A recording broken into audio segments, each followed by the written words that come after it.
Summit. It's about 10 o'clock a.m. Eastern Standard Time. This meeting is being recorded, and I'm going to start off by asking if anybody is recording this meeting to please let me know. Here in Massachusetts, if you are going to be recording, you need to let folks know about that. I see myself on the screen, Amy. So if anybody is recording, if you could please let me know now or post it in the chat. And I know we're just having a little bit of technical difficulty. So Amy, hopefully we can fix that. I just want to let folks know, and I first want to welcome everyone to this summit. This is the Forensic Science Oversight Board's October meeting. So as such, that this summit will be conducted pursuant to the open meeting law in Massachusetts, which requires this board to take minutes. It requires meeting minutes to be available to the public, and anything that is going to be displayed today will be made available to the public after the meeting. But before we get started, I need to take a roll call of our board members. Sabra Botch-Jones. Here. Good morning. Good morning. Robin Cotton. Good morning. How are you? Thank you. Timothy Palmbach. Good morning and welcome everybody. Good morning. And we do have a question. Yes, I believe you can take a screenshot for your LinkedIn. Thank you. Folks are welcome to, as I'm taking roll call, to put in the chat any questions or any comments. And I do see that there is a person that is recording. Thank you for letting us know that. And I will periodically be asking that because I know we have some breaks that we're going to take. So when we come back, you're going to hear me ask the same question over and over again. Okay, Rick Lempart. Here. Good morning, all. Good morning. Gina Papageorgakis. Good morning. Good morning. Cliff Goodband. Good morning. Anne-Marie Myers. Good morning. Lucy Davis. Good morning. Welcome, everybody. Glad you're here. Good morning. Adrian Lynch. Good morning. Good morning. Gabe Thornton. Good morning. Good morning. Ira Gant. Good morning. Good morning. Lisa Kavanaugh. Good morning. Good morning. And Judge Nancy Gartner. Morning. Good morning. Great. Well, thank you very much. Now that we do have a quorum, all of our board members are present. Again, I want to welcome everyone to our virtual summit. The goal of today is to not only let folks know about what the Forensic Oversight Board, Forensic Science Oversight Board here is in Massachusetts, but also to talk about the work that this board has done, where this board came from and how this board was formed. We're very grateful to have John Grossman, one of my predecessors, be able to talk to folks about what the Forensic Science Advisory Board was like previous to this board's formation. We have Attorney Ann Goldback as well to talk about that in a minute. But a few housekeeping details first. First off, if everyone can just make sure that you are on mute.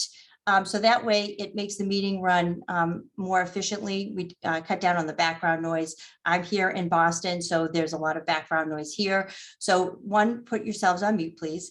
Secondly, if you have a question or comment, you are free to use the chat. Or you can also raise your hand. We're going to ask that any questions that are raised, if you want to speak or make a comment, that we'll save that towards the end of the presentation. So that way, as we do have a packed agenda, we can get through all of our panels and hopefully have some robust discussions and conversations, and everybody can get your questions in. But if you want to put your question in the chat, you're more than welcome to do so. Ariel Mullaney, who is our board counsel, will be monitoring the chat to make sure that we get to your questions. If you have any technical difficulties or any issues with our meeting right now, Amy Putvinkus, our advisor, is manning that side of the house. So she will be monitoring as well the chat as well as our technical difficulties. So if folks have any issues with this link or this meeting, please, you can reach out to Amy or put something in the chat if you're having a problem hearing anybody or understanding what is happening. And lastly, as I said, since this is being held pursuant to our open meeting, there's certain open meeting law that we have to follow, rules and regulations, one of which, as the chair will recognize folks to speak, and I will also be making sure that we are staying on time. We are scheduled to run today till 3 o'clock. And the reason why that is important is that folks will be tuning in between 10 a.m. and 3 p.m. So we certainly can go a little bit over our 3 p.m. timeframe, but folks who might think that this meeting should be over by 3 o'clock might not be tuning in, or might think that they can't tune in. So we're going to try to keep a very tight time schedule. But also too, if for some reason folks are talking over each other, I might mute someone so we can make sure that everybody gets the chance to talk. One of the great things about this meeting that we have always had is that we've had really exciting, robust discussions, and we've never had folks really talking over each other. So I don't think that's going to be a problem. But I would just ask that we all be mindful that we all have great opinions and great comments to make. So we just want to be respectful of all of our opinions and all of our comments. So if you raise your hand, that way I can get to you, and I can make sure that Amy and Ariel will make sure that we get to everybody in a timely fashion. And for some reason, if we do miss you, please feel free to say, oh, you missed me, and then we can make sure that we get to you. So what I want to do is, as we set up our agenda for today, as you'll see, we've set up 3 different type of panels. What we're hoping to accomplish today is to first start off with what this board does and where we came from and where we're going, and what our mandate is and what we've accomplished. Then we're going to take a break, and then we are going to have our second panel discussion that is led by Attorney Lisa Kavanaugh, moderated by her, where we'll talk a lot about, and we'll have members from all over the country talk about what their experiences have been with databases and unregulated databases and regulated databases. So we have some great presentations for that. That's going to be from 12 to 1:30. And then we'll take a break. And then from 1:45 to 3 o'clock, Lucy Davis will moderate a panel about what does the future hold on forensic lab independence. So one thing you're going to hear me talk about this entire meeting, this entire summit, is what is the scope of the Forensic Science Oversight Board statute? What is the agenda? And everything that this board has done over the past 3 years, our first meeting was in May of 2019, is always make sure that we stay true to the statute, because that is what guides this board. That is what this board has always done. So you're going to hear me talk about references to the statute, which I always have handy. You'll hear me talk about subsections, and I'll read to you right from the subsections. But if anybody has any questions, we have on mass.gov, if you type in FSOB, it'll take you to the page where this board has the meeting minutes, has all the information, has the board members' composition. So you'll be able to learn all about this board through our website. But if anybody has any questions, if somebody mentions something during their presentation, please feel free to put it into the chat. We use a lot of acronyms. So if you're unfamiliar with that, we will have somebody be able to tell you what those are. So without further ado, I want to really get this started. So I know we have a packed agenda. I want to see if John Grossman and Ann Goldback are on and they're ready to go. I think I know I saw Ann, but I want to make sure. John, are you on as well? I am. Great, fantastic. So before John and Ann get started, let me just first introduce these folks. John Grossman, thank you so much, John, for joining. We appreciate it. We look forward to your presentation. So John's vocation is using evidence-informed practices, data, finance, technology, and the law to drive outcomes, create greater equity, and enhance accountability in the public and social sectors. He co-built a 45-person national nonprofit consulting firm, helping government achieve better outcomes for those most in need, and managed the nation's largest Pay for Success project, led the Massachusetts agencies responsible for forensic science and public safety technology, and worked as a prosecutor, launching the country's first statewide computer crimes division. As an executive in the residence at Harvard's Business School Social Enterprise Initiative, he developed a paper on a new class of impact investing driven by donor advised funds. He currently serves as a senior advisor to the ROCA, R-O-C-A, Impact Institute, and a senior fellow with Third Sector Capital Partners. John was also an undersecretary, one of my predecessors. So I'm excited to hear about John's perspective on where we've come and where we've been. And joining him and interjecting will be Ann Goldback. We are fortunate in this state to have Attorney Ann Goldback. Ann Goldback has worked tirelessly for over 40 years, working on behalf of indigent individuals and really leading the charge in forensic science. So Ann Gobeck is now retired, but throughout her career, she has been steadfast stalwart in ensuring that those that are indigent have representation that they deserve and that they need. And she's also been on the forefront of forensic science and technology and ensuring that justice should be done. So Ann and John, we're very grateful to have you both here today. So John and Ann, I'm going to turn it over to you and I'm going to put myself on mute. Thank you, Undersecretary Collins. I think what we're going to do is I'm going to walk through a little bit of the history of sort of how we got at least part of the way up to a forensic science oversight board. And then I'm going to kick it over to Ann to bring it home or up to today, although I think Ann may interject her perspectives along the way, and look forward to having a conversation. So I served as the second Undersecretary of Forensic Sciences. That's the statutory name, from 2007 to 2011. I actually got added the title Forensic Science and Technology because only part of the job is forensic science, as you may know. And being asked to give this introduction gave me an opportunity to reflect on the years and the development of forensic science in the Commonwealth. And when I did that, it seems to me that forensics in the Commonwealth, whether at the State Police Lab, at other labs or police departments, the Office of the Chief Medical Examiner, OCME, is a story of progress. It's been slow progress, for sure. Sometimes of the variety of 2 steps forward, 1 step backward, and sometimes even 3 or 4 steps backwards. And I have to say, it's been progress where real people have paid an unacceptable price. And I know we'll talk about that as the day has gone on, whether because of drug convictions that were unsound or DNA evidence that wasn't processed in a timely manner. But there has been progress nonetheless. And that's been progress in the face of historic underfunding, historic lack of attention, and historic understaffing at all of those institutions and under coordination. So we go back to 2000, and that's really when the story of what is now the FSOB, the Forensic Science Oversight Board, begins. And voices led primarily by the District Attorneys Association started calling for more resources to be given to the forensic lab, and particularly to the State Police Crime Lab.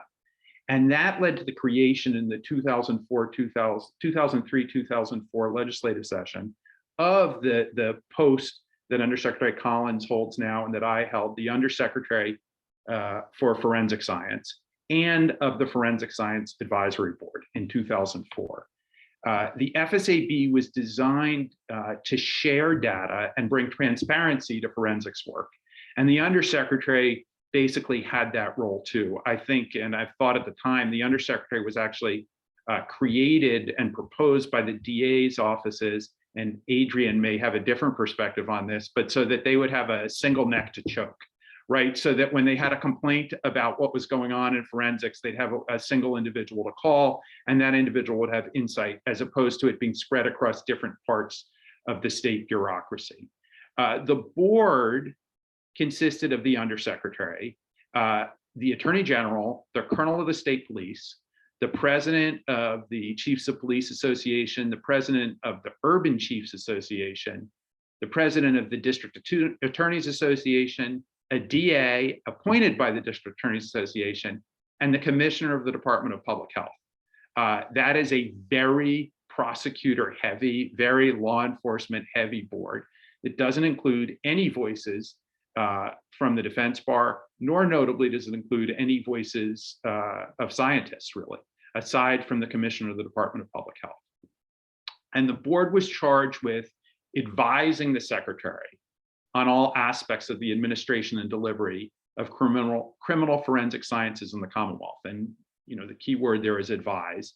And then the Undersecretary was to report to the board on the volume of forensic requests by county, the timing and the backlog, capacity of labs in the Commonwealth, and progress around accreditation. So it was really, again, about transparency, creating transparency and oversight. And it came out of a crisis identified by the DAs that it was just taking too long to process forensic evidence. In 2007, the lab and the Office of the Chief Medical Examiner were again in the headlines. And this is sort of a history of crises and then progress.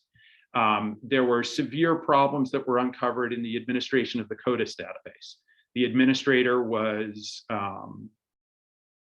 doing things that he wasn't supposed to do and not doing things that he was supposed to do. There were significant backlogs with processing drug evidence and DNA evidence.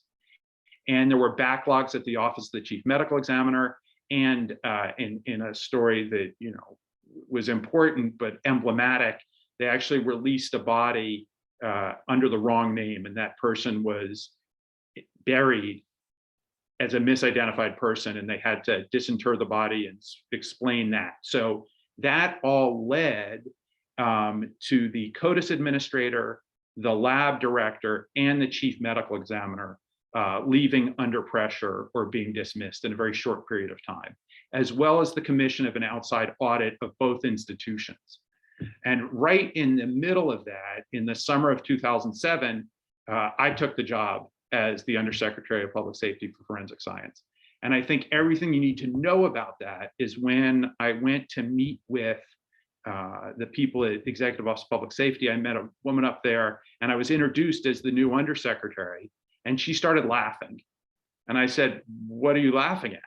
And she said, "I didn't think anybody would take this job." So that's where we found ourselves in 2007. And it wasn't for lack of good work by the people who went before. I mean, there were changes, but it was really pushing a rock up a hill. And so over the next several years, we continued or sort of started on this or restarted the trajectory of progress. Unsteady progress, slow progress, beset by setbacks. But in the next several years, a few things happened that are important. The lab became fully certified under a single civilian director. That was something started earlier, and pieces of the lab were ASCLD certified, but the entire lab was not, and it got full certification. The Office of the Chief Medical Examiner began its path to what became provisional and then full certification by the National Association of Medical Examiners. And we changed the way the FSAB, the advisory board, operated. We invited CPCS and the Innocence Project to attend meetings. They didn't have a vote, but most of the work we did was to share data and share perspectives and promote transparency. I don't think we ever had a contested vote. So it was important to introduce those voices to what, that in my view, plainly should be at the table as we discuss forensic science in the Commonwealth. And one thing we didn't do that I just remembered when I went back and looked at the outside audit from 2007 is one of the recommendations was to have scientific subcommittees of the Forensic Science Advisory Board, to have real scientists, not lawyers, advising the board on the science that we were doing. And this was in the context of a National Academy of Sciences report that came out right around the same time that really said the state of forensic science in the country was straining credulity to call itself science, I think is a way to put it. The science was not where it should have been. Another thing that happened, and I think in hindsight, maybe the most important thing that happened because of the way we were working at the Forensic Science Advisory, because of the Forensic Science Advisory Board, was the transparency around backlogs and around work rates exposed the fact that the drug labs being run by the Department of Public Health were well behind the drug labs being run by the state police. All of the testing of drugs seized by local police around the Commonwealth, except in Worcester County, were sent to the Department of Public Health. And all of the drugs seized by state police were sent to the state police crime lab. And there was a clear discrepancy in the way that they were handling the evidence, in the throughput. The state police lab was certified by ASCLD, the DPH lab was not.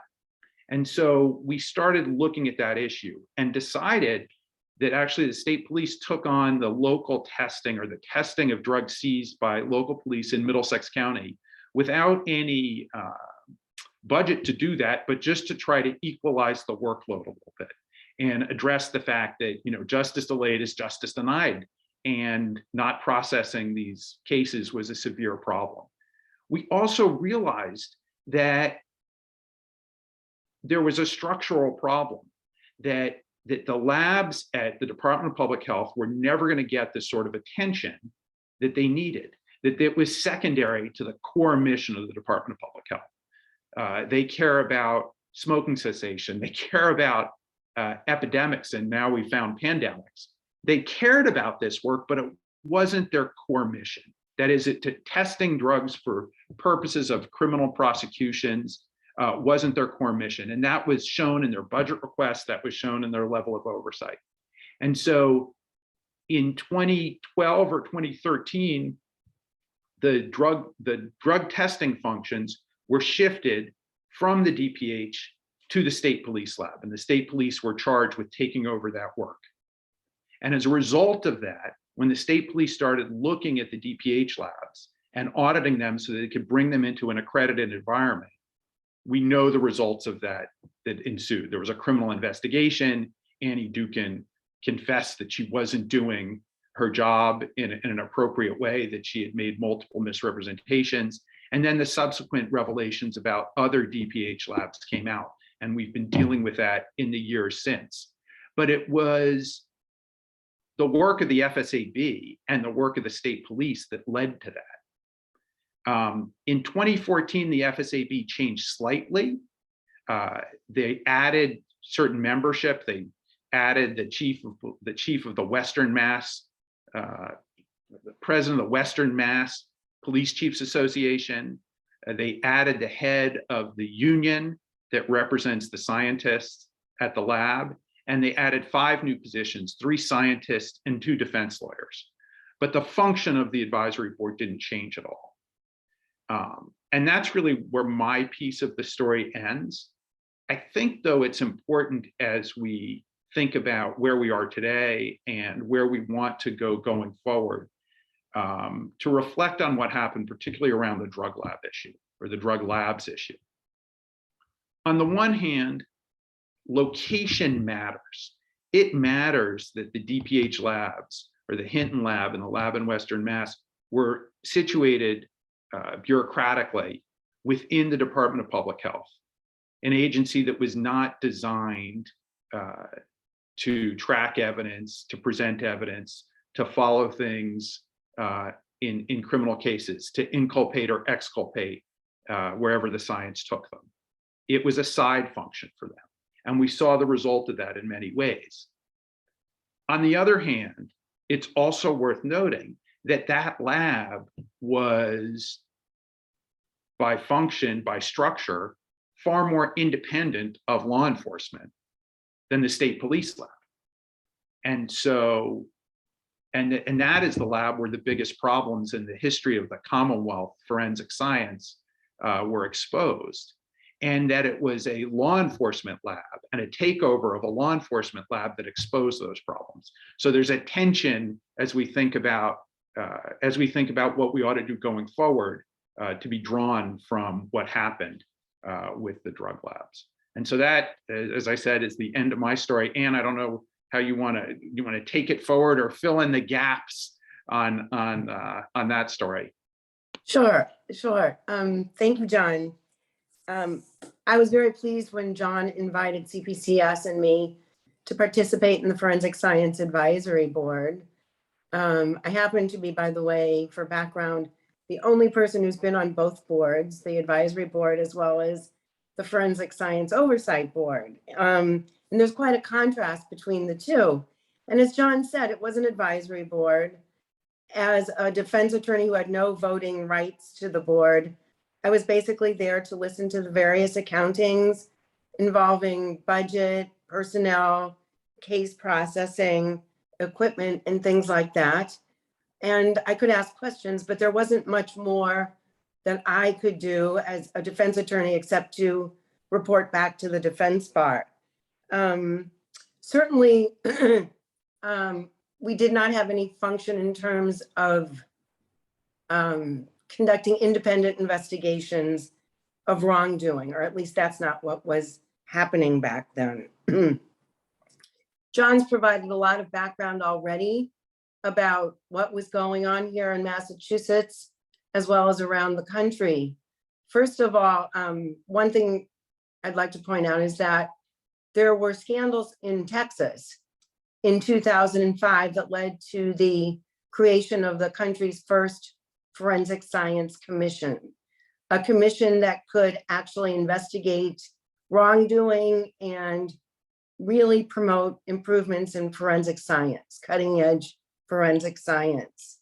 And then, of course, we had the NAS report in 2009, strengthening forensic science in the United States, which basically said, apart from DNA, most of the forensic sciences as applied to criminal law really needed improvement, were not rigorously scientifically sound the way they should be.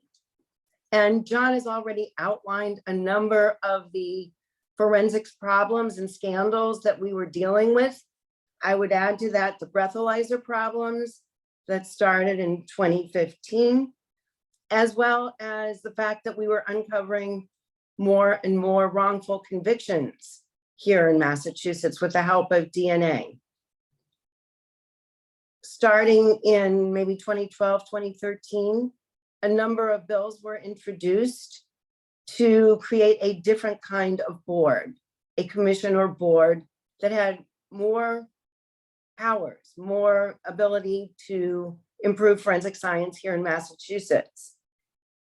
We had a wrongful conviction day here in Massachusetts in 2017.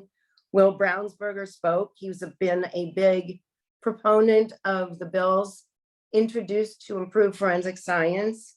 We had DNA experts who spoke and an exoneree, Victor Rosario, who spoke. Finally, in 2018, our bill was passed that created the Forensic Science Oversight Board. We've made great progress, and as you're about to see, we've done a lot in the short time that we've been in existence, but there's a lot more to be done. And there are more tools that we would like to see at our disposal in order to effectuate our job. Thank you. Thank you, Anne, and thank you, John. We appreciate that history and where we've come from. So what I'm going to start talking about right now is where we are today. So as Anne had mentioned, the Forensic Science Oversight Board was created through criminal justice reform, which was passed and signed into law in April of 2018. And what happened with this board is that it was up to the governor to appoint all of its members. Myself as the chair, as the Undersecretary of Forensic Science and Technology at the Executive Office of Public Safety and Security, is that I oversee the board's function and administration. I'm not a voting member. This is truly an independent board sitting within the Executive Office of Public Safety and Security. So what happened was since criminal justice reform was passed and the governor appointed the members, it's a 13-member board.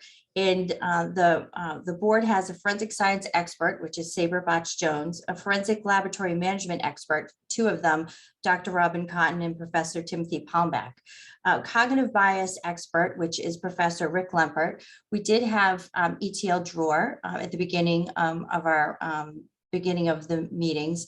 And unfortunately, he had to step down due to health concerns. But ETL did make it in from England, which we were very grateful for. We have two statistics experts. We have Gina Papriger-Jackas and Clifford Goodman from EOPS, the Executive Office of Public Safety and Security. So you're going to hear me say EOPS a lot. Dr. Anne-Marie Myers represents the seat that is the academia revolving research involving forensic science. The clinical quality management expert is Lucy Davis. The Massachusetts District Attorneys Association representative is Assistant District Attorney Adrian Lynch from Middlesex County, Marion Ryan's office. The Attorney General nominee is Assistant Attorney General Gabriel Thornton. Committee for Public Counsel Services, CPCS, was Ann Golbeck and now is Ira Gant. And then the Massachusetts Association of Criminal Defense Lawyers is Attorney Lisa Kavanaugh, who works at the Innocence Project at CPCS. And the New England Innocence Project nominee and seat is Judge Nancy Gertner.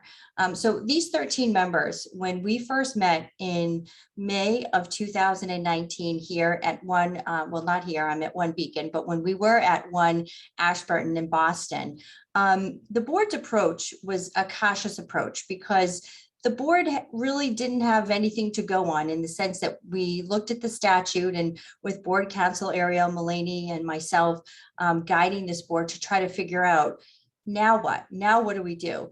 And we are guided by the statute. We're always guided by the statute. And when members would say, well, what are we doing, or how do we do this? I always say, well, let's look at the law. The law is what guides us.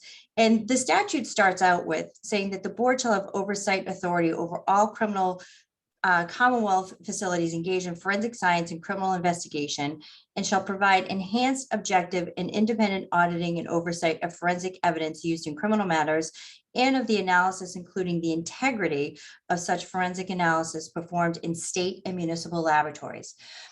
And the statute then sets forth various sections on what the board should be doing. So the approach that this board took, and what this board does, is driven by these extraordinary board members. And I say they're extraordinary because what I'm about to tell you, what these folks have done over the past 3 years, is simply amazing. The statute only requires this board to meet quarterly. This board in 2019 met almost every other month. So they met 8 times in 2019. In 2020, this board met 7 times. And then in 2021, met almost every single month. They met in 2020, they met 7 times, 2021, 12 times. And this year, we will hope to meet 12 times as well, meeting almost every month. But what is absolutely amazing of these individuals, this is not their only job. These folks are volunteers. They're not compensated for the work that they've done. So if you think back in 2019, these folks, some of them, such as ETL Drawer, coming from England, some coming from other states, Connecticut and Kentucky, sometimes from Maryland and Washington, D.C., would come into Boston. And we first met in May 2019 for about 2 hours. But as the board really dug into the work that this board had to do, they realized 2 hours really isn't going to cut it. Because the monumental task of getting through the statute and looking through what this board had to do and figure out how is this board going to do this, the board started extending the hours. And so the board started meeting for then 4 hours. And then in August, the board started meeting for almost about 6 hours. And we did take breaks, we did take lunch breaks, we were in person. But that's the level of dedication that this board has and continues to have, because they understood the importance task that they had and what they had to do and what the state really required and was really looking for them to accomplish. So what the board did was we started off with having David Giannetti from the Ethics Commission talk about, as board members on an open meeting, what their role was, what they needed to do, what their ethical obligations were. So we kind of got some housekeeping matters out of the way at the beginning of our board meeting. And then we invited Lynn Robitaille Garcia, who you're going to hear from today, from the Texas Forensic Science Commission, to talk about the work that she did and what they did as a commission. We also invited folks from New York to come in to talk about the New York Commission for Forensic Science. ETL did a presentation on cognitive bias. And then we also started to figure out, what should this board tackle first? The statute, the beginning of the statute requires this board to complete not more than 6 months following their membership, conduct a comprehensive audit of facilities and practices being utilized for criminal forensic analysis in the Commonwealth, and the operation and management of the Massachusetts State Police Crime Laboratories. And it sets forth in the statute what the audit would entail. And so what the board decided to do was tackle the first mandate in the statute, which was the audit of the Massachusetts State Police Crime Lab. In a little bit, I'm going to get further into what the audits entailed and what went into them, and some board members might chime into that as well. But we were fortunate to have Lucy Davis, who is part of what she has done is participate in the ANAB accreditation process by auditing labs and ensuring and participating in the accreditation of those labs. So what Lucy did was she gave us a great presentation on what were standards for auditing, taking a look at what went into an audit, what was involved in an audit, what auditors did as routine audits of crime labs, not just for Massachusetts, but nationwide accreditation. So what the board decided to do was first tackle the State Police Crime Lab. And what they did was they invited the State Police Crime Lab to do a presentation. They asked for the State Police Crime Lab to provide a series of documents, which they fully appreciated and did.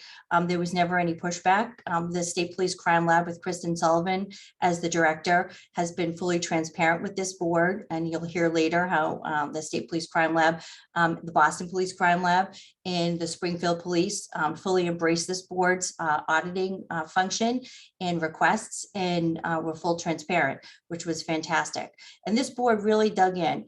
The board reviewed a lot of records from the State Police Crime Lab, because the 6-month timeframe was very difficult to audit all of the facilities in Massachusetts. There's many, not to mention the accredited crime labs. But what they did was they figured out, starting with the state police and really looking into what was required and what they needed to look at. So the board tackled that first. And one of the meetings that the board had in October was having this actual board meeting at the State Police Crime Lab in Maynard.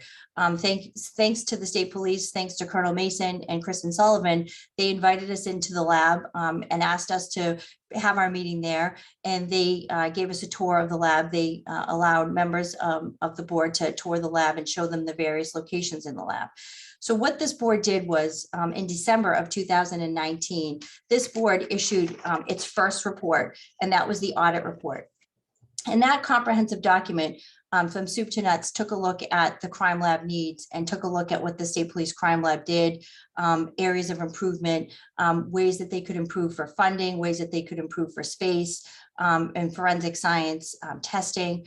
But they also left some areas open. And you can fully see the audit report on our website. But one of the areas that was left open, and this is why you're going to hear at the end of our presentation today about lab independence, is because the statute requires that that part of the audit be to determine the proper entity to control the crime laboratory and whether it would be appropriate to transfer such control to another executive agency or to an independent executive director.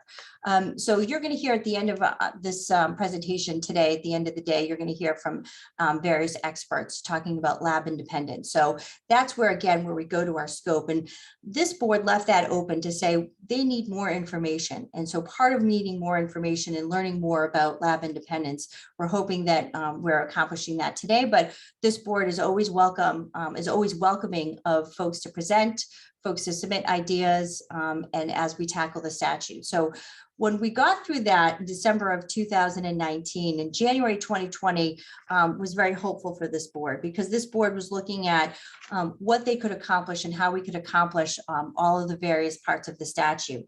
So what this board decided to do in 2020 was establish various members to tackle various parts of the statute. So the statute's broken up into various sections and requiring this board to do many things. One of which is subsection D, which is the board shall initiate an investigation into any forensic science technique or analysis used in a criminal matter upon application by a person alleging that a forensic technique in common use is not scientifically valid. And then also too, that is, when I say subsection D, that's also part of this discussion today, that Lisa Kavanaugh will moderate that panel, which is going to be at 12 o'clock. And you're going to hear about that. So again, going back to what the scope of this work is, of the board's work, looking at that, but also looking at other areas. And you're going to hear in a little bit about how the board developed standards for misconduct.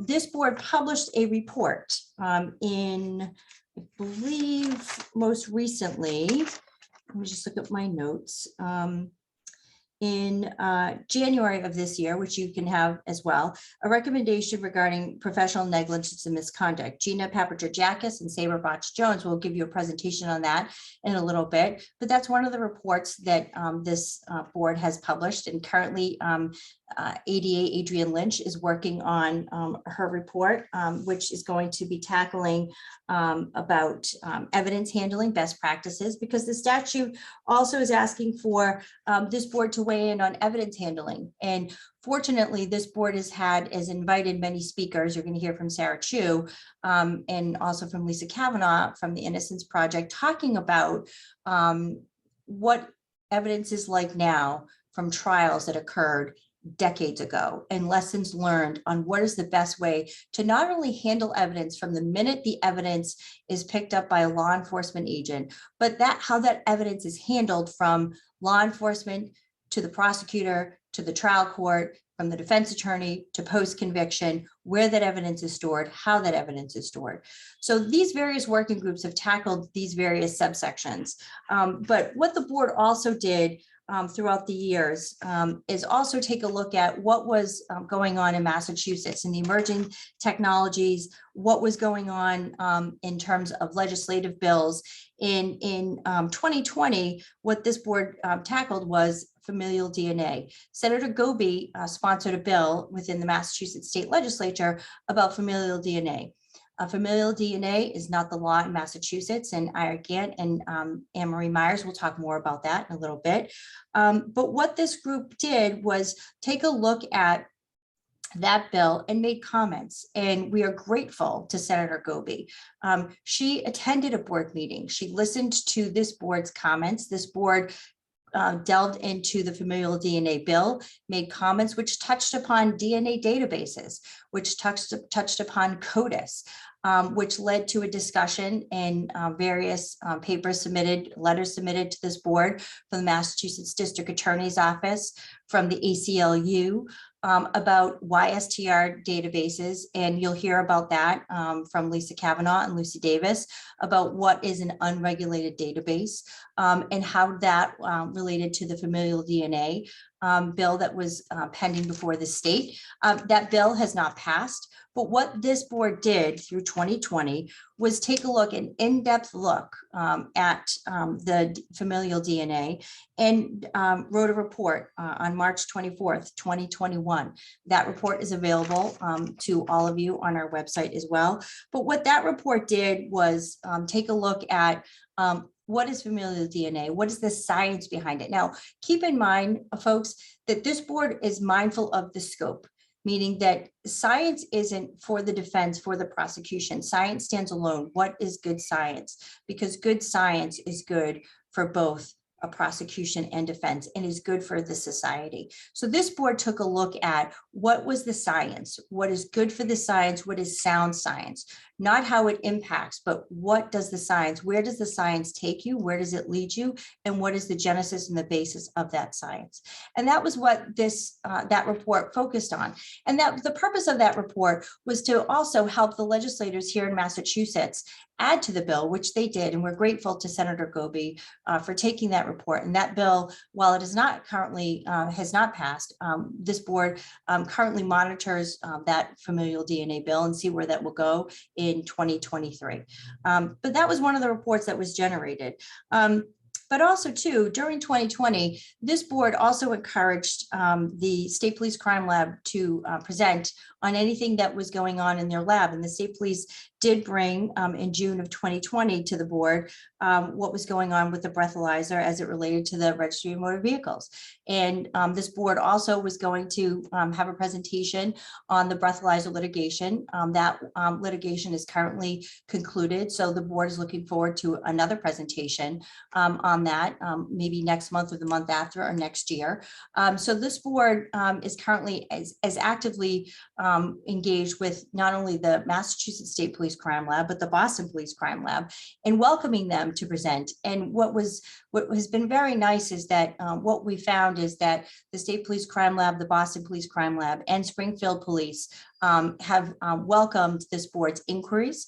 The board initiated their audit after they completed the state police audit into the Springfield Police, and Robin and Tim can talk about that in a little bit with their insights on that, and I'll get into that as well and what that entailed.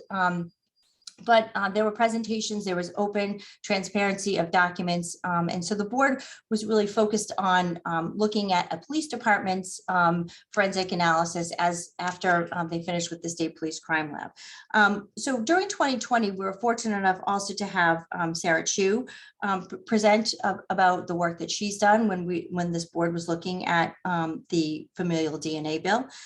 So in 2020, as we all know, this board faced the challenges that all of us face with COVID and going remote. And so this platform that we have here has really furthered the discussion for this board in 2020 and now and beyond, in that participation by the board was made easier by being remote. And we saw more participation, more folks tuning in to our board meetings, folks not having to come into Boston and pay for parking and find a way to get in here in 2019. So once we went remote, the meeting still went on, and this board still did their work. So when 2020 wrapped up and 2021 presented itself, this board decided to tackle, again, looking at the unregulated database that this board was looking at in terms of familial DNA and the YSTR testing, and you're going to hear about that later on. But what we also saw in 2021 is that we looked at where this board was going and what the constraints were on this board. And this board sought to have insight into what this board could do and what this board cannot do. This board does not have subpoena powers. This board is beholden to folks like the State Police Crime Lab, like the Boston Police Crime Lab, and Springfield Police self-reporting and complying with a request. So this board was looking at how much more can they do, what more can they do, and what would they like to do? And this board discussed about potentially looking at other models and other commissions and seeing if more can be done. Because everyone on this board has always said that the science leads you in the direction that you need to go to. And sometimes being able to get there has been hampered by the inability to have information that is necessary to make decisions. So what this board did in 2021 was taking a look at whether or not that more needed to be done in terms of CODIS databasing, whether or not more needed to be done in terms of looking at education of our whole state. So we looked at our working groups to figure out what more could be done. And we started talking about, this board started talking about a symposium like this, having forensic service providers, having attorneys, folks all over the criminal justice system, all over the forensic science system, tuning into learning about what does this board do, how do we operate, how do we function, and what more can be done, what should be done, and really shining a light on what has been an amazing opportunity for this state to have a board such as this.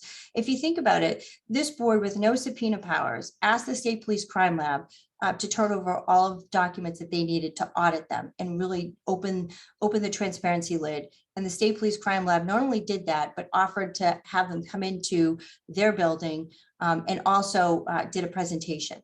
Same thing with the Boston Police. The Boston Police Crime Lab audit is ongoing right now. We hope to wrap it up either next month or in December. But also too, thanks to Kevin Kasorik and Kevin Larade and all of the Boston Police Crime Lab individuals. Thank you to the mayor and the commissioner for allowing this board to tour the facility, which the Boston Police Crime Lab facilitated on multiple days. The Boston Police Crime Lab also was very transparent with all of our document requests. Any request that was made by this board, the Boston Police complied. And not only did the Boston Police comply with that, but the Boston Police also presented an issue. There was a DNA inquiry that was made of the Boston Police Crime Lab that was the subject of a few criminal cases. And the Boston Police Crime Lab reached out to this board and said, we've had some inquiries. We'd like to make this presentation to the board. And they did, and they presented about how they were handling DNA testing, and they made a presentation. They did a deck that is available to the public. If you want, you can make the request. We can turn it over to you. And they opened themselves up to this board for questions. And so this board knew that there was an inquiry made about DNA testing of the Boston Police Crime Lab, and Boston Police wanted this board to know what that inquiry was, what they did, and sought input from the board on how they proceeded. And if that doesn't show the level of professionalism of this board and of our crime labs here in Massachusetts, and you heard from what John and Ann were saying, from where we came from to where we are now, it's amazing. But don't get me wrong, a lot more needs to be done. This is the tip of the iceberg for this state, but it's a step in the right direction. So we were fortunate last year and this year, moving into this year, to have the transparency of these labs, which has been fantastic. So that takes us to this year. And so this year, we're kind of hoping to wrap up as much as we can. As some of you might know, we have a new administration coming in next year, a new governor. Governor Baker is not running for a re-election. So we're hoping, this board is hoping to wrap up as much as it can for the Governor Baker administration. And we look forward to seeing whatever new administration comes in. And this board looks forward to having folks here weigh in. Hopefully some of you will want to tune into our meetings in November and December. Hopefully some of you will submit some comments, and hopefully some of you might want to present at one of our meetings, because we're always looking to learn more. We're always looking for folks in the community to want to present or just simply tune in and attend. Because what we're hoping to do, and Adrian's hoping to wrap up her report on evidence handling that we will make public. We're hoping to be able to accomplish that this year. And we're also hoping to look at what can be done in 2023 and how we can move forward. So the whole board composition and bringing perspectives from all sides of the house, so to speak, defense, prosecution, on the bench, off the bench, laboratory management, statistics.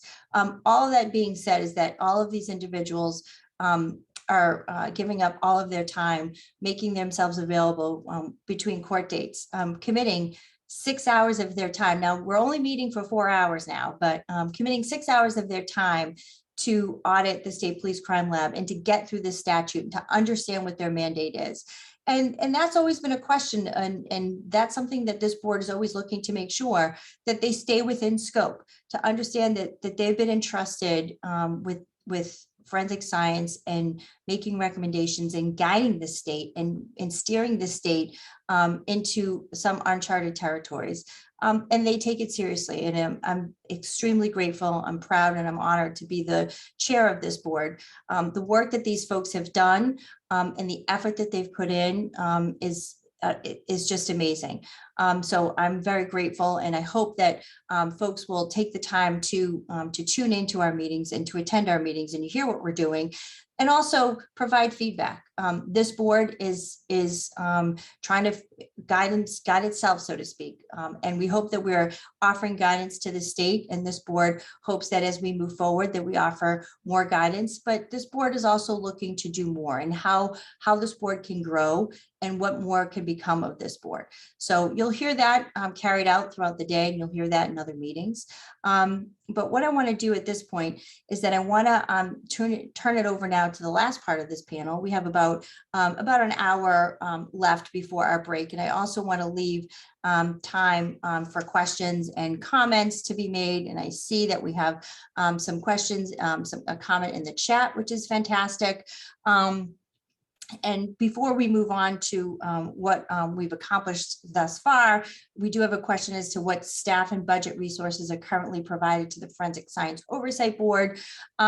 We do have a small budget, one of which would provide us to be able to have a Zoom meeting like this that can accommodate a large amount of individuals and the ability to record. But the staff is EOP staff. We have board counsel Ariel Mullaney. We have our advisor, which is Amy Podvinkus, and myself as the chair. But that's it. We all have other jobs that we do. This is not our only job. So we don't have most folks to be able to provide to this. And so thank you to Lisa. I thought we had an hour left, but we don't, because we're breaking from 11:30 to 12. So I'm going to stop talking on this. So thank you, Lisa. I appreciate that. So our audits, as I talked about, full transparency from the Boston Police Crime Lab, the State Police Crime Lab, they were very willing and able. The Springfield Police, I know Tim and Robin talked to them, met with them. And so Tim and Robin, I'm going to not talk anymore, but I don't know if you wanted to weigh in before, because I really want to get to Anne Marie, Ira, and Adrian. So Tim and Robin, did you want to add anything about your experience with the audit of the Springfield Police Department? I can make it very quick, Kerry. Which is true of what you said about both the crime labs. Springfield was very accommodating, very open, very transparent, very professional, and very helpful to us. A big difference, however, is they're in a different environment. So our accredited labs, they were kind of raised in that environment, right? And they so have a very detailed ISO set of standards to follow. The proficiency testing and all kinds of certifications, and it kind of is natural. And they also have quality assurance, quality control personnel and units, right?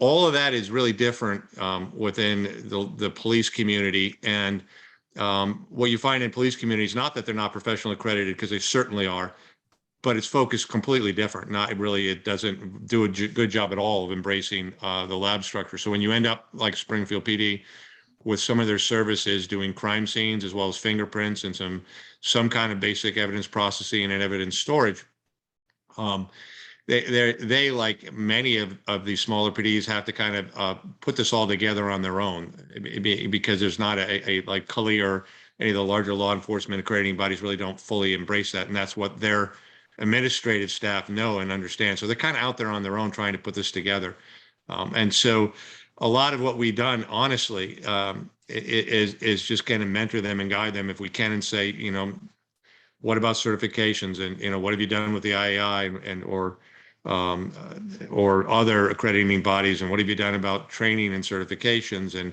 what policies are you looking at, and have you looked at the new OSAC guidance documents, whether they be in bloodstain pattern analysis or fingerprint, ridge formation, or general crime scene issues, and have you then taken that and incorporated that into a policy plan or policy manual, operations manual that will work within your agency. And what we found, which is really true, unfortunately, throughout law enforcement. Yes, I'm biased because I spent 22 years of my life in that area.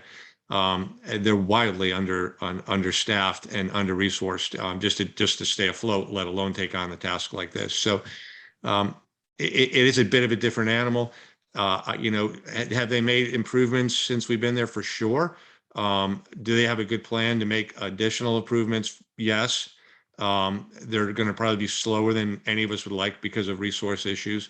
And I think one thing that, I think the board realizes is and Kerry, you can connect me, but I think it was like over 100 something entities doing something in the forensic crime scene world. Yep. And we've really looked at 3, the State Lab, Boston, and now Springfield. We need to do a cross-sectional review of many other ones that are a little bit smaller even than Springfield and maybe the same size. and kind of get like a baseline. You get an understanding of what's really out there. What can we and should we expect, and then from there we do the hard thing of how do we try to help make improvements. So, Robin, I'll go to you. Thank you. I can be very short. I was expecting that they would resist and not be enthused. And we had the opposite response. They were happy for the input. And every time we revisited them to see what had changed, they had made big improvements. So even though Tim is correct with the under-resourcing, issue and it's new to them, they absolutely could see that these were all good things, and they have made a lot of progress. And I think if all the other small labs, feel similarly, I think it'll be really, it can just get better. And the enthusiasm that the Springfield staff showed was really amazing. Great. Thanks to both of you. So our audit process has been fantastic thus far. We're hoping that continues. But again, the State Police Crime Lab and Boston Police fully open, and anything that was asked of this board, that this board asked, they provided and went above and beyond to make sure that we had the documents that we needed.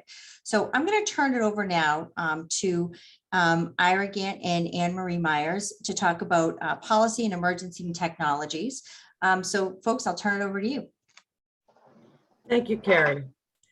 I'm going to begin with some comments, and then Ira will switch over to Ira, and he'll work on showing the slides. So, Yeah, Anne Marie, before you start, Yes. Kerry, can you confirm whether you guys can see the slides? We can see them. Thank you.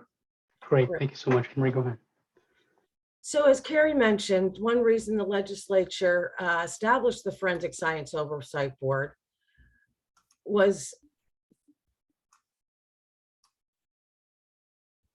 to provide oversight of forensic evidence used in criminal cases, where reliable forensic evidence, as we know, can provide powerful evidence of guilt or innocence. And it is our duty to track those advances in forensic methods and new technologies. And we focus specifically on familial DNA searching and also forensic genetic genealogy. The initial involvement of the FSOB with legislation on familial DNA began with Undersecretary Collins sharing the legislation with the Forensic Science Oversight Board and asking us if we would like to review it.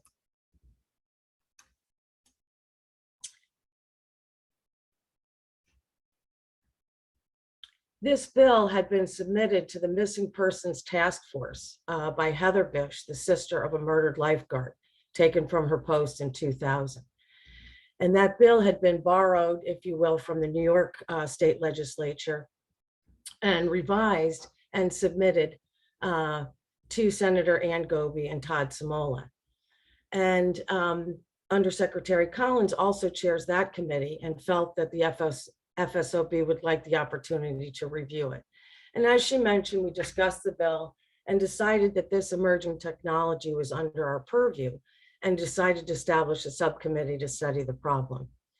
That 4-person subcommittee included Lisa Kavanaugh, Nancy Gertner, Adrian Lynch, myself, and that subcommittee was assisted by Sarah Chu from the Innocence Project and Sydney Collins from the Massachusetts State Police Crime Lab, the CODIS administrator.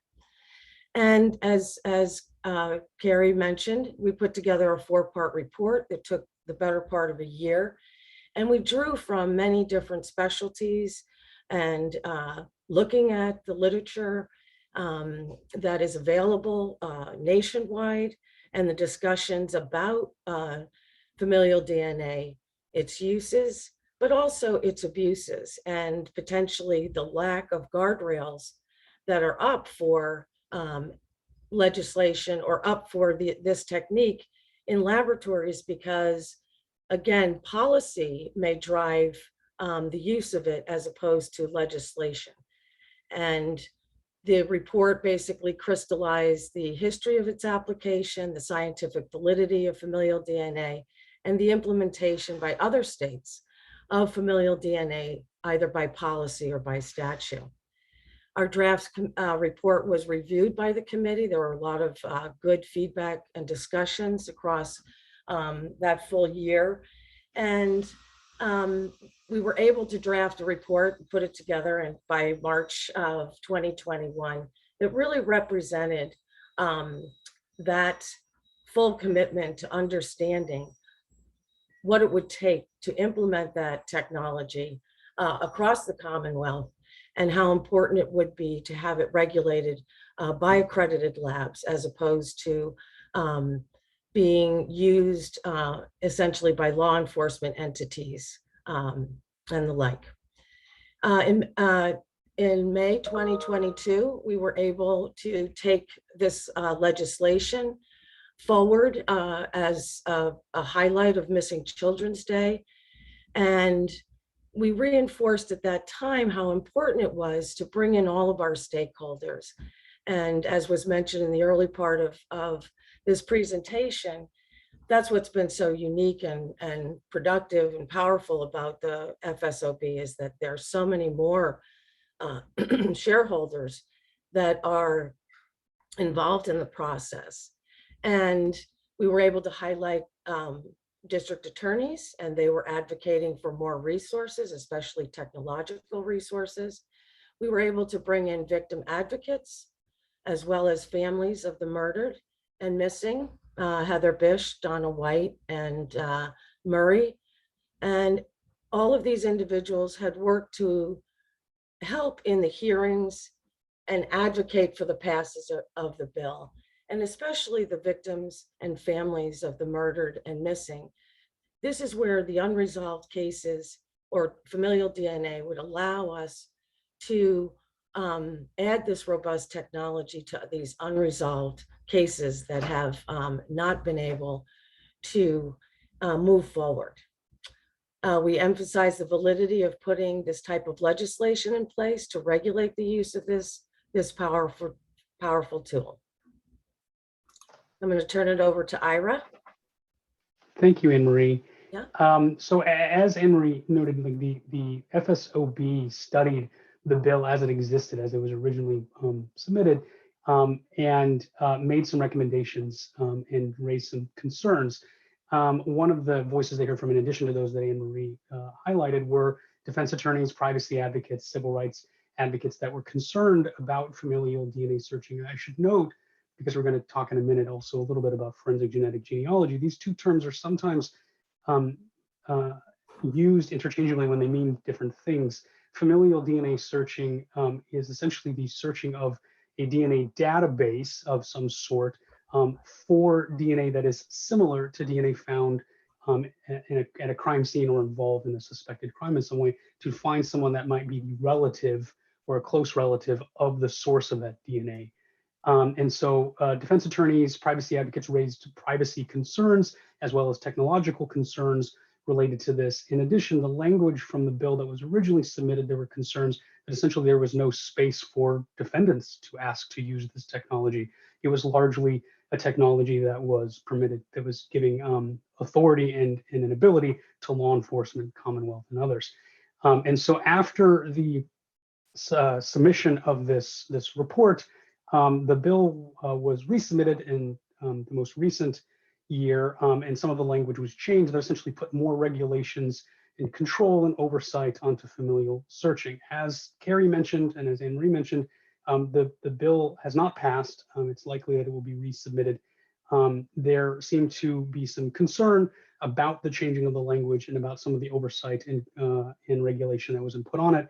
There was some pushback by some of the law enforcement stakeholders, and ultimately, after much testimony from multiple individuals and multiple sides, the bill did not make it out of committee. And we anticipate that the vigorous debate that is going on now in the chambers, around not now, but recently and in the next year in the chambers, will continue, and there will be additional spot for the Forensic Science Oversight Board to review whatever language changes, as well as its whether this technology will ultimately be used in Massachusetts, or whether there'll be a statute authorizing its use. Forensic genetic genealogy as a different emerging technology essentially looks to do a type of DNA testing to try to build a family tree. So it's similar in that it's looking for individuals that are related to the source of the DNA, but it uses different techniques and different software and then on the ground investigation to try to build a family tree to find the source of the DNA. There are also obviously privacy concerns as well as technology concerns, and then things that were raised with the FSOB and has been raised with the legislature, also related to the fact that there's very little standards of practice or guidelines surrounding forensic genetic genealogy in the field. This is still very much something that I would call that's on the horizon. It is being used in some criminal cases. We do not see it very much in Massachusetts yet, but it is only a matter of time because it is being used more frequency. You guys could Google genetic genealogy and you will find a number of cases around the country where it has been used, often to solve cold crimes or cold cases. But we're not limited to looking at DNA technology, right? There, we have also raised questions and talked about and monitored the legislation's discussion of facial recognition software, as well as other new technologies that essentially could provide forensic evidence that could be used in criminal matters and to meet our statutory obligation. And so the Forensic Science Oversight Board will continue to monitor these things and technologies as they develop here in Massachusetts and invite individuals who are proponents of the technology or using the technology to come discuss it with Forensic Science Oversight Board, provide us documentation, and then study it as we studied familial DNA testing. I want to thank everyone for giving us the time to talk about this, and I'm glad that the PowerPoint worked without a hitch. Thank you, Ira and Anne-Marie. We appreciate that. So we're going to turn it over now to Gina Pepperger-Jackas and Saber Botch-Jones to talk about the work that they did on their working group on the standards for misconduct. Then that was one of the reports that has been published. So Gina and Saber, I'll turn it over to you. Thank you, Kerry. Good morning, and thank you for the opportunity for Gina and I to briefly share the recommendations on reporting of professional negligence and misconduct. This work addresses subsection E of the FSOB statute, which states that the board shall develop, implement, and periodically review a system for forensic laboratories to report professional negligence or misconduct, and any such facility shall be required to report to the board any instance of professional negligence and misconduct. Although at this time, the FSOB does not have the enforcement authority, this document was written, revised, and approved with the full FSOB board's input on how suspected professional negligence and misconduct would be addressed for forensic service providers in the Commonwealth of Massachusetts. Gina and I would like to express our gratitude to all members of the FSOB for providing their input, the American National Standards Institute National Accreditation Board, the Texas Forensic Science Commission, whose work we relied upon in the drafting of this document, as well as the Department of Justice. Now I'm going to turn it over to Gina, who's going to take us through the development and FSOB adoption of the recommendations.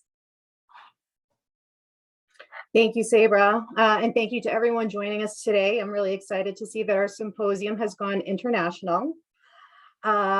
Fortunately, I am from Massachusetts, and in trying to be respectful of the agenda, I will try to go as quickly as possible, but feel free to throw any comments or questions in the chat.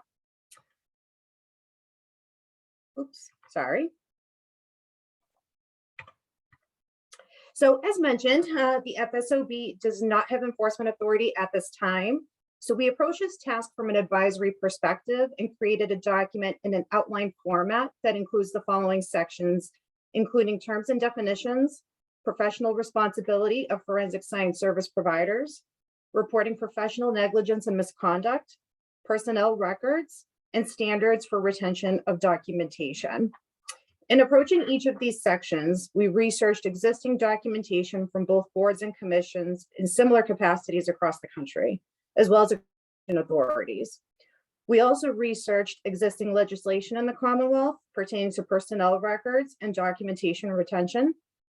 After consulting the available information and with input from our board over several meetings, Sabra and I produced this document, which can be found on our website currently. So the first section we felt necessary to tackle before identifying any type of standards was really defining professional negligence versus professional misconduct. And there is an important distinction that needs to be made to ultimately guide what action or actions should occur in the event that either or both take place. In both instances, an act or omission occurs that affects the integrity of the results of forensic science analysis. However, with misconduct, those acts or omissions are deliberate, where the actor was aware and consciously disregarded an accepted standard of practice. This may include engaging in conduct involving dishonesty, fraud, or misrepresentation. From there, we next had to determine who falls within the purview of the title forensic science service provider. Is the provider an individual? Is it a lab? Is it an agency? As a board, we determined that a forensic science service provider can be all of the above, so long as any of the services identified on this slide are delivered. From there, we said what services should be included. So we referenced OSAC documents to decipher what disciplines should be taken into consideration. Such disciplines include, but aren't limited to, of course, biology, forensic toxicology, trace evidence and digital evidence, video and imaging technology and analysis, medicine, bloodstain pattern analysis, firearms, footwear and tire interpretation, and crime scene investigation and reconstruction. Finally, we decided to define who should be deemed a forensic science service stakeholder. While this can be generalized, we broke down this population into the following categories: members of the legal community, members of the medical legal community, members of the forensic science academic community, and finally, members of the public directly impacted by forensic services. And I've provided examples of each on this slide for clarification. So once our terms and definitions were determined, it was decided that it was important to document what the professional responsibilities are for forensic science service providers. In order to determine negligence or misconduct, guidance and expectations must be set for reference for the service providers, stakeholders, and for the board itself. Adapted from the Texas Forensic Science Commission's Code of Responsibility, the board identified 17 professional standards by which forensic science providers should abide by in their roles. So I've thrown a few examples in our slide, and some of those examples include accurate representation of education, training, and experience, commitment to continuous learning in the forensic disciplines to maintain professional competency, not participating in any case where there are personal, financial, employment-related, or other conflicts of interest, not offering opinions or conclusions outside of one's expertise or scope of analysis performed, not issue reports or records or findings, or withhold information for strategic or tactical litigation advantage, participation in proficiency testing based on the scope of accreditation in which the individual conducts their work, retention of any record, item, or object related to a case pursuant to the laboratory's retention policy, and finally, document and notify management or quality assurance personnel of adverse events, including an event that affects a previously issued report or testimony. Not noted in the slides are the responsibilities recommended for agencies and organizations that provide forensic services. It is crucial that these organizations encourage a quality-focused culture that embraces transparency, accountability, and continuing education. Opportunities should also be provided to forensic science service providers to stay abreast of new scientific findings and techniques while guarding against the use of non-valid methodologies in casework, misapplication of validated methods, and improper testimony. Additionally, at a minimum, forensic science service providers should provide at least one proficiency test when available per calendar year for each discipline in which forensic services are provided. The next section of the document concerns reporting standards and procedures. This was the most complex portion of the document and was a result of much discussion amongst board members.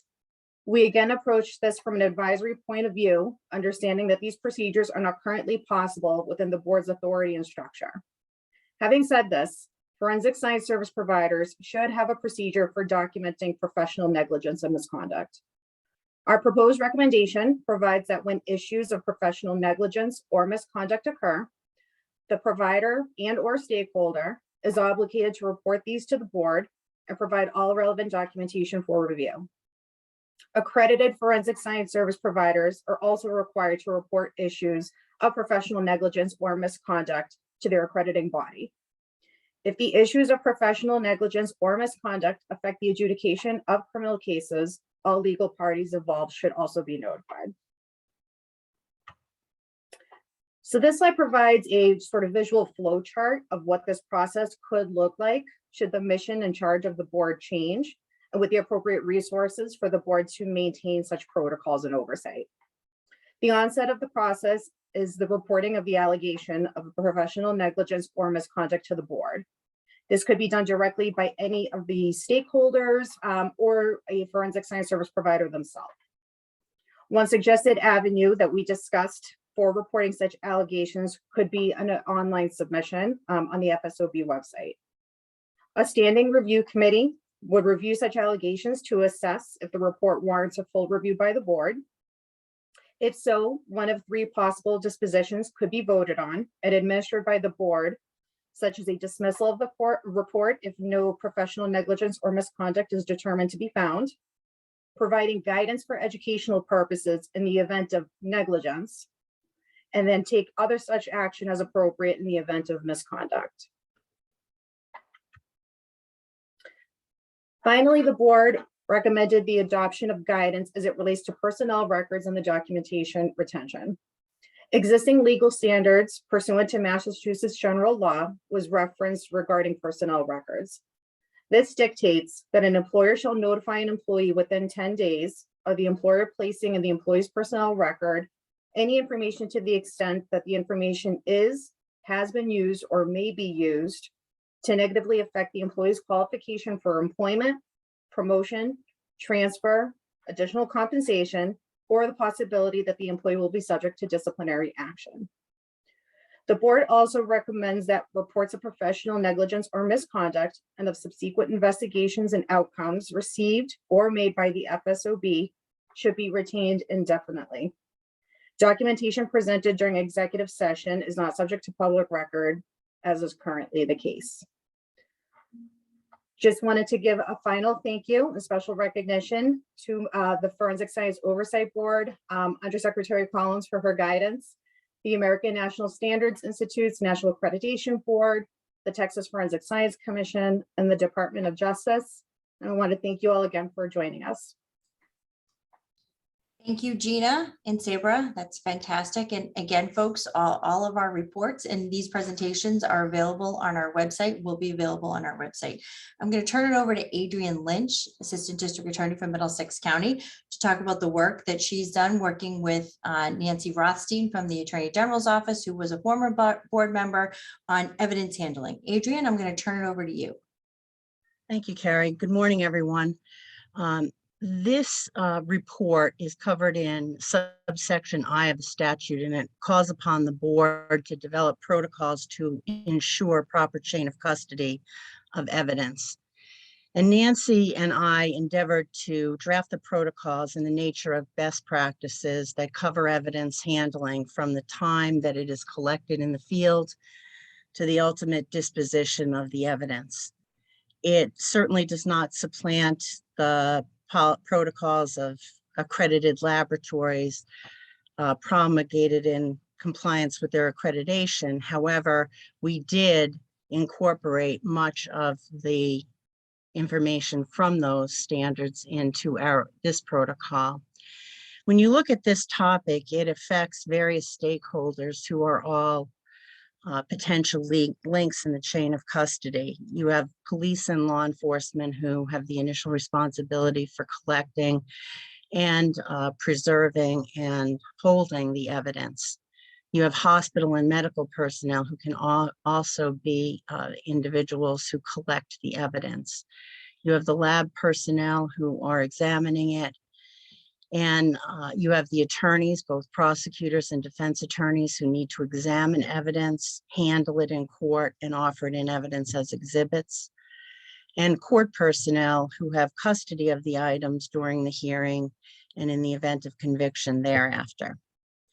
So we drafted a preliminary chain of custody protocol and then circulated it among the various stakeholders, such as police officers. I learned that there was a regional association of evidence officers in Metro West, and I shared it with that group to get their comments and insight. Also had the benefit of guidance from lab personnel from the Mass State Police Lab, as well as the Boston Crime Lab.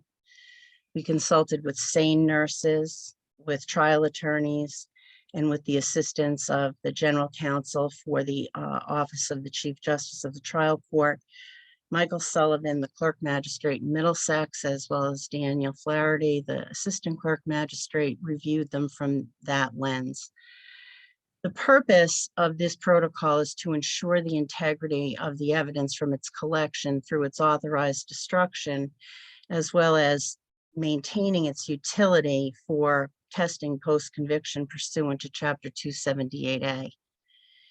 It, in its scope, endeavors to provide guidance for collection, packaging, storing, security, handling, record keeping, inventory and auditing procedures, and perhaps most important, training for all stakeholders who come in contact with a particular piece of evidence.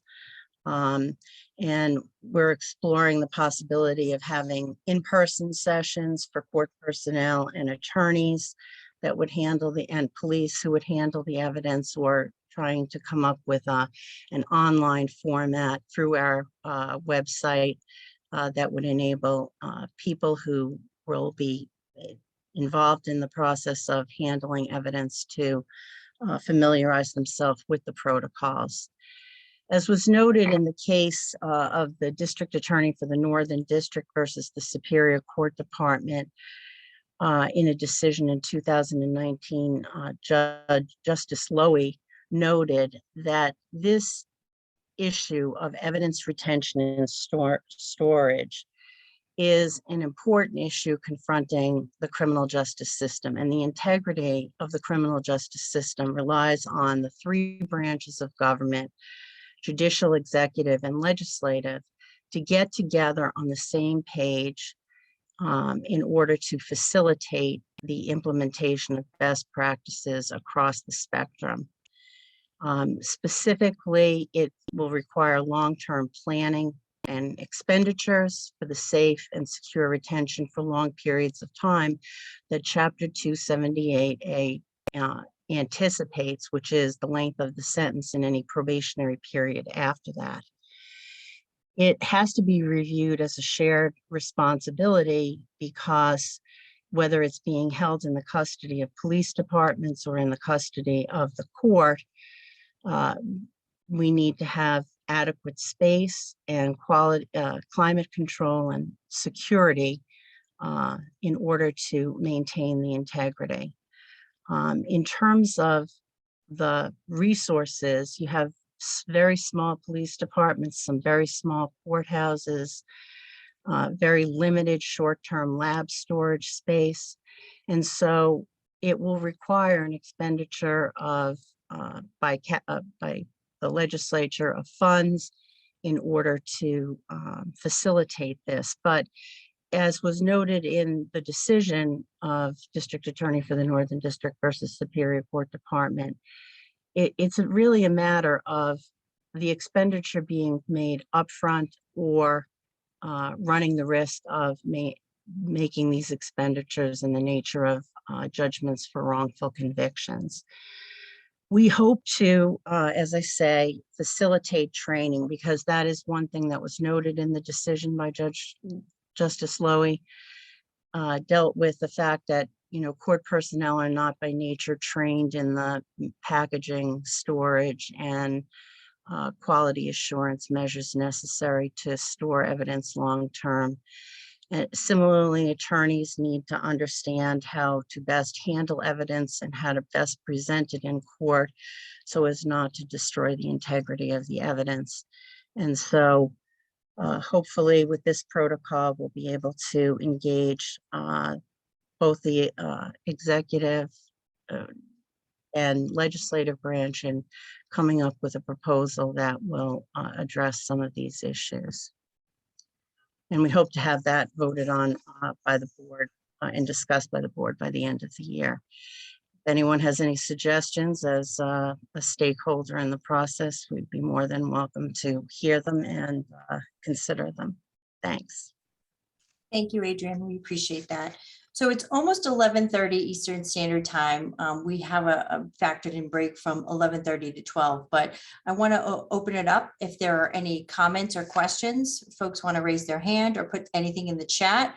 Before we take a break, we can go a little bit past 11:30 if necessary. I don't know if any other board members wanted to weigh in or anyone else. Now is your time. So I'm going to give it a moment to see if there's anything in the chat or anything anybody would like to ask a question of.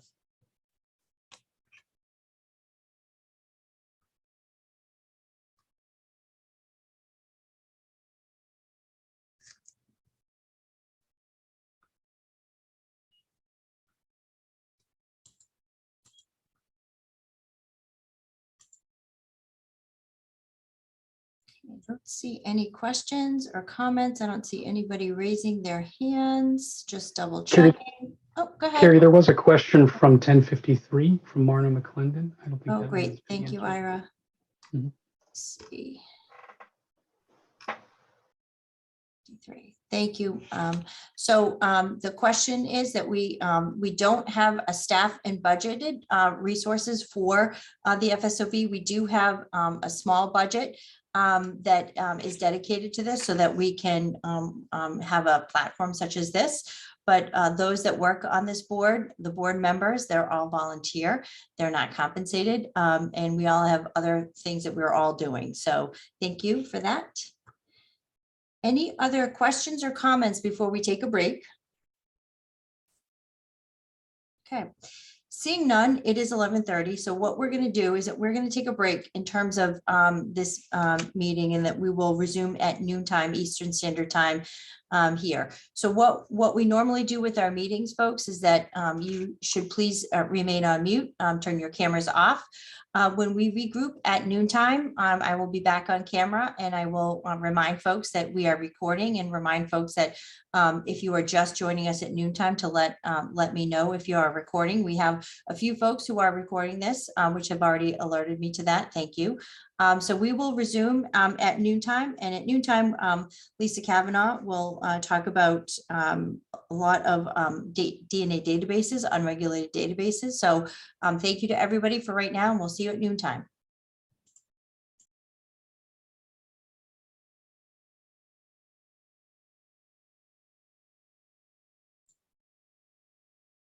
Hi, everyone. It's Kerry Collins again. It's just right before noontime, Eastern Standard Time. We've started recording again. We're going to start the summit in earnest in about a minute, but just want to let folks know that we are now resuming recording.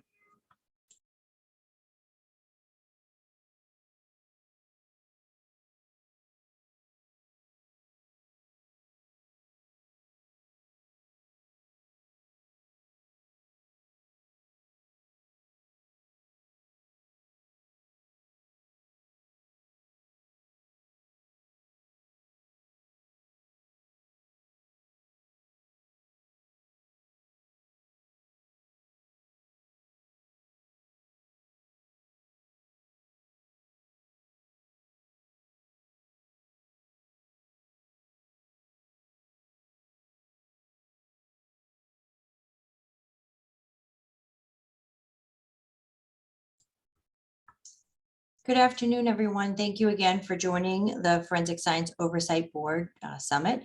It is now noontime Eastern Standard Time here in Massachusetts. We're going to resume our program. I just want to remind folks that thank you to those who have let me know that you are recording. If anybody is recording this that has not already alerted me, please do so either in the chat or by just letting me know right now. Pursuant to our open meeting law and Massachusetts law, we need to let folks know if something is being recorded. We here at the FSOB are recording this as well. So if anybody who has not let me know that you are recording, please take this opportunity to do so. This second panel is going to be moderated by Attorney Lisa Kavanaugh. And before I get into this panel, I really need to thank Lisa and Lucy Davis. This summit would not have happened but for those women. Lisa's work in helping this board frame the issues, look at these issues, and really capture what this board is looking to do and looking to accomplish, and what we have accomplished is a credit to Lisa's dogged determination to get this moving. So thank you, Lisa Kavanaugh. Just like Ann, Massachusetts is lucky to have you. So thank you so much. And to Lucy Davis for putting together, getting folks together and helping frame our issues as well. So thank you as well, Lucy. And we are very grateful that you are a member of this board. So this panel is going to run from noontime to 1:30. We'll break at 1:30. And this is about other models and of the forensic science oversight board types. I know you've heard a little bit about it, but it's also talking about DNA databases. And you're going to hear from Lucy and Lisa. You're going to hear from our various panelists talking about DNA databases as well. And we're very lucky to have Sarah Chu from the Innocence Project. We're lucky to have Lynn Robitaille Garcia from the Texas Forensic Science Commission, as well as Kate Chatfield, who was the former chief of staff to the San Francisco District Attorney Chesa Bodden. But this statute, the statute, folks, about the Forensic Science Oversight Board that is really about this panel, this section rather, has to do with what I had mentioned before, which is subsection D, which is the board shall initiate an investigation into any forensic science technique or analysis used in a criminal matter upon application by a person alleging that a forensic technique in common use is not scientifically valid as well. So with that, I'm going to turn it over to Lisa Kavanaugh to moderate this panel. Lisa, thank you again, and take it away. Thanks so much. I'm actually going to start with a troubleshooting, which is that I think Lynn Garcia is having audio issues. And since she is one of our essential speakers, I want to be sure that that gets straightened out. Okay. We'll have Amy work on that. Wonderful. Thank you so much. So as Kerry just mentioned, this panel is really drawing on the portion of the statute that that authorizes the Forensic Science Oversight Board and mandates us to initiate an investigation into a forensic science technique or analysis used in criminal matters.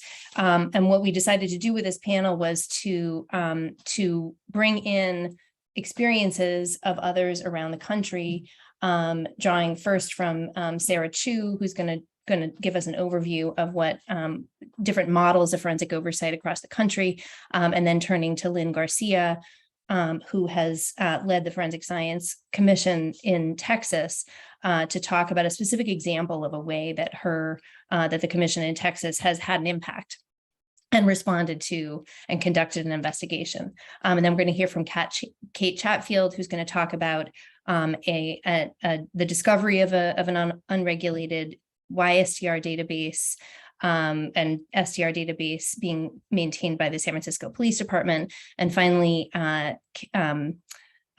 Lucy and I will be talking about our experience conducting the board's first investigation of this nature. So I'm going to turn it over first to Sarah, who's joining us from the Innocence Project. And I want to thank her for coming to present at this forum. Sarah. Thank you, Lisa. Alrighty, let me share my screen, and I'm going to go off camera while I'm running this presentation, just because my computer seems to work better that way. So does everyone see the presentation form of the PowerPoint? Yes, we can see it. Thank you. Great, super. Thank you so much. So before I begin, I just want to thank and commend the Massachusetts Forensic Science Oversight Board. I've been following the work of this board since its inception, and I've just been so just in awe of how well the commission members work together, how they have been breaking down the traditional lines of adversarial parties in order to better communicate. And I've also been incredibly I just commend the labs in Massachusetts for their collaboration and their openness and their interest in improving their practice. It's just been a real delight to see how this, how these tough conversations are happening in Massachusetts and how the board is really facilitating them. So my job was to talk about forensic science commissions, and it was made infinitely easier by a 2022 report from NIJ on state forensic science commissions. This was an update of a 2016 report, and I would recommend anyone who is interested in commissions to look to that report for an inventory of what is happening across the country. And in terms of why we need forensic science commissions, I wholeheartedly endorse this report's response to that, which is first, that commissions offer the opportunity to bring stakeholders together and create new lines of communication where there previously wasn't one, that it allows for the dissemination of information for new research and best practices that are coming online to be transmitted down to the state level for actual practice. It helps provide a platform for forensic science service providers. So both Tim Palmbach and John Grossman acknowledged this morning that parent agencies don't always share the same mission as forensic science laboratories. And when it comes to funding, labs may need to compete with the urgent issue of the day. And what Forensic Science Commission can do is speak for labs when the parent agencies can't or sometimes won't. And finally, they are centers of accountability for the forensic science system, and that's across the system, right?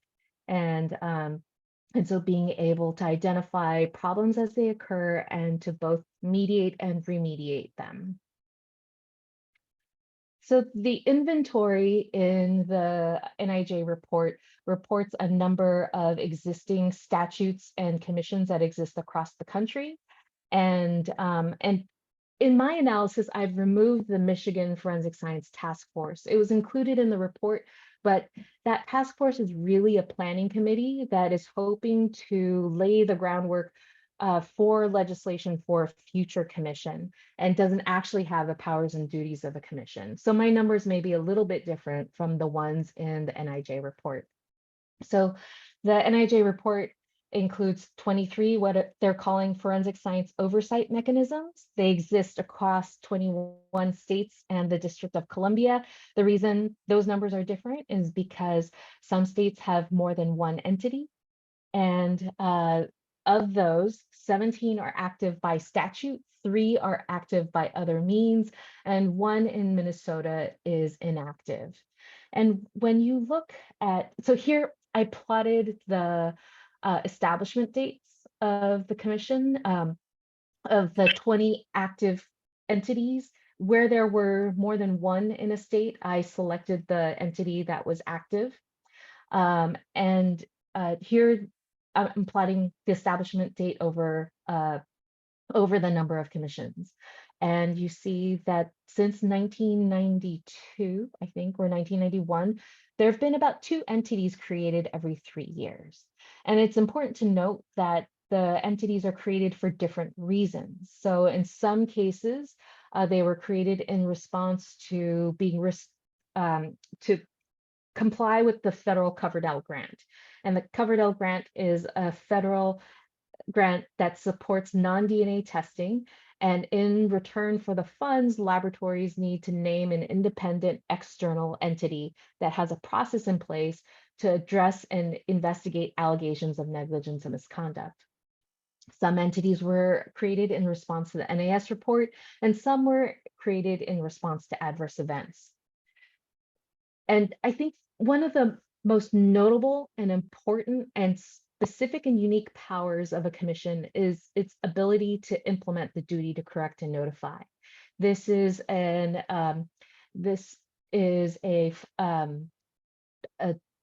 the version here is the Innocence Project's position.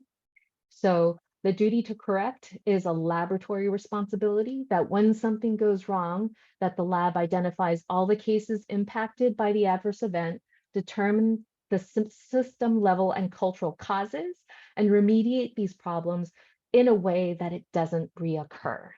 And forensic science commissions can set the bar for how rigorous and to what level of quality this duty to correct is implemented. And commissions have a special capacity to facilitate the duty to notify. So again, by setting that bar, it can require that all affected cases receive notification when something goes wrong. I've observed a number of reviews across the country, and in some cases, they'll only review cases where individuals are still incarcerated, or people who have pled guilty will be excluded from the analysis. And we know that innocent people plead guilty, and we know that people, even if they're not incarcerated, they still suffer the collateral consequences of their convictions. And so the duty to notify people who are impacted by an adverse event should be connected to the problem that went wrong, rather than how deserving a case is to be reviewed or for the defendant to be notified. Second, the commission has the special power to gather diverse stakeholders to design and implement a notification plan, and has the ability to use the public process to ensure accountability and improve public trust in the process. And okay. Oh, here we go.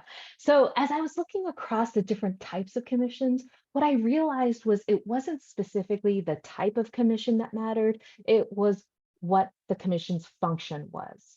And so something that was totally core to the activity of a commission was whether or not it had the ability to review complaints.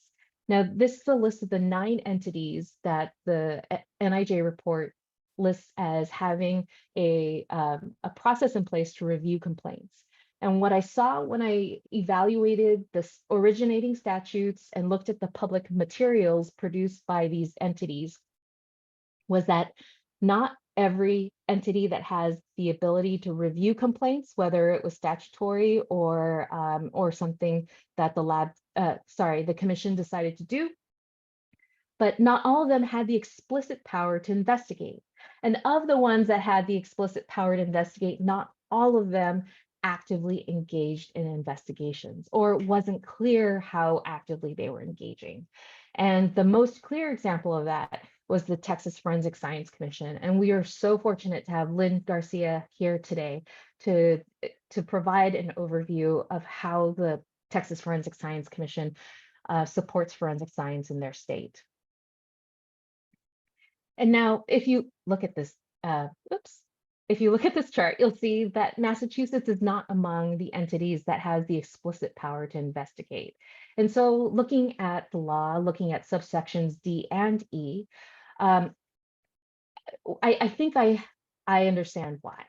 So the board on a scientific level has the ability to investigate scientific matters and report the results. But in terms of adverse events, the board only has the power to create a system for laboratories to report professional negligence or misconduct.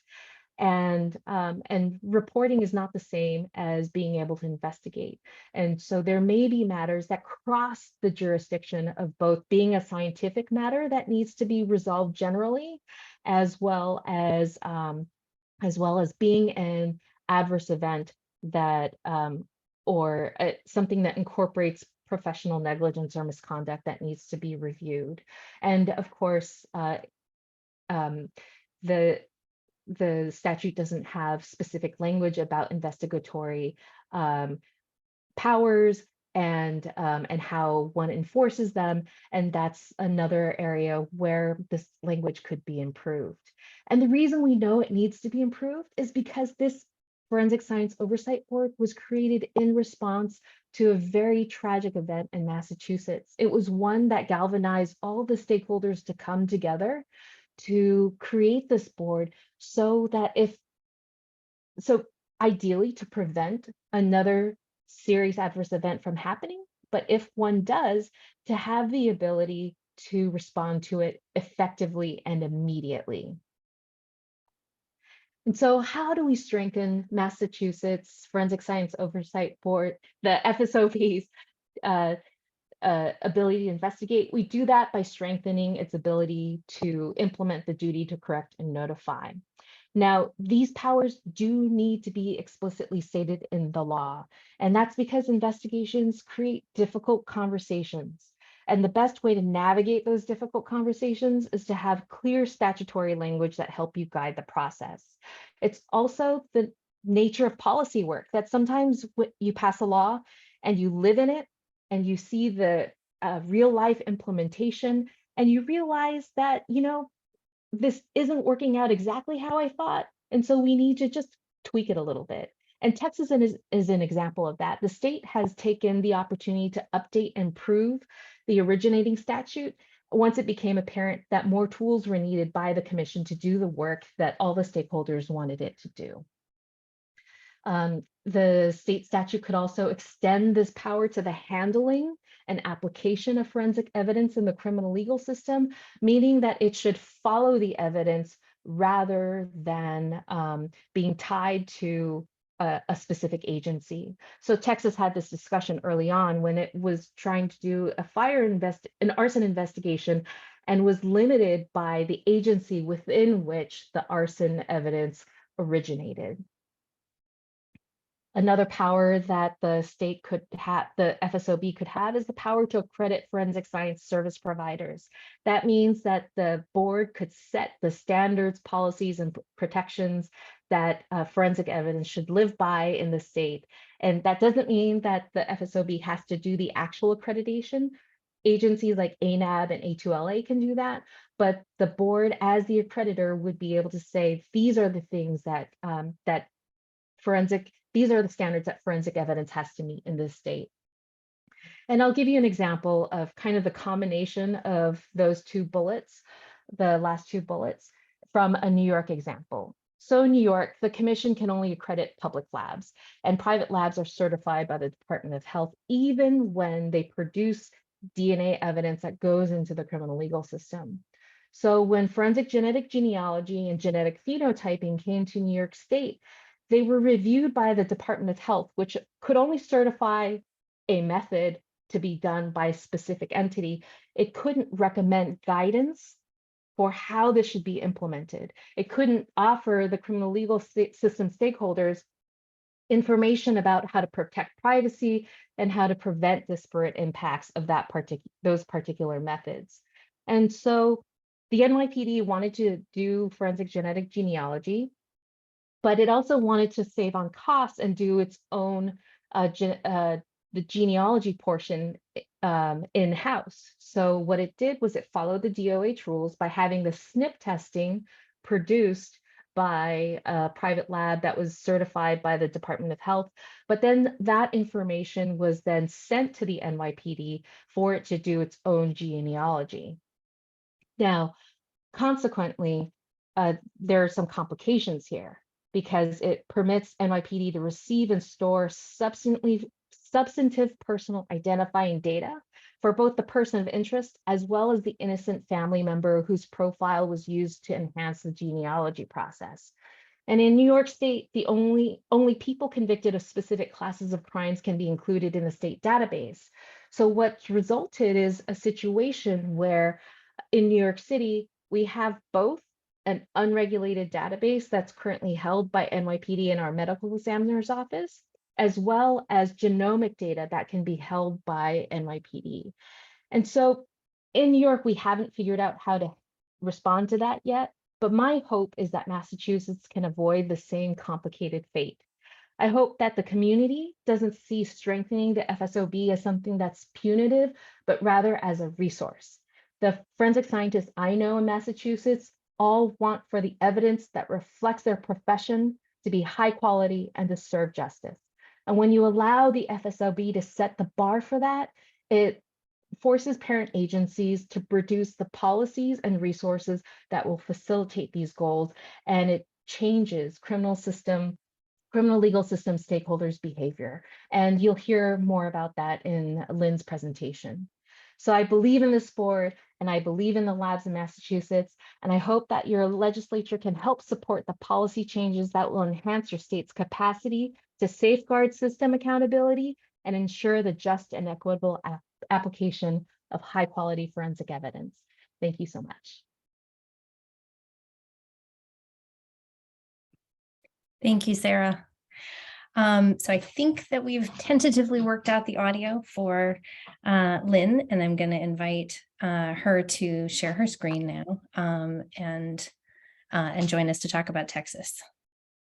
Can you all hear me? I'm doing this through two separate devices. Is the audio coming through okay? It is coming through.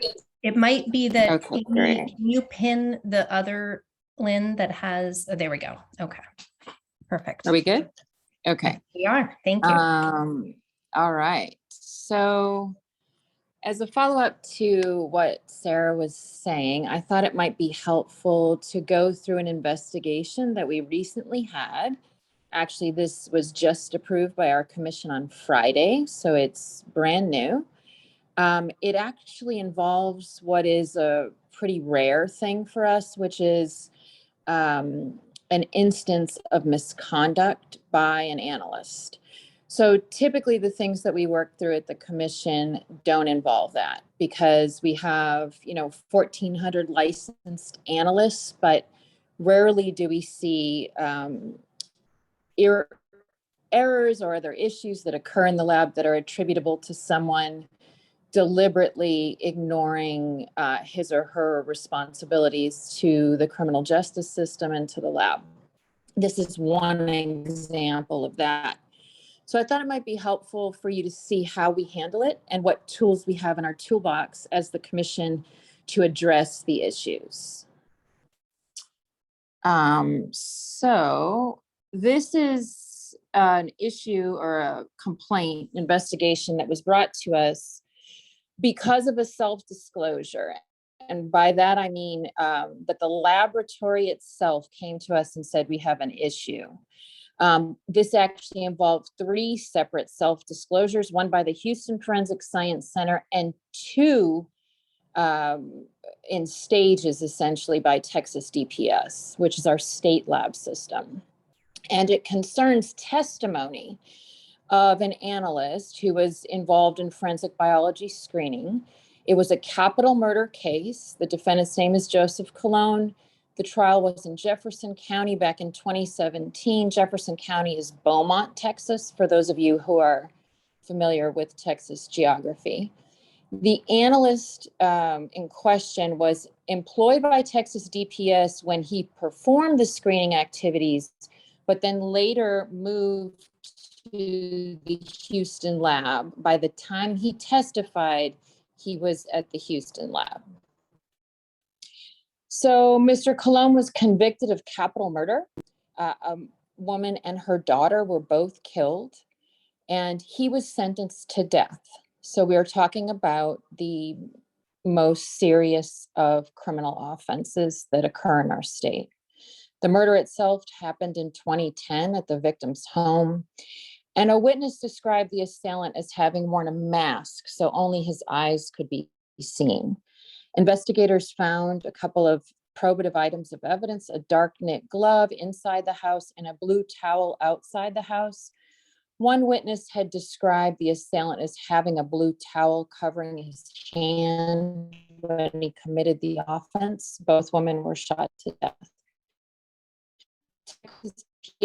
End of the DNA analysis process reported that Mr. Colon could not be excluded as a contributor for both of the probative items of evidence. So the analyst in question had performed forensic biology screening and issued a report in November of 2013. Then he moved on, became a DNA analyst, as I said, promoted at the Houston lab.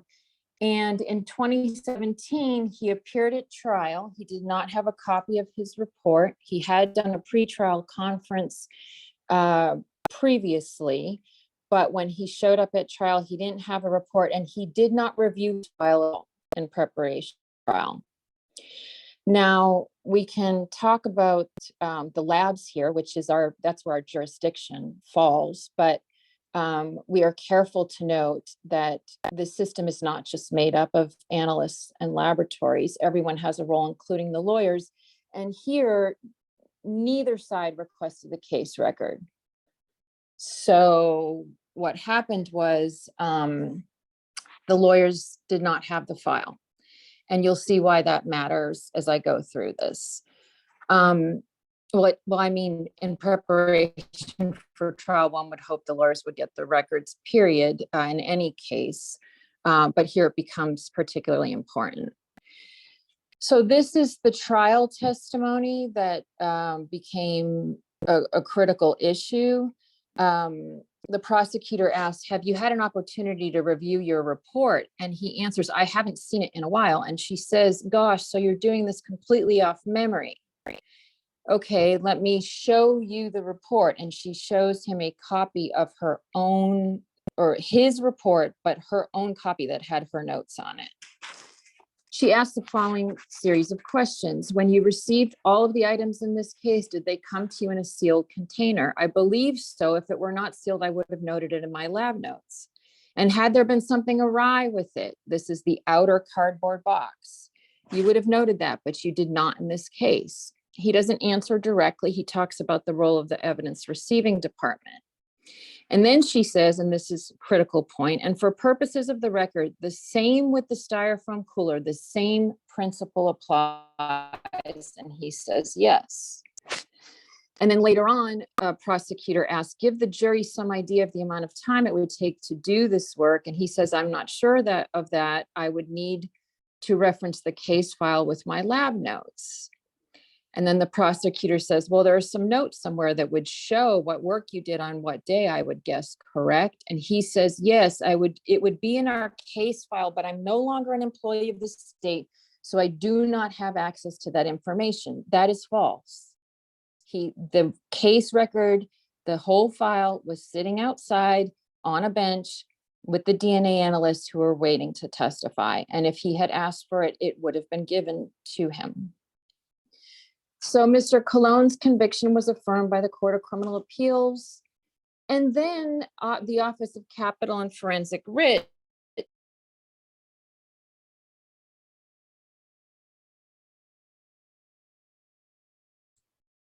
I think we lost her. Can folks still hear Ms. Garcia, Attorney Garcia?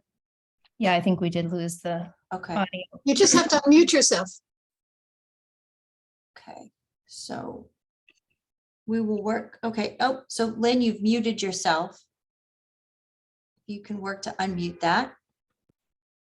Or if Amy, if you can unmute her to help her out.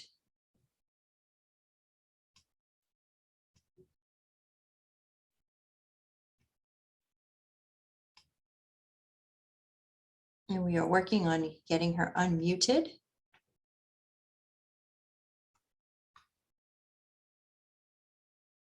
I know we still can't hear her, not yet, as of yet. You're working on it. Can you all hear me? We can hear you now. Thank you, Lynn. So we left off with this, what we're seeing right here, Lynn, where, why don't you, if you could start us from this. Can you hear slide. me? Yep, we can hear Can you. you all Yes. hear me now? Okay, Yep. sorry. I Okay. don't know what happened. Sorry about that. I apologize. I'm not sure what's going on with the audio. I'm sorry about that. So just to keep going with where we left off, I think I was saying the Office of Capital and Forensic Writs is essentially a public defender for capital cases that operates at the state level. So they went ahead and got the case record and saw in there 47 pages of bench notes that the serologist, Mr. Benson, had taken, the biology screener. And the very first page talks about the cooler that had the probative evidence from the crime scene in it. And it says, despite stickers indicating to refrigerate on arrival, I pulled this item from a regular shelf in the vault. The packs were room temperature, the feathers, and there is a foul smelling water or liquid along the bottom of the container. So all of a sudden, the Office of Capital and Forensic Writs realizes they have an issue. of potential significance that was not looked at before. The bench note also said, I will inquire as to why the storage instructions clearly indicated were ignored. The liquid will be soaked up with towels and discarded. No quality incident was initiated and no photos were taken of the condition of the cooler or the envelopes inside. So when OCF, the lawyer, the writ lawyer for the defendant, brought these issues up to the court, and a deposition was ordered. So during that process, instead of saying, oh, wow, yeah, you know, I missed it, I should have read my case record. If I had, then I would have been able to give more complete information to the trier of fact. Instead, in the deposition, he contended that his trial testimony was accurate and complete, said no policies had been violated regarding the storage of the evidence, said that there was no potential for contamination, and minimized the potential impact of degradation, saying that it would result in loss of DNA. And that's true generally, right, as a principle. But what he didn't acknowledge is that, you know, depending on the facts and circumstances, that degradation in certain circumstances could adversely impact the defendant. It doesn't always work out well for the defendant. If you have a minor foreign contributor that you lose in the process of the evidence degrading, then there are various implications that could happen there. So we made observations and findings. And what I wanted to pause and talk about here is why the Texas law provides the right tools for our commission to do our job, even in the worst of circumstances, which I want to reiterate again, we rarely have misconduct findings. But in Texas, the labs are required to self-disclose negligence or misconduct to us, and we're required to investigate. And these were the very first powers or responsibilities, I should say, given to the commission at the very beginning when we were created. So that's something we've been doing for a while. And we were created as essentially the Coverdell compliance entity. And that's what we did from the very beginning. Now, over time, our authority has evolved, and one of the things that we are is the accrediting authority for the state. And that doesn't mean that we actually reinvent the wheel. We recognize the accreditation of ANAB and A2LA, but if we choose to, we have the authority to go in and audit, in addition to or side by side with ANAB, which is the main AB accrediting body for our state. And we do exercise that authority sometimes, but we didn't need to here because we have two labs that understood the significance and brought the issues to our attention, investigated them, brought us one quality incident. And when we said, we think you need to do a little more over here on this other issue, they went and did it and brought us another one. And so because they understand the significance of the work, because they trust us to be responsible with our investigations, we don't typically have to perform an independent additional supplemental audit. Sometimes we do, because the scope of what we can cover is much broader than what ANAB can cover, just due to the sort of scope and parameters of the ISO standards. But typically we don't have to do that. We did take action against the analyst license, which I'm going to talk about in a minute. Analysts in Texas are required to be licensed, just like lawyers, doctors, engineers, etc. And we have the ability to take disciplinary action when analysts commit misconduct or violate the Code of Professional Responsibility. We made recommendations in this report. Some are specific to the case. Some have universal applicability to all of our labs. Those universally applicable recommendations will be assessed by ANAB when the labs are reassessed. And so because we're working lockstep with ANAB or side by side in collaboration, what they have said is we're going to use a TFSC specific checklist. And one of the things we're going to ask about is laboratory, have you read this report? Have you thought about the extent to which any of these recommendations apply to you? And so it allows us to really ensure that what we're saying is implemented. And so we try to be responsible with the recommendations that we make. And we work together with the Texas Association of Crime Lab Directors and the Texas Association of Forensic Quality Managers to make sure that what we're asking people to do, what we're asking the labs to do, are things that they can do and that they can implement. So we also have a recommendation involving a lab portal that I'll get into in a second. So these are the findings that we issued. We issued a negligence finding because the analyst appeared to trial unprepared. And this was something that we had addressed in other reports. And we acknowledge that even though at the time of his original testimony, there was no licensing requirement, there were still guiding principles in place that people were expected to comply with, that ASCLD lab and then ANAB had issued. And the lab itself, the Houston lab, had an conduct expectation policy about what information needs to be communicated to stakeholders in the criminal justice system. And you can't comply with those expectations if you're not prepared. We also said he was negligent because he couldn't possibly answer the lawyer's question honestly because he hadn't prepared. So what he really should have said is, I don't know the answer to that question because I haven't looked at my case file coming in here today. The truth was that he had not reviewed his bench notes, and basically winging it was careless and negligent on his part.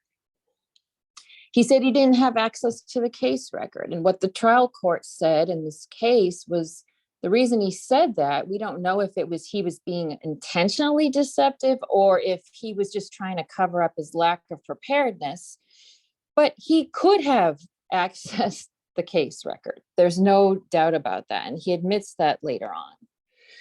We also issued a finding of misconduct because when he was deposed, he denied the impact of his failure to prepare. He refused to acknowledge it even later, even after he had been trained on a similar incident that happened in another laboratory. He still refused to acknowledge his lack of preparedness and the impact that it had.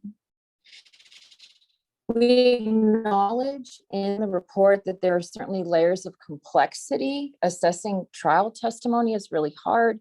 We want to give the analyst the benefit of the doubt always because it's an adversarial system. So it's not, the problem is not as much the testimony as the failure to acknowledge the problems with it later on. That was the hardest part of this for us, is that when given the opportunity, instead of saying, yes, this is a problem, he dug in. We have 3 Code of Professional Responsibility violations cited in the report. And then on the substance of the scientific issues, he insisted that there was no potential for contamination. Well, that is not a statement that is supportable, that there's no potential for contamination. We have no problem with the laboratory saying, here's the situation. Based on these bench notes, we don't think that the inner envelopes were wet or damp or soggy. We think the inner envelopes were okay because there's no note that says otherwise. It only says that the FedEx envelope inside was wet. But we can't say for sure the impact because it's not possible, because technology doesn't exist to allow us to do that, right? The other thing that they could say is we looked for contamination in the following ways. We looked to see, what the data, if the data are red flagging us about anything when we actually did the DNA analysis. We proceeded with the DNA analysis, but here's what we saw. We think that based on that, it's reasonable to continue. But the problem is the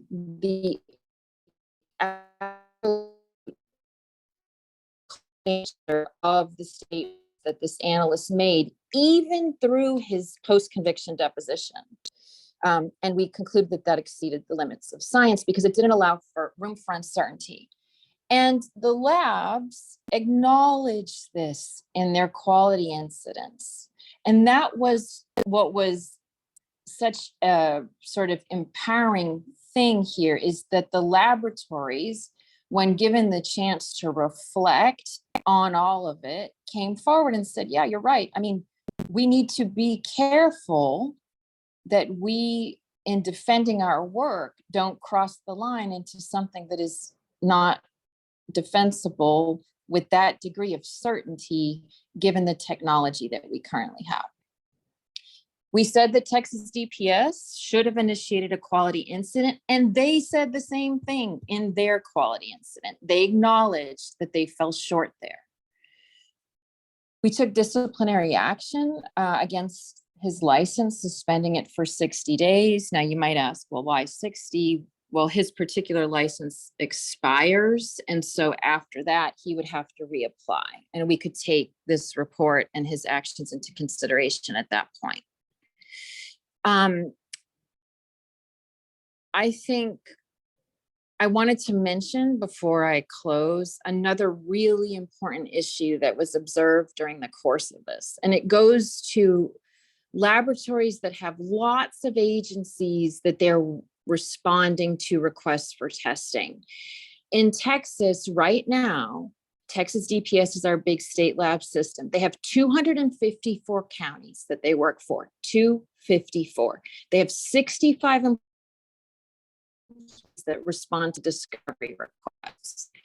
We'll realize through this process, and what the lab realizes right now, they provide full discovery of these case records when they're asked for it. But that's not what the law says when it comes to exculpatory, impeachment, or mitigating information. And what the labs realized through the course of this is that they really need a statewide lab portal where any lawyer who is assigned to a case, all they need to do is enter their bar number or whatever, a secure login and password, and they should be able to get everything that is in the LIMS through an API, regardless of what LIMS system the laboratories are using. And so DPS, and working with some of the LIMS providers, is asking for a substantial investment from the legislature to allow for a statewide lab portal system that will give any lab in the state the ability to immediately, when someone's assigned to the case on prosecution side or defense, push out what is needed in order for the defendant to be appropriately represented, one hopes. Now, if the lawyers don't look at the stuff and they don't ask for an expert, at least it's not sitting in the lab's records. At least there's not an argument later on that the lab was sitting on information. So it is true that the Brady obligation is the state's obligation, but there's a lot of risk that labs have when they are responding to discovery requests and instead of having technology that automatically pushes the information out. The court, I haven't even talked about the court's opinion. The court was ruthless and really harsh in its opinion about the behavior of the analyst and the lab to some extent here. And one of the big points that they made is the opinion about whether there was a risk of contamination or degradation, given the facts, the fact that the analysts testified about that doesn't definitively dispel the issues that were raised of concern in the bench notes. Those should have been resolved by the jury in its role as the ultimate fact finder. And that information didn't get to the jury because it didn't get to the lawyers, and the analysts didn't prepare. So it was sitting there undisclosed, and the court was not happy with that.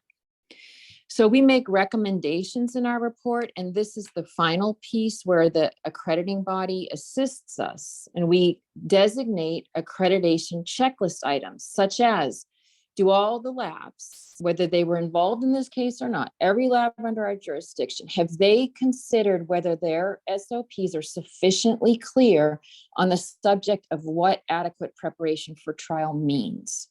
And so we want them to to be self-reflective about that. The labs, and then we have other items that fall under AB checklist items that we're asking about. When labs transition, or when employees transition from lab to lab, can we come up with a policy statewide about how that's handled to make sure people are communicating? I call it the alumni relations issue, right? Or do you have a good enough relationship with the people who leave to make sure that when they go and stand up and talk about analysis that they did at your lab, that they're going to have all the information, prepare as if they were still employed there? And then the lab that's receiving that person, are they giving enough time for that? So we have, perhaps because the state's bigger, these issues are more acute for us, but it's something that we will be addressing. And then I covered the lab portal here, and we are going to host a training to discuss our report and the trial court's findings. So I have a feeling I've talked too long.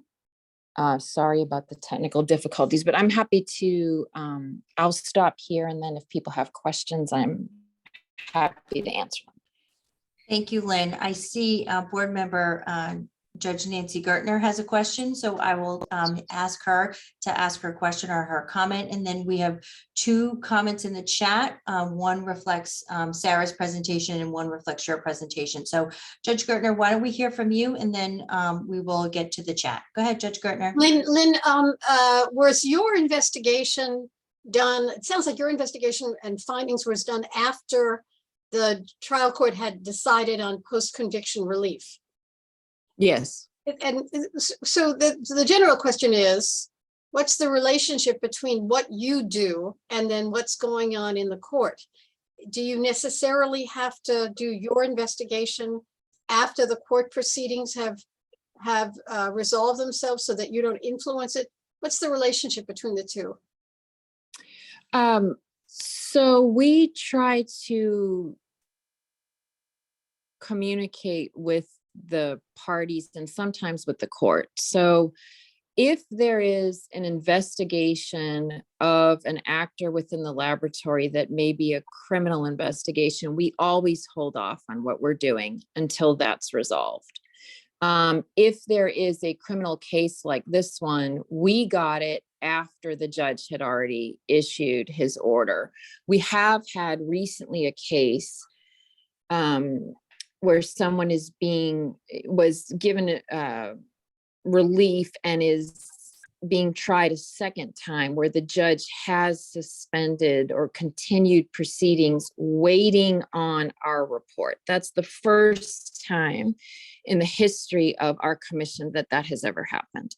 Typically, it comes to us after, and then the question is, will somebody go back and do what's called an 11073 writ, or colloquially referred to, I guess, as a junk science writ, and sort of bring up the things that we have written. Now, our reports are inadmissible in court. So the lawyers actually have to bring in the direct witnesses, the experts themselves. I'm not quite sure how I've never been subpoenaed to testify so far. But yeah, I think the way the lawyers bring our stuff in is by looking at what we're saying and then building the case with the original material, not only our findings. But the timing question is, if you wait until a judge has made a decision, then you run the risk that your finding could be inconsistent with what the judge found. In other words, the judge arguably found harmless error. You're not dealing with harmless error specifically, but you write up the misconduct to make it clear that it was very, very serious. And then you're saying that Texas has an opportunity to have another round if that should happen. So, I mean, because the pressure on a board like ours is that we don't act in the abstract. You act oftentimes in concrete cases, and there's a whole different set of pressures related to that. Saying, here's what the misconduct in this case, here's what you should do going forward, that's one thing, but the question is how you relate a misconduct finding to ongoing proceedings. I think you answered my question. Usually by the time we get it, it's after the courts have made a determination. But one of the things that we're noticing, though, is that both prosecutors and defense lawyers are now coming to us before the trial court before they are actually going to trial. And they will ask us, what about this issue? You know, do you have anything you want to say about gunshot residue? Or have you issued any reports on it that we should be aware of, or whatever it might be? So I feel like as our work is getting out there, people are more proactive than they were in the beginning. I don't know if that's helpful at all. And in relation to Sarah's presentation, do you then affirmatively look to see if this witness had been testifying in the same way in other cases? Or are you case specific? Because Sarah was saying, if you find something wrong, you want to make sure that it's not systemic.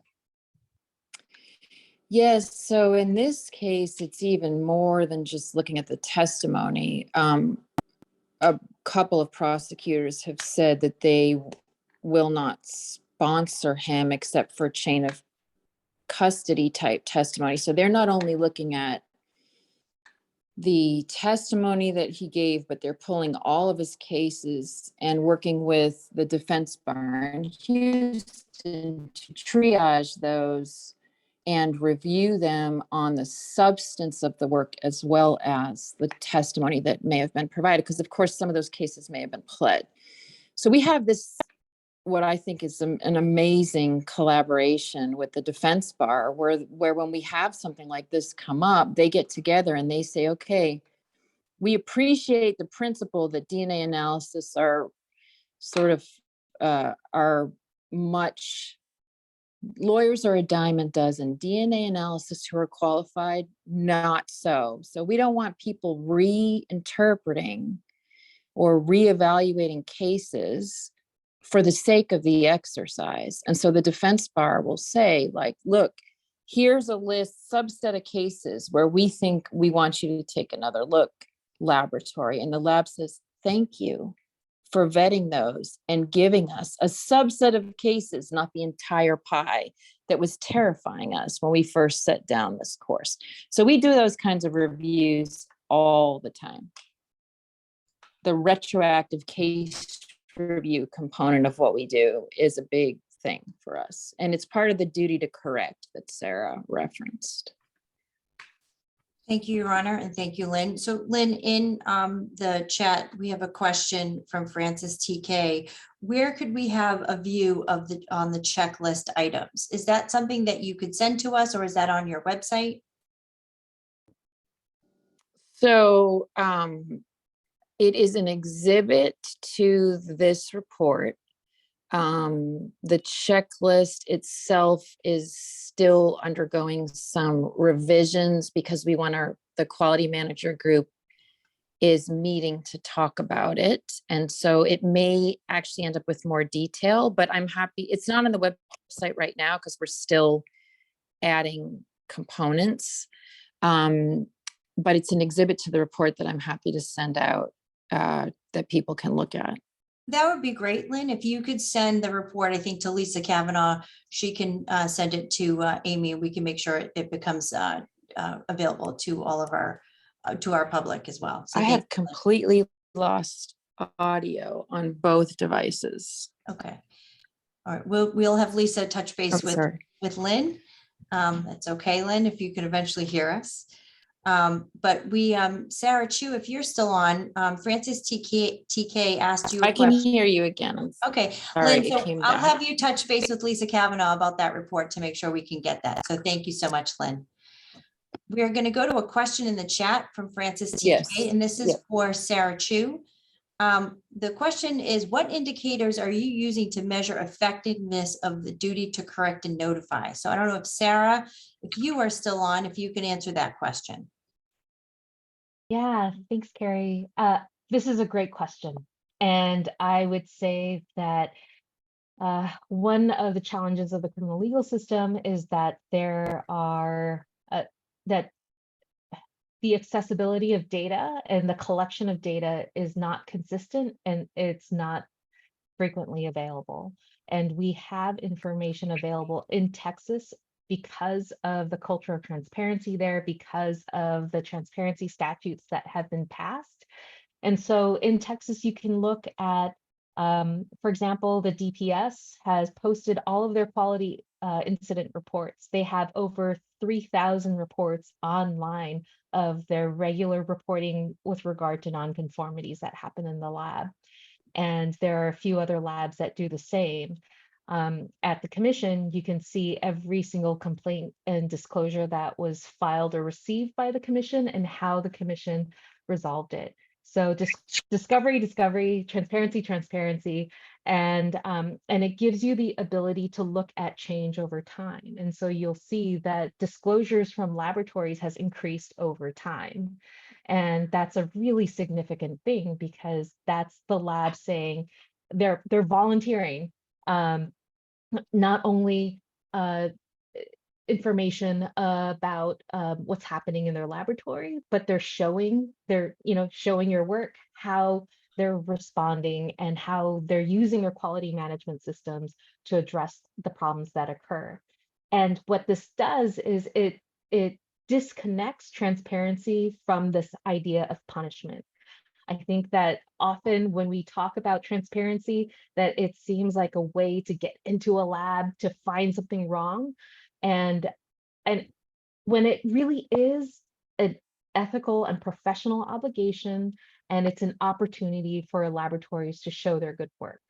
And so unfortunately, we don't really have another entity that we can compare to in terms of establishing metrics. And the other issue with incident reporting is that there's no denominator. And so you're just looking at the incidents that are coming out. And so there's no reliable way to actually create a rate of disclosure. That's something that I was hoping to do in my dissertation. And then I learned that it's not feasible for incident reporting. However, I think you can track practice and you can track activity.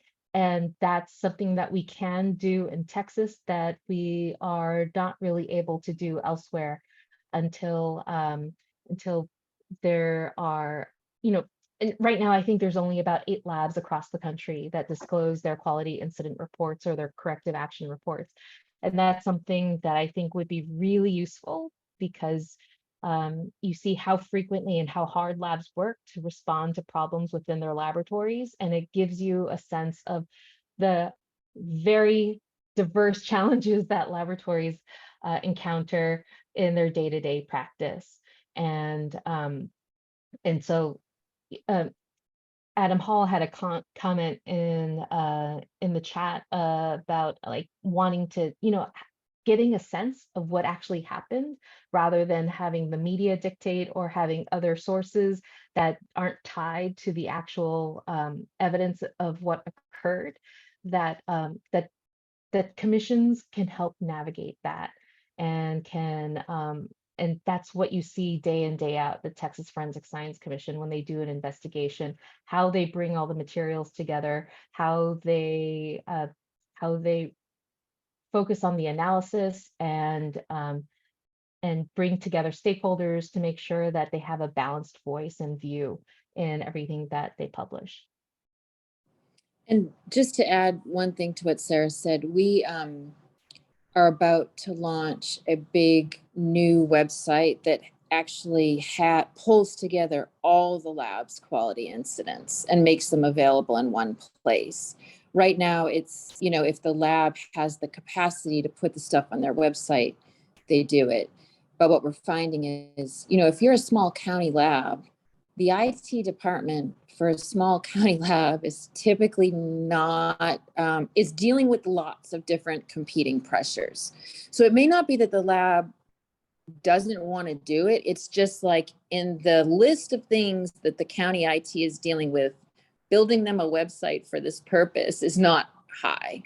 Whereas we can step in as the coordinating body and say like, okay, we're going to do that. You just give us the stuff in as easy of a process, in the easiest way you can, and we will help get it out there, which is a resource that they wouldn't have all of them if they were left on their own to try to do it.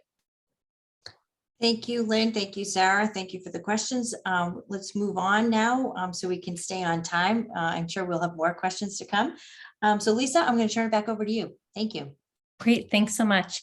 And I'm going to immediately turn it over to Kate, who is joining us to talk about her experience in San Francisco. The second, her presentation and the one that Lucy and I will give after that are both in some ways focused on the issue that can arise when there is a database established that is not overseen by a lab.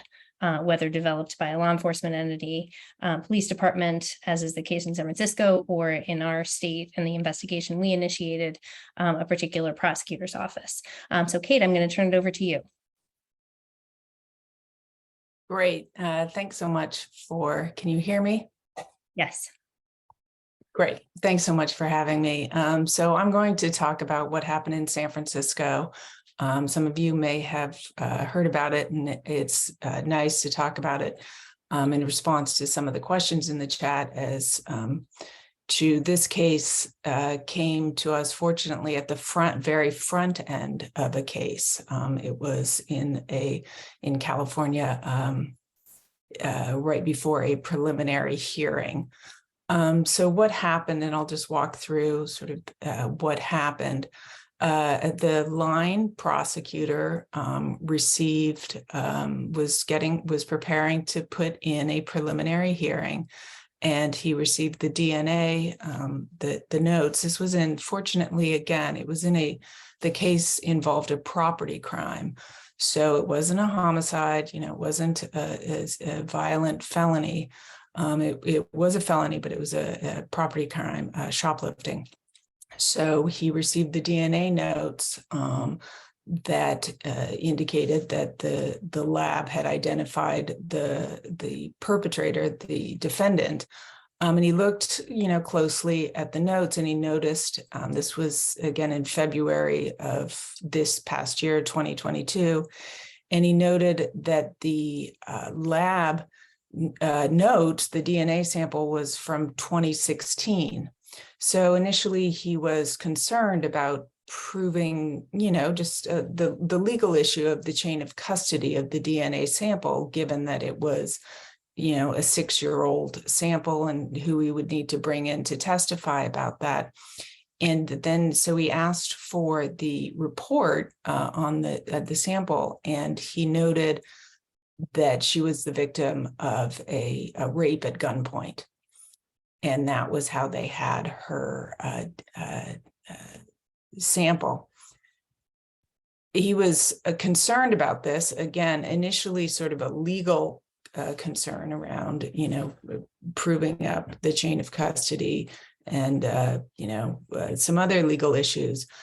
But he was also, a little unsettled. And so he brought it up the chain to his manager, who brought it to the chief of the felony division, who brought it to me immediately. So, and I brought it to the DA at the time, Chesa Boudin. And we immediately had great, we had legal concerns, of course, and we can get into that, but we had great ethical concerns, and we had policy concerns about this practice, what this would mean for sexual assault victims if they, when they learn, or if they feel that their DNA is actually being retained in order to, not for the purposes of the prosecution, but to implicate them in future crimes.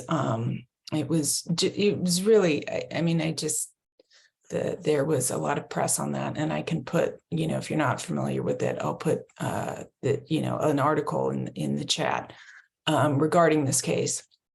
So I contacted the director in San Francisco. Our lab, the crime lab, it seems to have pinballed over the years from one scandal to another, whether it's an analyst using substances that are in the lab, or some other, concern about the sanitary conditions of the lab.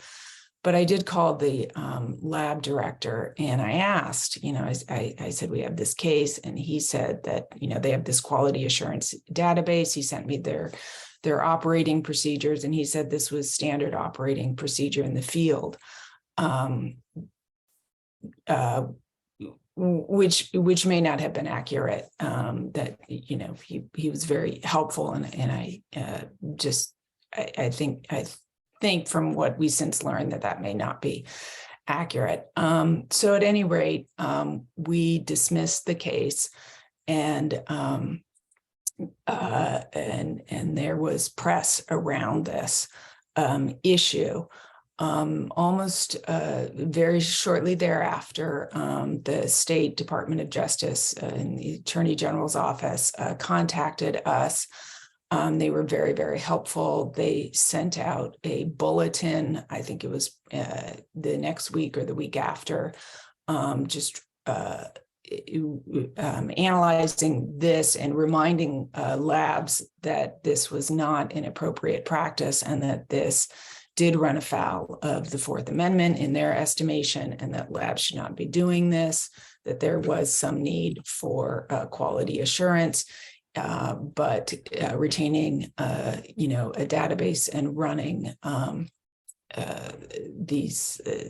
search against this database. And again, none of these samples were uploaded into CODIS. They couldn't be, and they weren't uploaded into the state CODIS.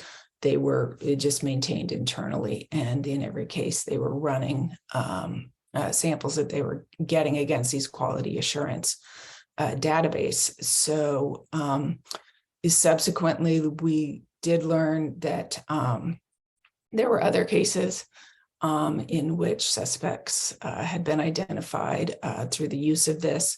We also found out that this quality assurance database, was, large, and it did contain profiles of sexual assault victims, as well as others who had given their samples voluntarily for exclusion purposes, including family members of sexual assault victims. The quality assurance database also included children's DNA. We, following this, again, the Department of Justice issued that bulletin, and then a state senator, Senator Scott Wiener, we worked with his office, and we pulled in some, forensic experts in the area, and we helped to draft state legislation, SB 1228, which was just signed by the governor in September. So it passed through both houses of the legislature and then was signed by the governor, that prohibited such a practice from occurring at any public labs in California. So, and I can put a link to that legislation as well. So again, I think if I didn't say it earlier, we were somewhat, I guess, fortunate in that it was caught. Well, we were definitely fortunate that it was caught very, very early in this particular case, and that it did involve a property crime. But the analysis that we would have had to have done, or that a judge would have to do in a suppression motion, would have been the same analysis, had it been a homicide case. I think what it underscored for us was the need to really, thankfully we had that trial attorney that was sensitive and that was very diligent in his, pre-preliminary hearing review of the case, that did catch this. So but it did highlight for us the need to be training prosecutors in sort of general practices and best practices, and what to be on the lookout for, not only legally, but I think in this case, really, if you ethically. I think it was just such a sort of a gut punch when he saw that DNA report. So that is, the the story of what happened, and I'm happy to put anything in the chat that can be helpful, or to take questions on this. Thank you so much. That is great. We appreciate that. We will be monitoring the chat. We appreciate your participation. So Lisa, I'll turn it back over to you. Thanks so much. So I'm going to share my screen, and while I'm doing that, just point out that one of the things that is kind of extraordinary about the story we just heard is that our board had just completed its report on that I'm going to describe for you along with Lucy. It was almost like, it was hard to tell in the context of the work we were doing. Is this a one-up? How common is this? The issue of databases being established outside of the regulation and oversight of CODIS.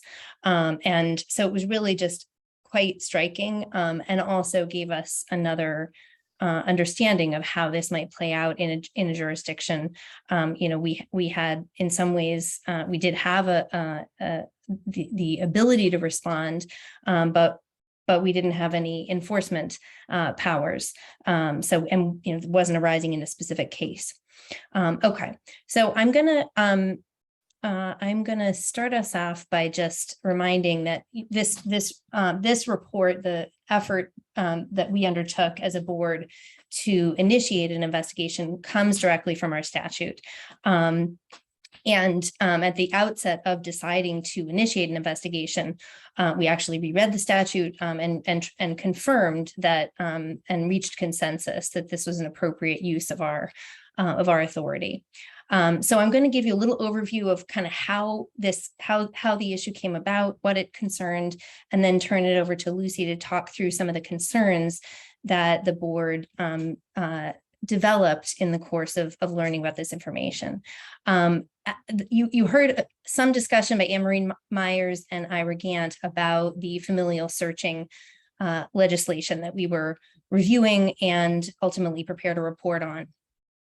During that process, so while we were really in the weeds of exploring and understanding and studying what familial searching is, what sorts of regulations and safeguards could make us comfortable with the state authorizing the lab to use that search engine, we learned of a proposal, or at least what we understood to be a proposal, by a set of district attorneys in Massachusetts to create a database that they would run independently of the lab.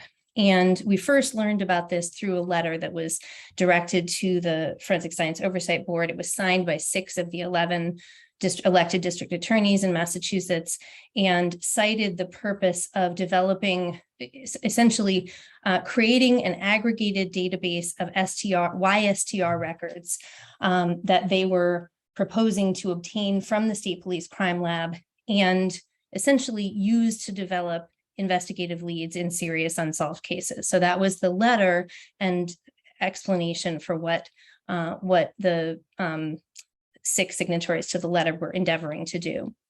This prompted the board to organize an emergency meeting, at which we then learned that that one county in particular had initiated a grand jury proceeding and issued a subpoena directing the State Police Crime Lab to produce DNA records from counties other than, so the grand jury proceeding was taking place in Bristol, and it was seeking to compel the production of records from other counties. This emergency meeting was, also essentially a playing catch up, trying to understand and piece together what had happened. So we had a series of we had input from the Massachusetts Association of Criminal Defense Lawyers and the Civil Liberties Union of Massachusetts, outlining some of the legal and ethical concerns with this proposed database. but understanding that we didn't really know what the contours of that were, whether we could even call it a database. We didn't know any of what it looked like. We resolved at that meeting that the production of records by the lab, in other words, were the lab to comply with the grand jury subpoena that was directing them to produce categories of records that we were unable to determine because it was done under the secrecy of the grand jury, that this could jeopardize the lab's CODIS standing and also violate the statute that governs our state's administration of the DNA database, colloquially known as 22E.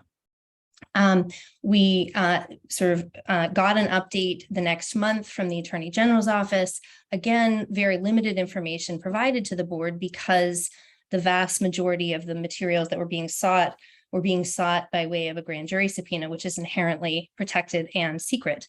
And so the only information that we were given was that the Attorney General, that the Attorney General's motion to quash the grand jury subpoena had been denied. We then voted the next month to initiate an investigation into the database. And I'm going to have Lucy talk a bit about what the nature of our concerns were. But, broadly speaking, we were trying to get a handle on, what are the implications? Are there scientific implications of an agency that does not employ any scientists overseeing, searching, utilizing a database of records that they've compiled that inherently requires some amount of scientific background to understand? Are there regulatory implications for the lab, for its accreditation status, for its ability to participate in CODIS and ENDIS? Are there privacy concerns? And I should just take a moment for those who aren't familiar with this to clarify that, when we talk about databases, there is a national system, and states are able to participate in that national system, the national database of DNA profiles, because only when they're able to demonstrate that they are compliant with the regulations that the FBI sets. And the idea is that there's only certain categories of people whose DNA profiles can be included in the database. And if a person's DNA profile is included in the database because, for example, in Massachusetts, you have to have been convicted of a felony. If your felony conviction that gave rise to you having to be in the database is overturned, then the profile needs to be removed. So there's very careful structure in place for who can and cannot be in the database. And what Kate was referring to before, certainly, a rape victim's profiles are not in the offender DNA database. They are not searchable using that system. So I'm going to turn it over to Lucy to talk about kind of more in some more particularity what concerns and questions we decided to ask in the course of our investigation. Thank you, Lisa, and I appreciate being able to discuss this with you all. Being somebody that I was on the scientific working group on DNA analysis methods when the federal government, under the DNA Identification Act of 1994, gave the FBI the authority to develop a national database in relationship to DNA profiles. And during the conversations, when that first started, there were a lot of different aspects that were looked at before the FBI developed their database. And you've got to remember, in July of 1866, Congress passed the 14th Amendment, which no state shall make or enforce any law which will abridge the privileges or immunities of the citizens of the United States. So we had the APHIS and the latent print database available for law enforcement use, but we are now going into new uncharted area because from a fingerprint, there's very little information you can get. Now, DNA contains all of the information about the human, everything from disease states or possible ongoing diseases, impacts, that type of stuff. So the FBI was very cognizant of the issues that this type of database can be and what effect it can have on the liberties and the rights of the humans that are being put in it. And so they were very careful to make sure that they paid attention to different aspects and to safeguard that so that there is no concern that database is infringing upon any privileges or immunities of the people that are in it. Some of those things is making sure that the data is accurate, because the fact of it being accurate is important, and you do not want to have anything come out that may end up being inaccurate and causing a false arrest or conviction, and that the validity of those matches are right, that the people who are interpreting the matches from the DNA know what they're doing and know whether or not those matches were applicable and correct.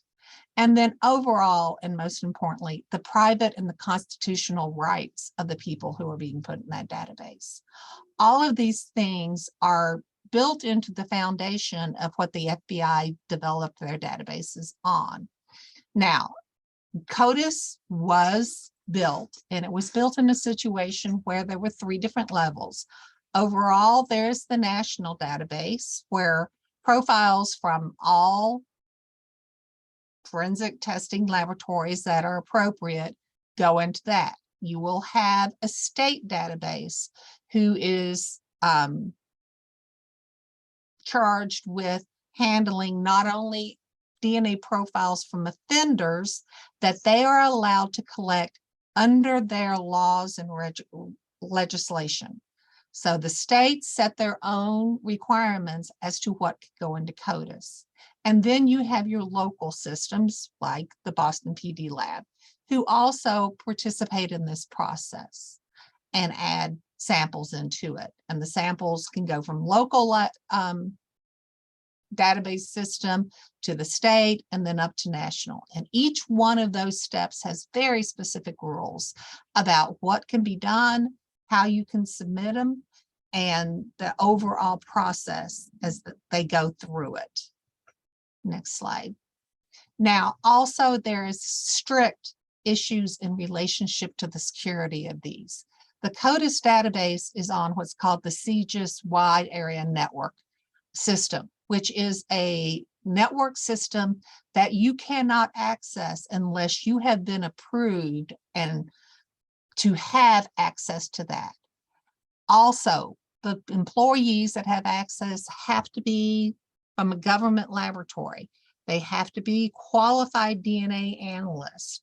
They have to meet not only the state's requirements for employment under background checks, security investigations, but also the FBI before they allow any analyst to have a security background check.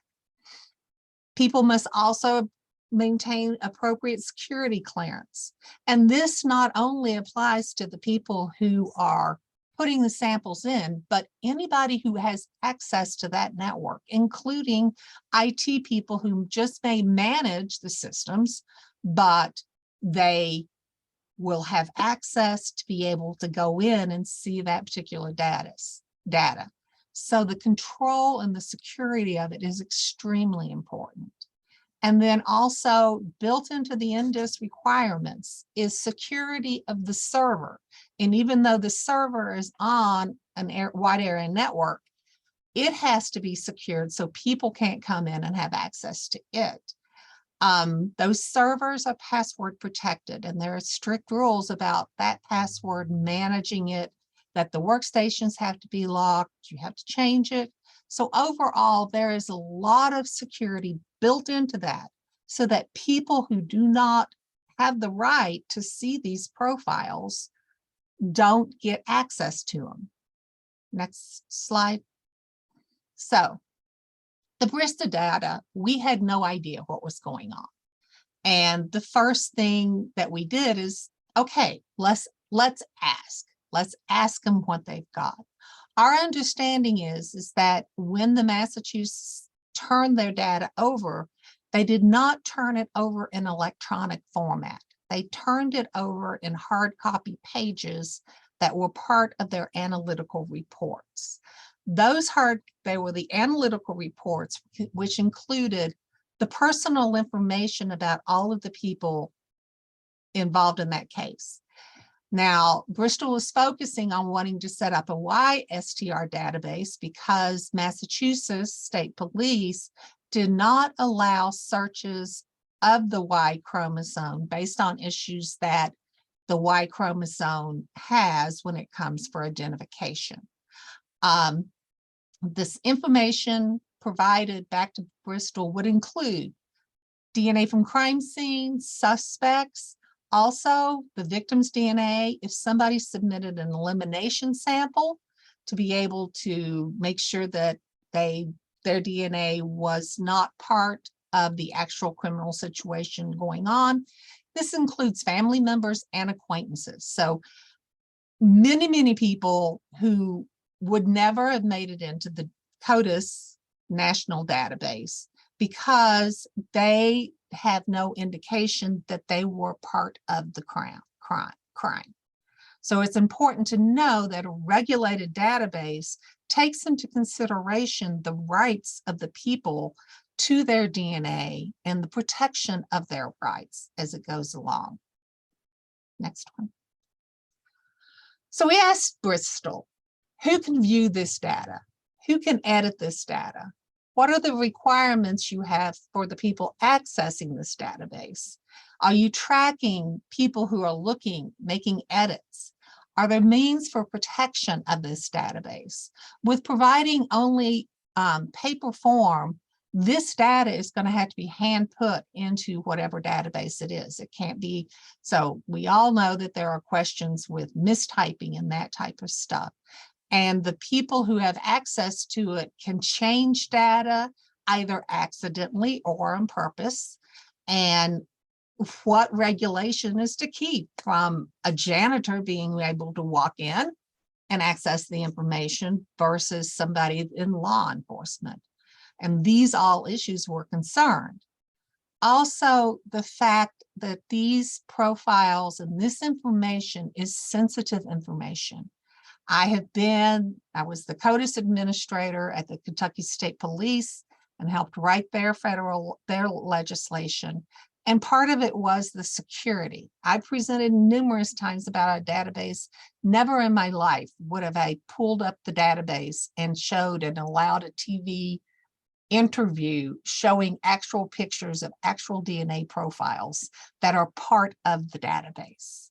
And this occurred during this time when the district attorney was advertising or talking about this wonderful new method that he has developed to help solve crimes. So we were just concerned that there was no security applied to this.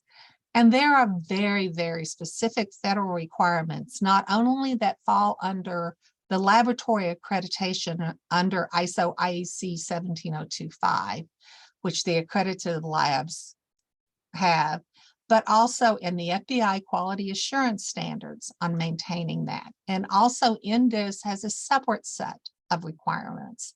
And they feel like this is such a sensitive information. There are in the Federal DNA Identification Act statements that if you have an undisclosed, unauthorized disclosure of a DNA profile, you can be punishable by law and fined up to $100,000. And if you obtain information from those databases, you can be fined up to $250,000 or even imprisoned. So it is a very serious matter about having access to someone's DNA profile. Also, there's strict documentation requirements so that there is a separation between the actual ability to identify whose DNA profile that is in those databases. If it is in the database that is being part of the CODIS system, those samples are identified by a number. The only way you can identify that particular sample back to the actual person is through marrying up those names from the laboratories. They ensure that personal identifying information is shielded, that it's not there, and unless you're authorized to make that connection between the database, you can't do it. Any matches that are developed in this database have to be confirmed. The laboratory has to go back and rerun the samples. So before you can even send out the report saying, I've got a match, you've got to do additional work to approve that type of testing. Next. So we ask Bristol, do you have any protocols? Do you have any procedures for confidentiality? The Bristol database was generated by DNA information generated by the Massachusetts State Police. So the question is, that is data developed by them, and they have responsibility for that data. Now, somebody is taking their data and putting in a database. So if something goes wrong, who's the fallback going to come on? Are they going to say, well, the Massachusetts State Police is the one who made this mistake, where when there is no control over guidance, the probability that the mistake would have been made at the Bristol database. Also, YSTR's data, because of the limitation of the information, is not uploaded to the national database, and individual states have their own rules in relationship to how it's handled. And also, there are specific requirements under the accreditation process and under INDIS requirements for how these profiles are used and generated. There are very strict information about holding the confidentiality of those samples, and in going through an accreditation process, the laboratory has to prove that they are handling those confidential and they are complying with confidentiality. So this could have aspects on the state police accreditation if they can't demonstrate it. Also, one thing to know, not only is the laboratory inspected under their accreditation by the accreditation rules, the laboratories are inspected under the FBI quality assurance standards, which also governs the use of these databases.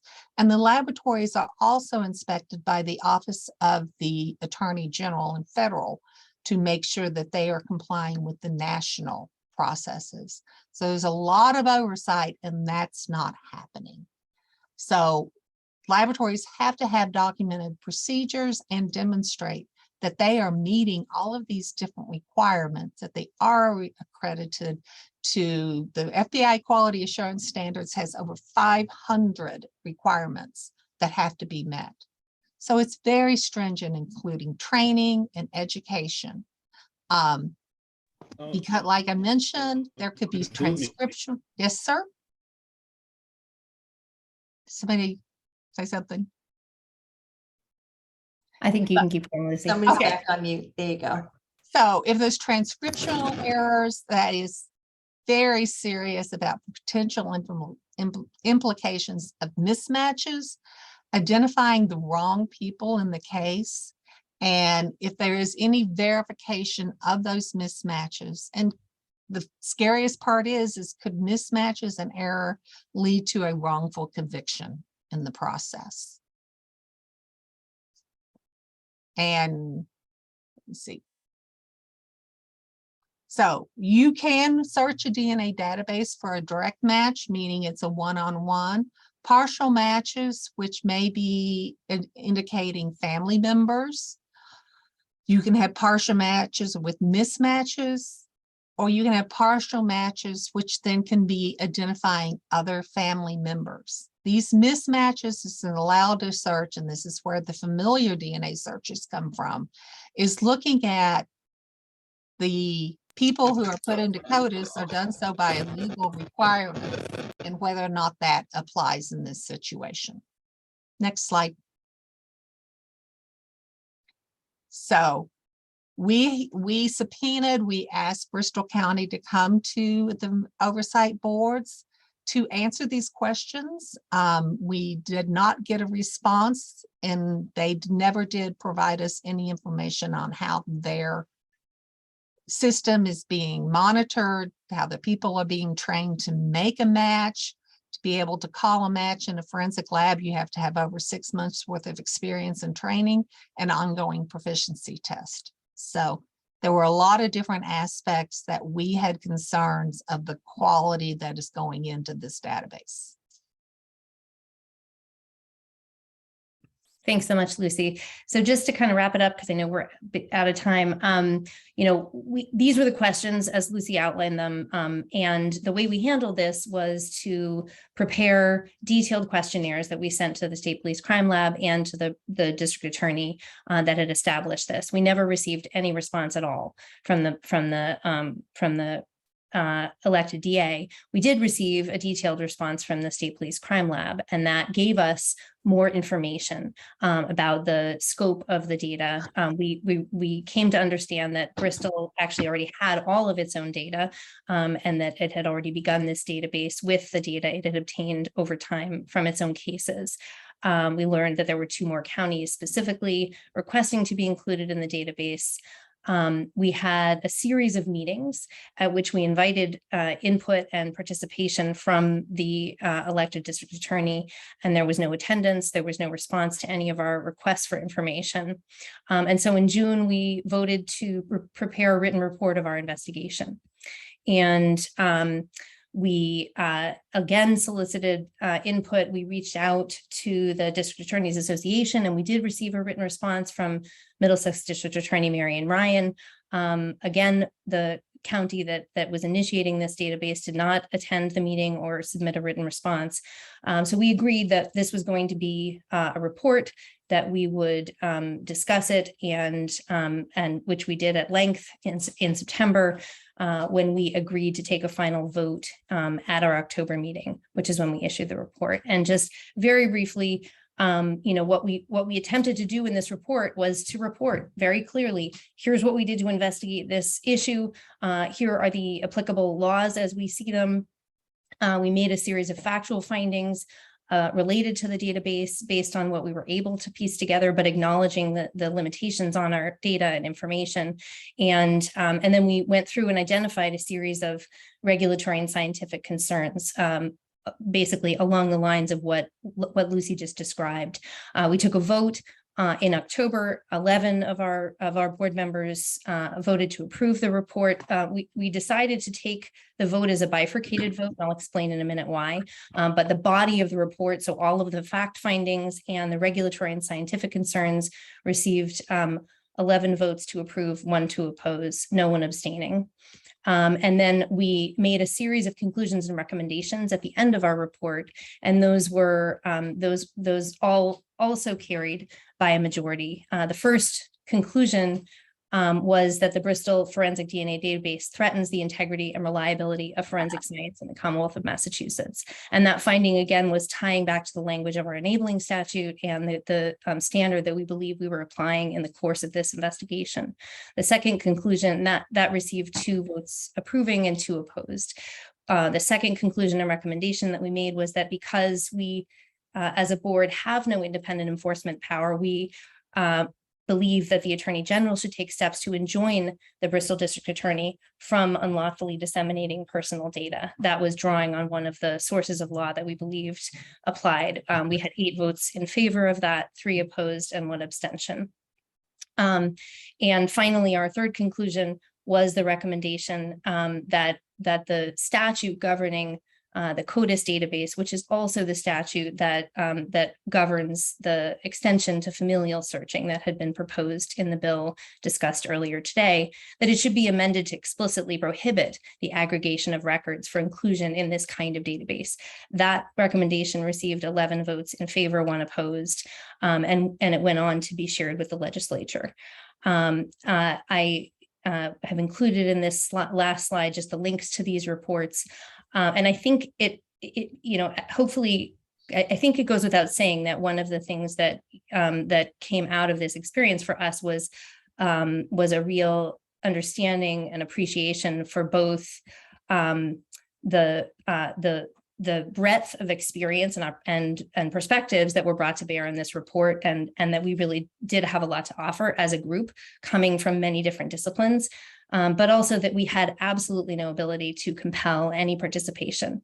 And that was tremendously frustrating, I think, it was universally frustrating for the members of the board during this process, and was one of the impetuses behind having this summit to explore what should we, is this something we should be working on? Should we be trying to make some of the tweaks and suggestions to the legislature for ways to enable us to do more to accomplish the mission that the statute identified for us? Thank you, Lisa and Lucy, and to our panel. We are a little bit over time, so it's 1:40 Eastern Standard Time. We have questions, we have comments in the chat. I'm going to invite folks to please populate the chat with questions and comments. We don't have time for a discussion right now, but what we are going to do is we're going to take a break. We're supposed to start at 1:45 p.m. Eastern Standard Time. We're going to actually start at 1:50 Eastern Standard Time here, just to give the presenters and everybody else a chance to grab some water and stretch your legs and whatnot. So we will suspend the meeting right now, and we will pick it up in 10 minutes at 1:50 Eastern Standard Time. Thank you. And Kerry, yes. Can I just note, I'm going to go through the questions and try to answer the ones that have a quick answer in the chat. Thank you, Lisa. Thank you. Okay, folks, we'll see you at 1:50. Alerted me to recording. Please let us know in the chat. We need to advise folks that this is being recorded, and we are recording this as well. So our last panel is forensic laboratories independence, and what does the future hold? So Lucy will be moderating this panel. Very gracious, Lucy, thank you. So again, folks, why are we talking about laboratory independence? Well, part of the FSOB statute requires the FSOB, as part of the audit of the State Police Crime Lab, is to determine the proper entity to control the crime lab and whether it would be appropriate to transfer such control to another executive agency or to an independent executive director. When the FSOB did an audit of the State Police Crime Lab, they left that question open, saying that they wanted more information. And part of having more information is having a summit like this. So we are looking forward to this panel. We are very grateful to all of you to participate. In this panel, you're going to hear from Peter Stout. He is the president and CEO of the Houston Forensic Science Center. Dr. Stout initially joined the agency in 2015 as its chief operating officer and vice president. He has more than 20 years of experience in forensic science and forensic toxicology. I have so much more to talk about, sir, and we will get to you. We cannot wait, but I don't want to shortchange you in your presentation. So what I'm going to do is I am going to briefly just welcome also to Jeffrey Nye, who is the Laboratory Systems Director for the Michigan State Police.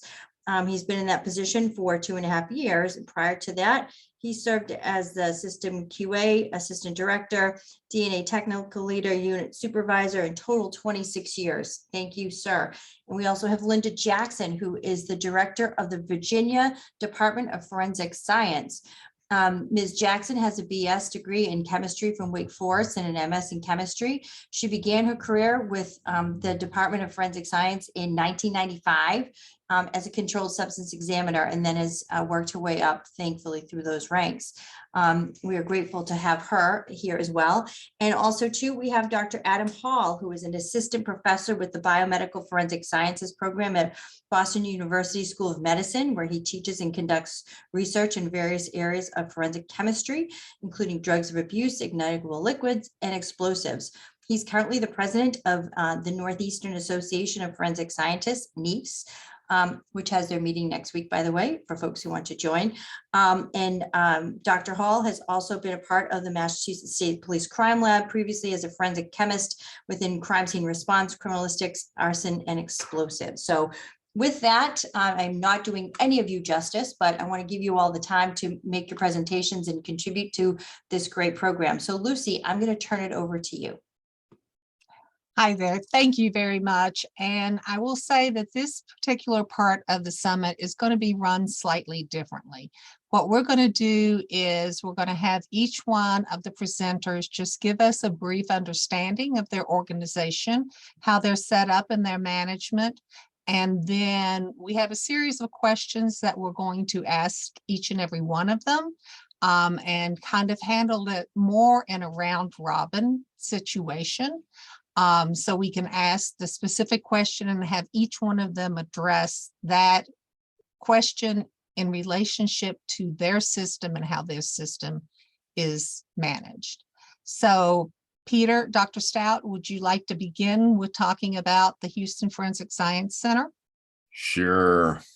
Do you want me to share my screen with slides, or how do you want to work that? If you've got your own, if you can share them, go ahead and share your own. I can do that. Hang on just a sec. Let me get the right screen here.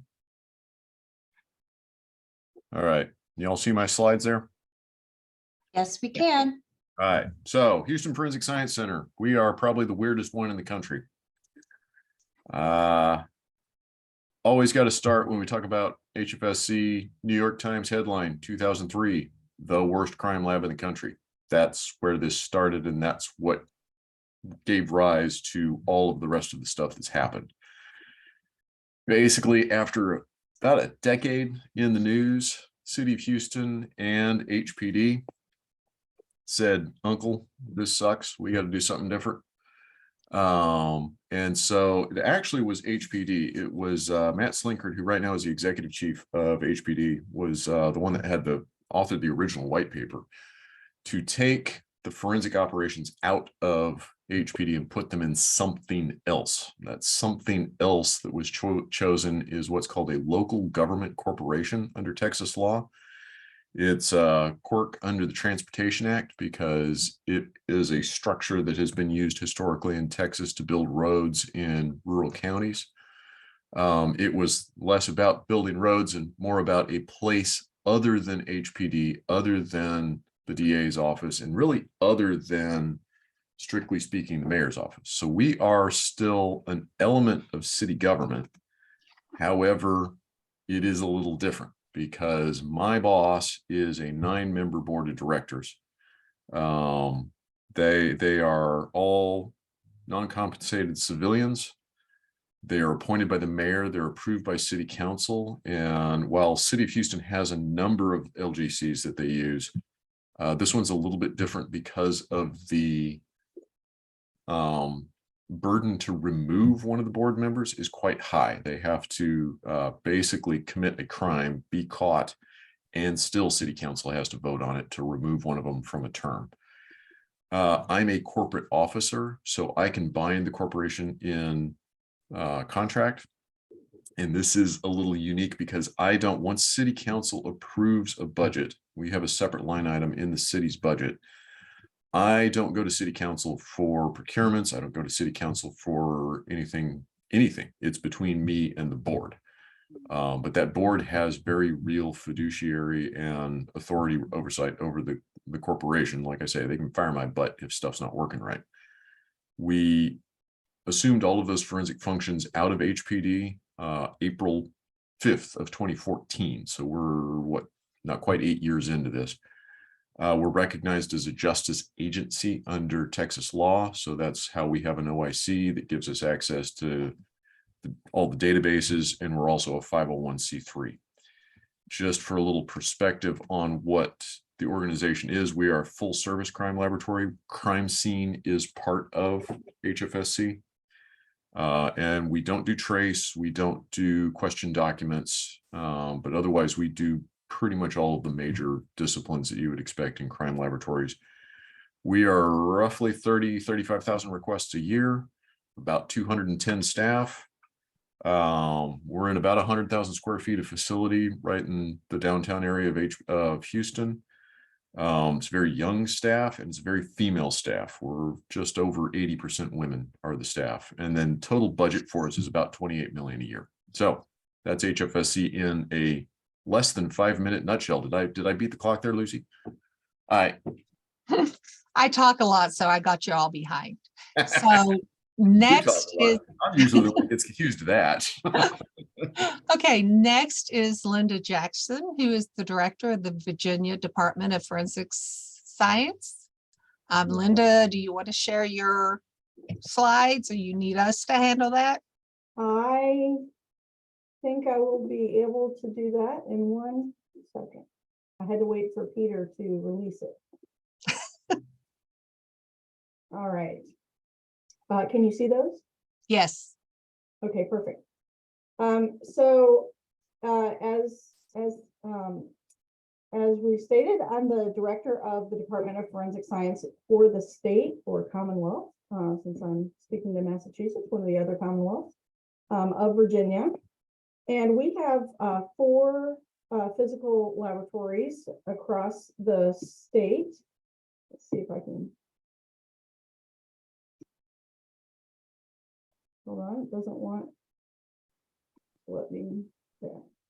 And those 4 laboratories are kind of interspersed around the state. We try and minimize the amount of time that anyone has to drive to go to court, except for the very tip of the western part of the state where it's just far for everybody. We are an accredited state laboratory system. We've been accredited since 1989. Each laboratory is accredited separately.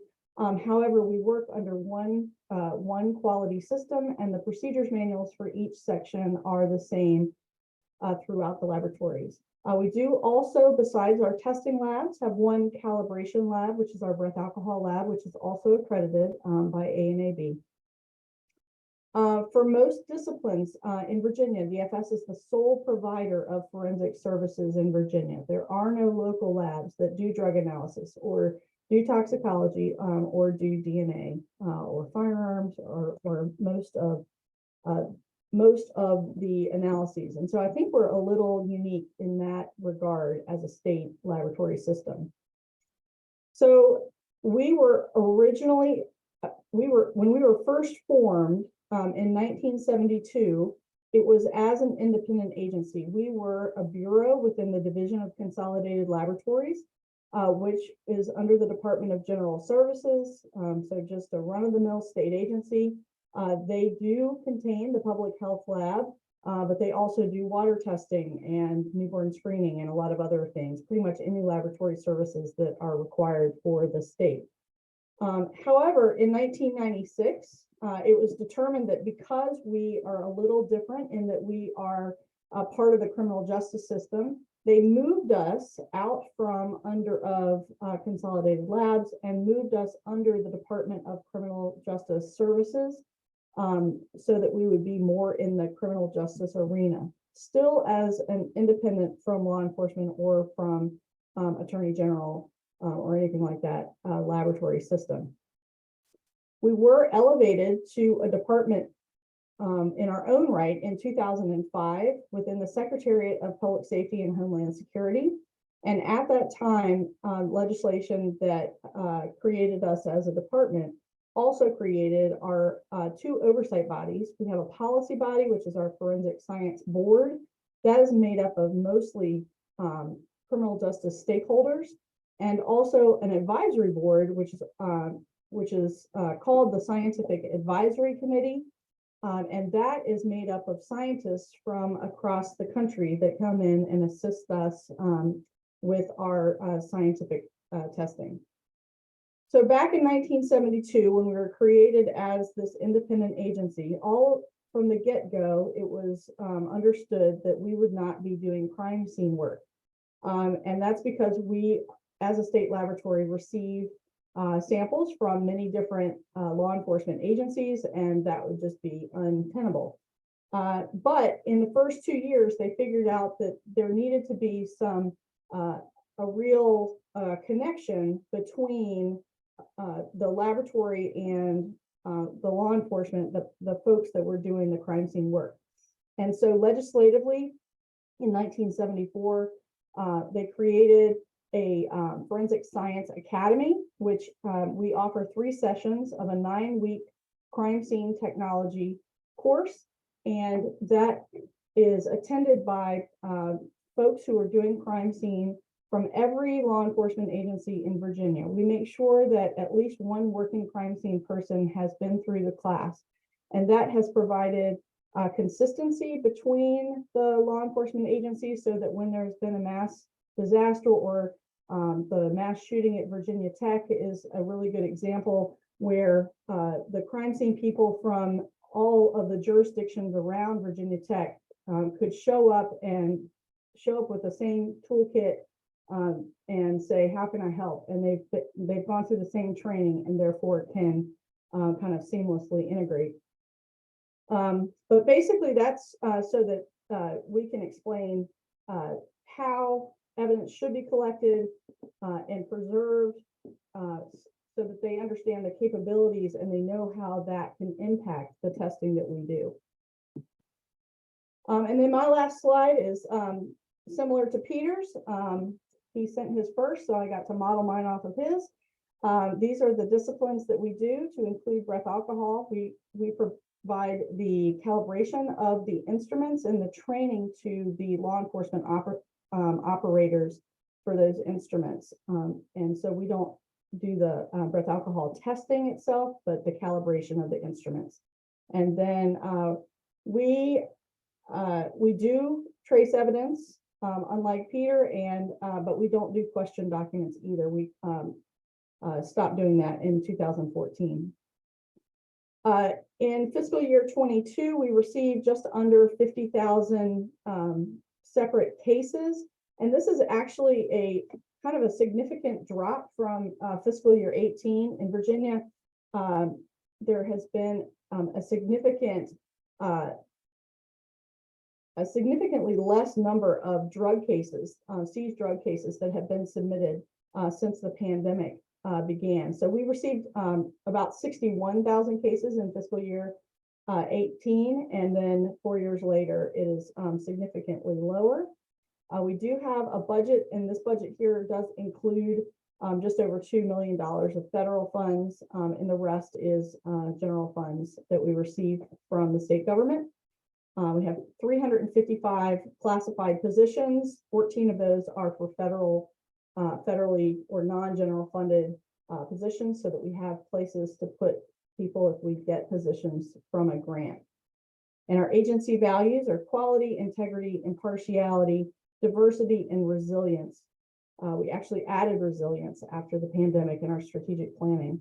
But with impartiality, we've really tried to stress the benefits of being where we sit, where we're not involved in the investigations, and have tried to be somewhat of a leader in providing materials on the website. We started putting our quality manual and procedures manuals and training manuals all on the website back in 2009. And so they've been there quite a long time. And so I'll wait and save any further comments until we have our discussion. Thank you.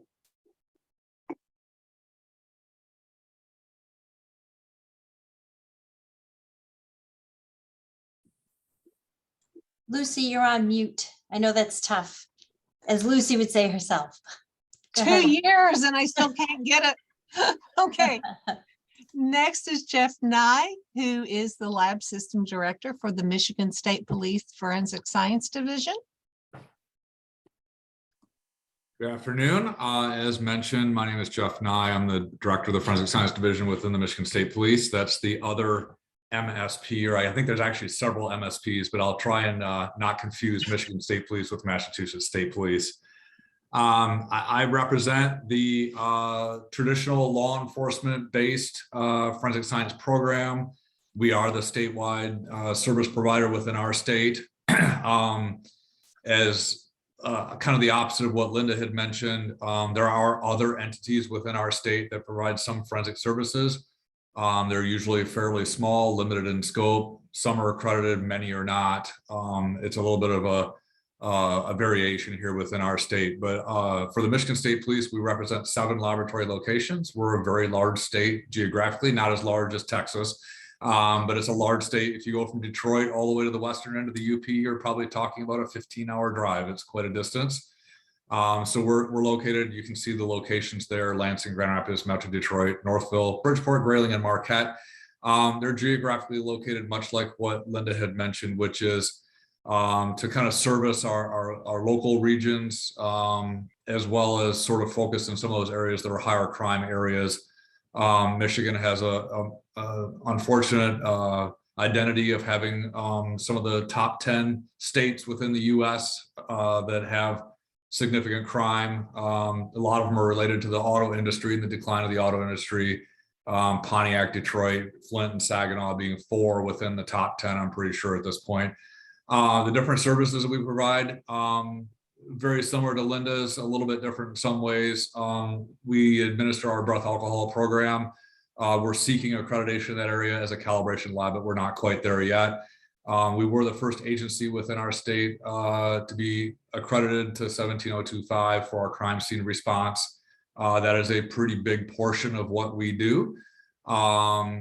And we have a variety of other services there. We're the sole toxicology blood alcohol location. We have 3 different DNA laboratories out of our 7. One that I think that I missed actually is we do actually do document examination, question documents. So that's a system that we still have in place. We've been accredited through AskCloud Lab, through a variety of different ways since 1984. So we're an early adopter of accreditation, currently accredited through ANAB to 17025. We have 288 members. I'm a little bit jealous of Linda and the number of cases that you guys complete, and you have over 300. That's pretty good staffing. We are a mix because we're part of the Michigan State Police. We're a little bit of a mix with the civilian and enlisted members. Our enlisted ranks or staffing has gone down over the years for a variety of different reasons. We're down to, I believe, somewhere around 30 or 31 enlisted members out of the 288 that we have. Those are generally in the more pattern related disciplines, latent prints, question documents, and firearms. That's generally where we're at. The picture on the lower right, I think I just want to add that in there because I think there might be some questions later about facilities and investments and things. We just opened up a new facility at our Grand Rapids lab about 18 months ago. That's a picture of that facility. It represents about a $60 million investment. That facility is not all laboratories, although that was the initial justification for it. It also does house one of our state police posts in a district headquarters. And it's been a pretty successful endeavor over the last year and a half or so. Much like Linda and I have known each other for a little while here, so we mirror some of the things that we've been working on. We have all of our policies and procedures online. We have our metrics for our division online as well. It's a dynamic sort of metrics where you can pick different months, different years. You can look at different disciplines and see the service requests, the cases submitted, our completions, our turnaround times. It's all out there and as transparent as possibly can be. We do about 75 to 80,000 cases per year, pretty active laboratory system, and we're on about a $55 million budget annually. Right now, our turnaround time has been pretty good. We're hovering right around that 30 to 35 day turnaround as a division as a whole. Obviously, other disciplines within the division have longer turnaround times. DNA, we're generally running around a 90-day turnaround time, right in that range there. We do have a fairly unique structure within our division, and the fact that we have 2 sort of promotional paths. One is related to operations, so people, buildings, things of that nature. And then we have a quality side of our operation where you can move up from a supervisor to a technical leader to a quality assurance manager, which is the route that I actually came up through the system. They have pretty equal authority. One doesn't trump the other one, so you don't have issues related to metrics and turnaround time overdoing what the quality side of the house is doing. And that's sort of my position right now as sort of the arbitrator between operations and quality is really where that goes. I want to say just real quick that we are also going through a very similar process. We had an executive order that was signed about a year and a half, almost 2 years ago. We have a temporary task force on forensic science that's in place. It will discontinue at the end of this calendar year. And really what that task force is doing is looking and evaluating as far as the status of the forensic science services that are offered within the state, and then making recommendations to the governor's office on anything that we feel that there might be areas of improvement. There's really only one must, and that's evaluate the status of forensic science.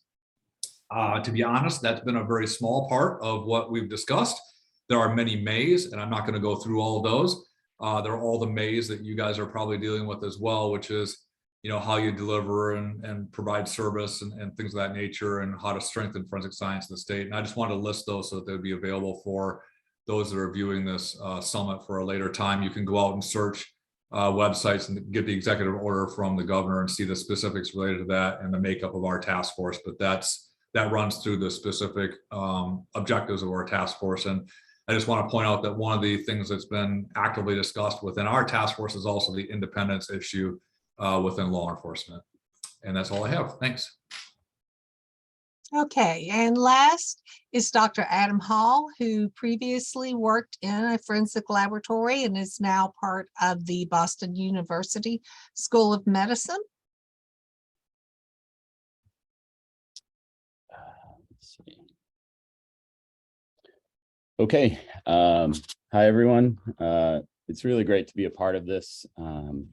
I'd like to thank Ann Goldbach in part, as well as Robin Cotton for learning about this summit, and I've really enjoyed everything that I've heard today, and I think it's very important and it needs to happen. I was also pleasantly surprised to see quite a number of close professional colleagues, both current and former, as well as even one of my former students who is a current drug analyst and supervisor. My perspective comes from one as a forensic scientist, as a former practitioner, someone who has a formal academic background in chemistry with 20 years of professional experience in forensic science. I've always been interested to interact with attorneys, and I've testified for both prosecution and the defense, even to the point where I had what I would consider to be a unique experience. I had testified in an older case in one of the northern counties of Massachusetts for a particular ADA, and then 2 weeks later had testified in a defense capacity. The first trial, I was Dr. Hall and I had credentials and I knew what I was talking about. And 2 weeks later, somehow I lost all those credentials and I was Mr. Hall and I didn't know what I was doing and I was seemingly unethical and I must have just been paid for my opinion. My current role is involved in preparing the next generation of forensic science practitioners that become your employees. They become the subject matter of this call today, and the importance of the interface between science and lawyers within the criminal justice system.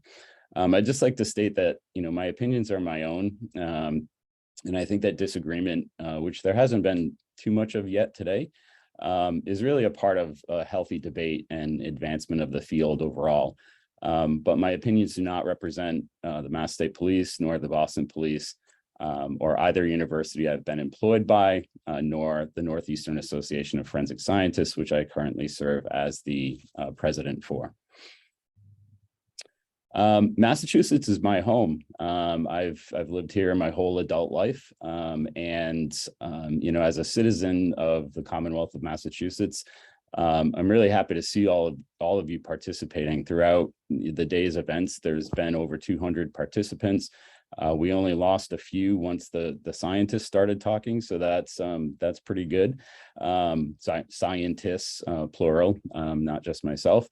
And I'm really particularly happy to see all of the participants from outside of Massachusetts. And we really appreciate your time. I think that we can learn from one another.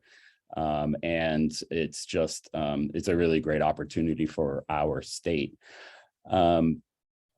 In terms of, knowledge as a practitioner and then moving into academia, my involvement in a regional forensic science organization, also participate in what's known as the Center for Advanced Research in Forensic Science. If you haven't heard of that, the URL is forensicresearch.org.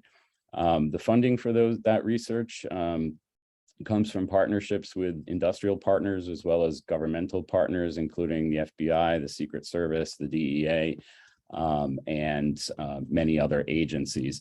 For a period of 4 years, I participated in OSAC and enjoyed that very much.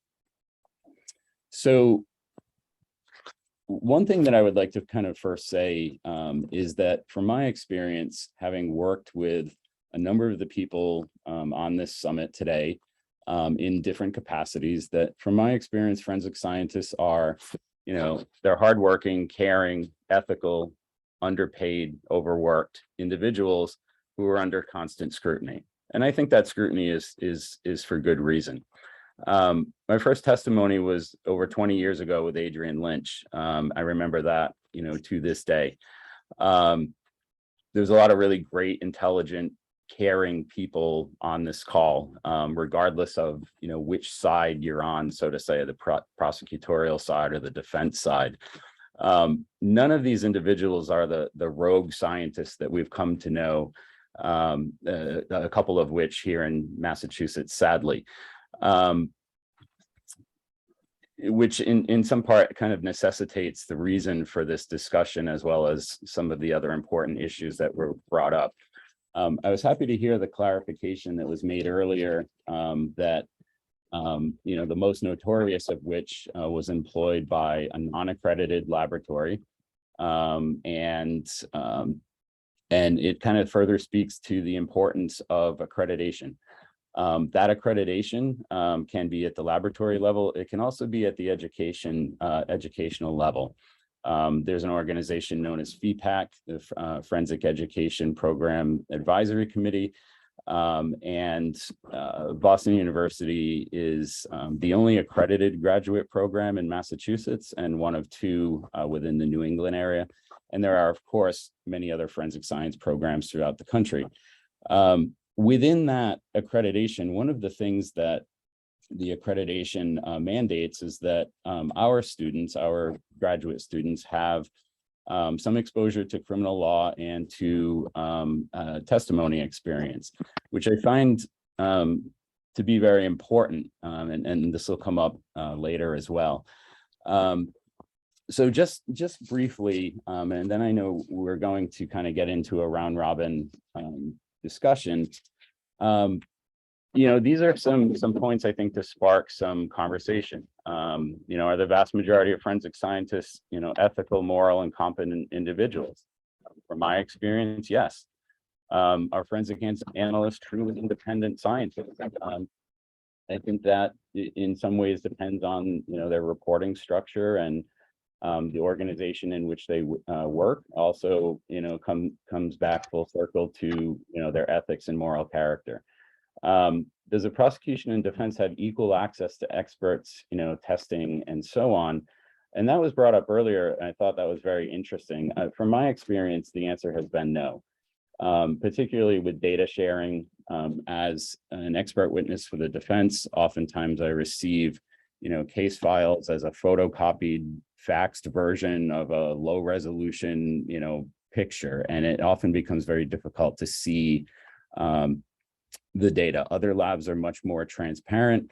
I love that the Virginia system has all of their protocols available online. I think that shows a very deep level of transparency. Something that's been discussed, within the last several years is this idea of cognitive bias. It's important, it's real. Is interpretation objective or subjective, right? I think it depends on the discipline. Forensic science is extremely diverse. Some areas are very objective and others lend themselves to subjective interpretation. We're obviously not here today to change the criminal justice system at large, but an issue that I've always had is that, this kind of bridge between scientists and attorneys and judges still hasn't really been fully constructed. I don't know of any law school in the country, and someone can correct me if I'm wrong, that require, aspiring criminal attorneys to have some background knowledge of science. Another point, are junior analysts more subject to coercion than senior analysts? From my experience, we see typically 22, 23, 24-year-old students entering into the field with essentially no experience, but a lot of knowledge. And that's just a question to consider. I think we've all probably wondered what led to some of the issues here in Massachusetts. And it raises a point that although background investigations are pretty thorough, there's no aspect of them, at least here in Massachusetts, that involve any sort of mental health evaluation. So how do we learn from the past, and prevent some type of reoccurrence? And then lastly, it really bothers me, like personally and professionally, when we keep hearing the words junk science. I think that's very much like, myself as a scientist saying that, there's junk law. I don't think I'm qualified to make that determination. And I think of forensic science as a practice very much like medicine.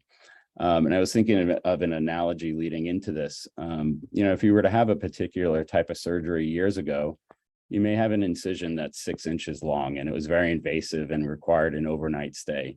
That same surgery today is, a 1 centimeter incision done arthroscopically, and you're an outpatient within the same day. So medicine evolves, forensic science evolves. And I think that a discussion is needed where, rather than being punitive in how work is being done, whether it's bite marks or other more subjective disciplines, that there is encouragement to put forth mistakes that occur. We're human. We're all human, and humans are fallible and are subject to mistakes. One last thing, and then I'll stop. This book, which the author is not encouraging me in any way to promote this. This book predated the NAS report by 10 years. It was first published in 1999, and it's definitely worth a read. Thank you. Okay, great. So first of all, I think we're going to be able to pin the speakers themselves to the presentation so that you can see their faces. And I'm just going to start throwing out questions to each of you all. And if you wouldn't mind just round robin answering the questions. And my first one is that each of your laboratories' overall management is different and in different ways. And can you explain to me how the way you are positioned now affects the quality of your work? And also give us some idea about what are the benefits of the way you are positioned? And I'll ask, what are the detriments to your ability to operate your lab?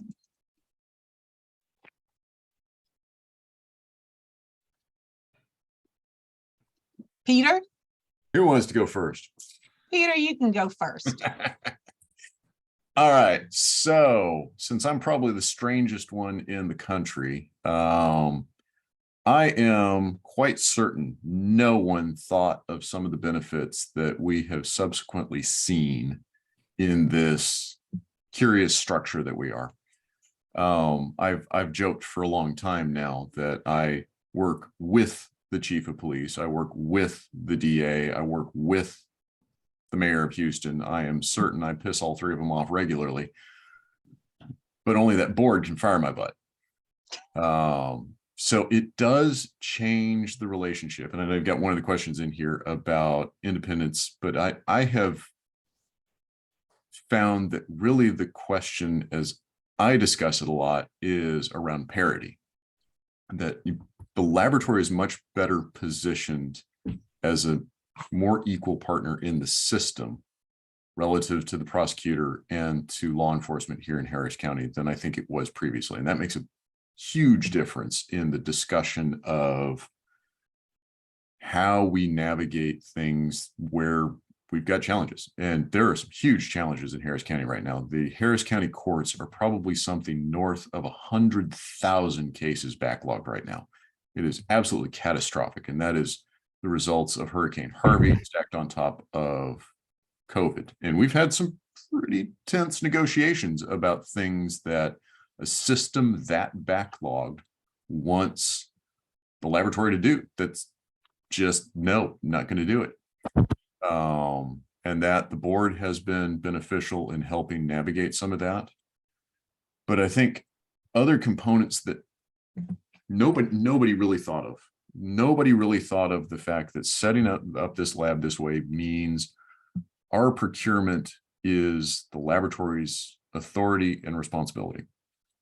I've got a $300,000 signing authority that I negotiate with the board, but between myself and the board, we approve multi-million-dollar contracts. I don't go to city council. And I've really curiously, in Texas law, under the transportation code, I am subject to the procurement rules under the transportation code, not under the General Procurement Act. So what that means is the only contracts I have a legal obligation to compete in Texas are construction contracts.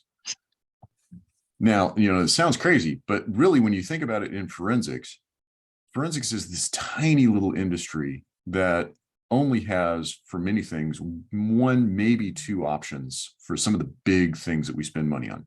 Biology reagents, there's basically two in the world.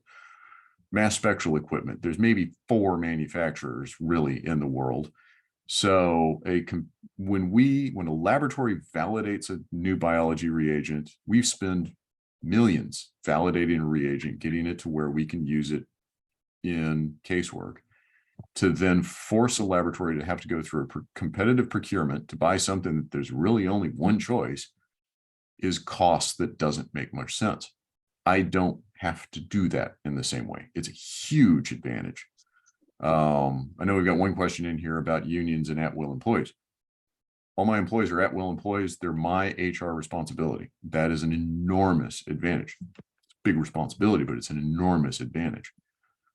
So, yeah, I mean, our structure affects our way we do stuff day in, day out, hour by hour. And it is, generally speaking, it has been very advantageous to us.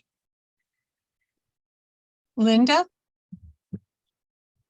So I'll pick up from Peter's use of the word parity. One of the things that happened when we became a department under the Secretary of Public Safety and Homeland Security is we are now in the same position in the government as all the other agencies that are in that secretariat. So the state police, Department of Corrections, fire programs, et cetera.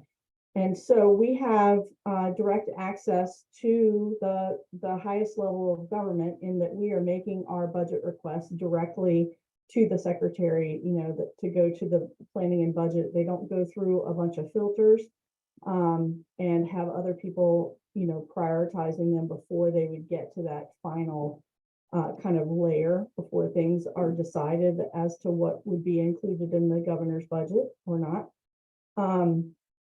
And so with that, you have more direct access to communications and that sort of thing, and are, I think, just able to make decisions for your agency more easily without having to go through so many layers of approval. I think one of the difficulties with that is the exact same thing. You don't have anybody over you as a cover. So when there's an executive order to, I don't know, survey all agencies for all this HR information or all this, list every contract you've ever entered into because they want to think about how the state enters into contracts.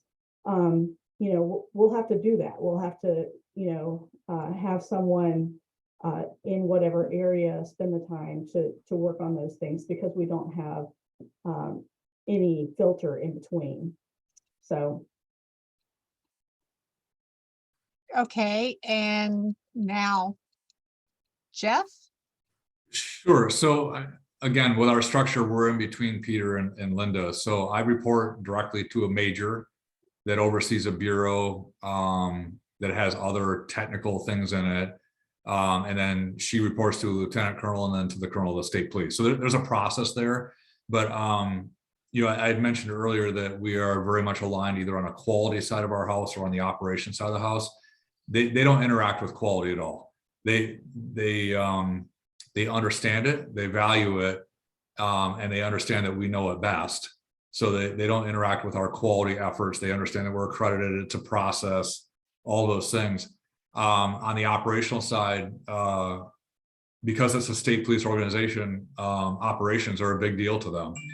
They understand it to a great extent, whether it's an operation of a large scale mass disaster event or an active shooter, or procuring large amounts of resources for the department. They understand those things very, very well.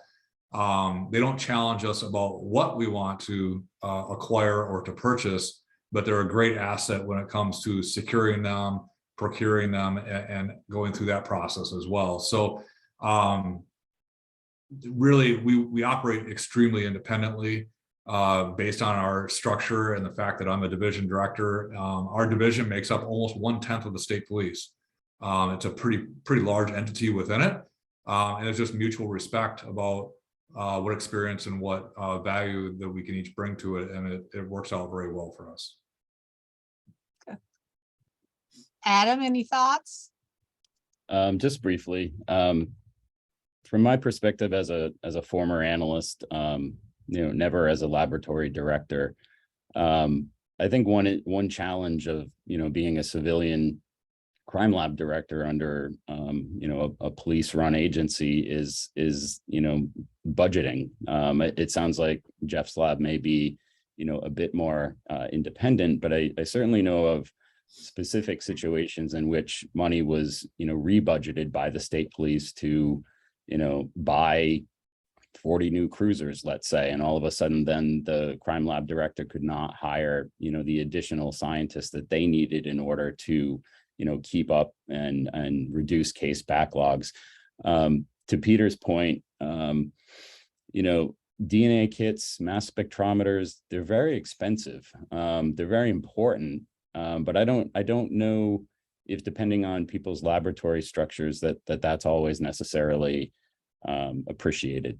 But I'd like to thank the board for kind of organizing this group from those three different perspectives. I think it's important. Jeff, you have thoughts? Yeah, I just wanted to pick up on one thing that Adam just said, and I hadn't really thought about it this way, but maybe somewhat different than Massachusetts. Michigan is sort of a swing state. Sometimes we go Republican and sometimes we go Democratic. And that sometimes can affect our budgeting process. We happen to have a Democratic governor right now, but she was a former prosecutor. So she's a Democratic governor and very strong on law enforcement and public safety. So I think some of those things, regardless of whether you're structured like Linda or whether you're structured like Peter, those are things that we can't control. But from a budgeting standpoint, we've always been very fortunate in Michigan. And just to follow up with what you all have said, overall, how do you feel that your management process actually affects the quality of the work coming out of your laboratory? So Jeff, you're front and center right now, so you can start. Sure, absolutely. So like I said before, we have a quality side of the house. We have an operational side. They are on equal footing. So sometimes, like I'll use the technical leader as an example. Sometimes some agencies will put, or some organizations will put the technical leader even below like a first line supervisor. It's just an extra duty that somebody does. We elevate that to the same level as a laboratory director. And then our quality assurance manager is one of two of my assistant directors for the division. So they are peers, as equal as they possibly can be, so that the operations cannot over control the quality and vice versa. The quality can't over control the operations. That's how we deal with it. And then outside of my division and into our larger department as a whole, it's just a measure of respect of quality. And like I said, they don't necessarily try to understand it, but they do respect our opinions and the fact that it can impact quality. Peter? So I agree. We're pretty similar to Jeff there, that our quality director and the COO, our operations director, are identical. Both of them report to me directly. And I think that's an important structure. I think a lot of laboratories are if they haven't already gotten there, they're seeing that that's an important structure, but in tiny little laboratories, it can be really difficult.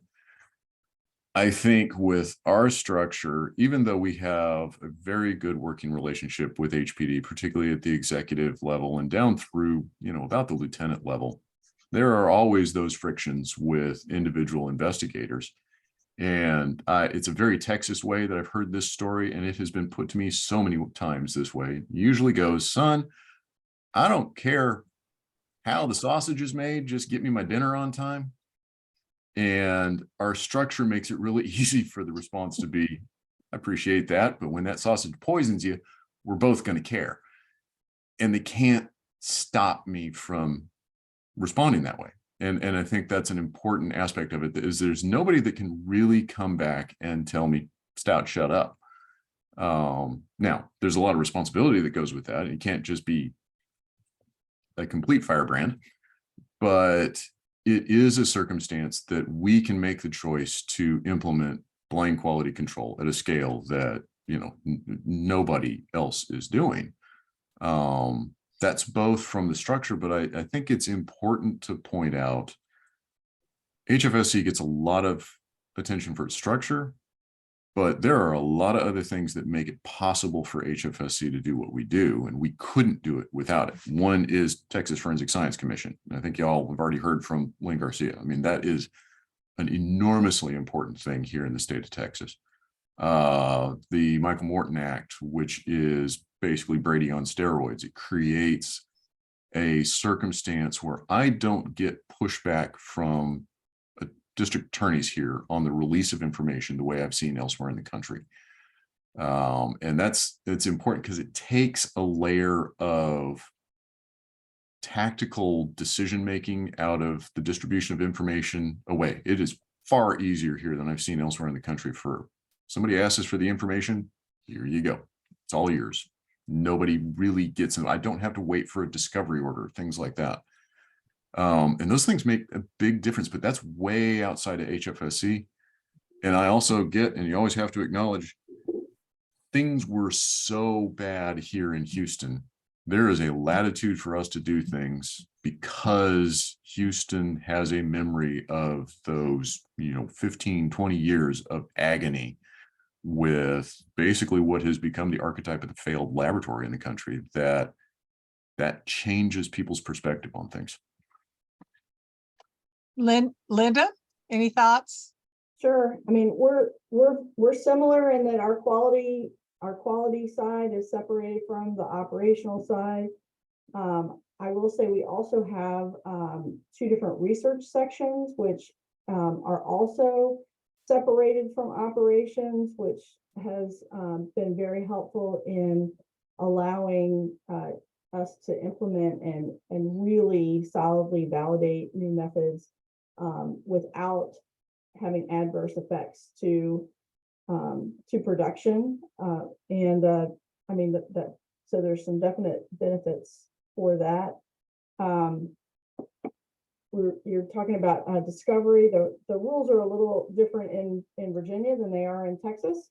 But the way we handle discovery is that we make it so that the procedure that the defense attorneys have to go through is the exact same procedure as the Commonwealth attorneys have to go through to get any records other than what their certificate of analysis, which is automatically available. And so in having that where the process is the same, that makes it a lot, I think, more equitable. And with those actually requests, usually the responses go to the clerk's office so that then they're available to both sides, unless there's some order that prevents that. So that is one thing with records. And the other thing I'll say that we talked about, we did have a little meeting where we kind of got to know each other just a little bit earlier this week and had a little bit of a conversation.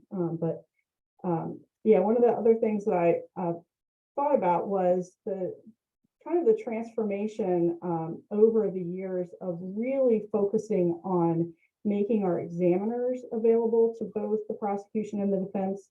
for pretrials, to answer questions, to explain what things mean, all of that kind of thing. Has really, we've definitely come a long way in making it so that it's not a big deal to have a conversation and explanation to either of the parties. And so I find that to be another good thing that we have worked on as trying to be an independent laboratory.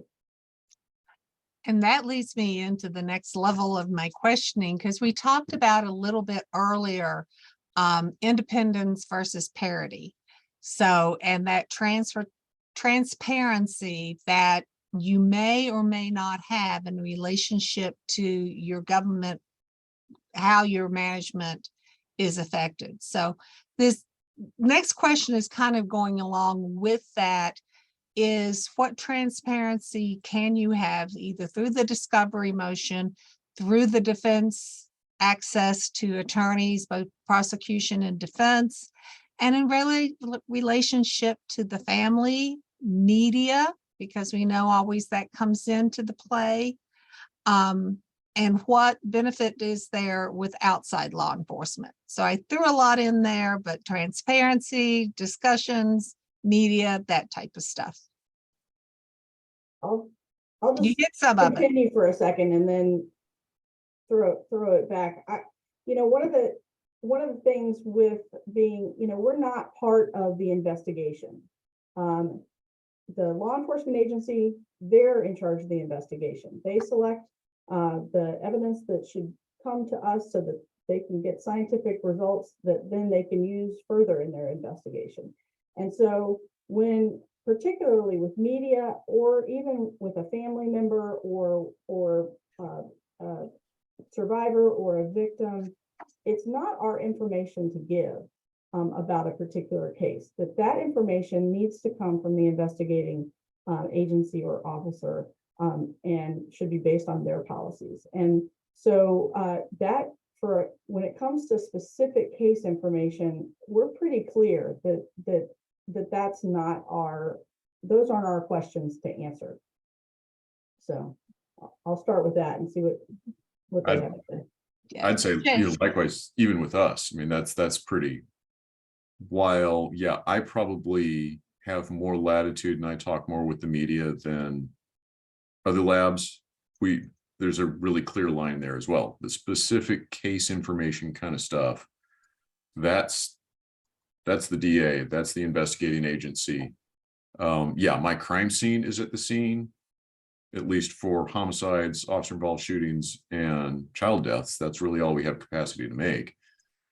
But even still, that the case specific type stuff, that's for an investigating agency to deal with.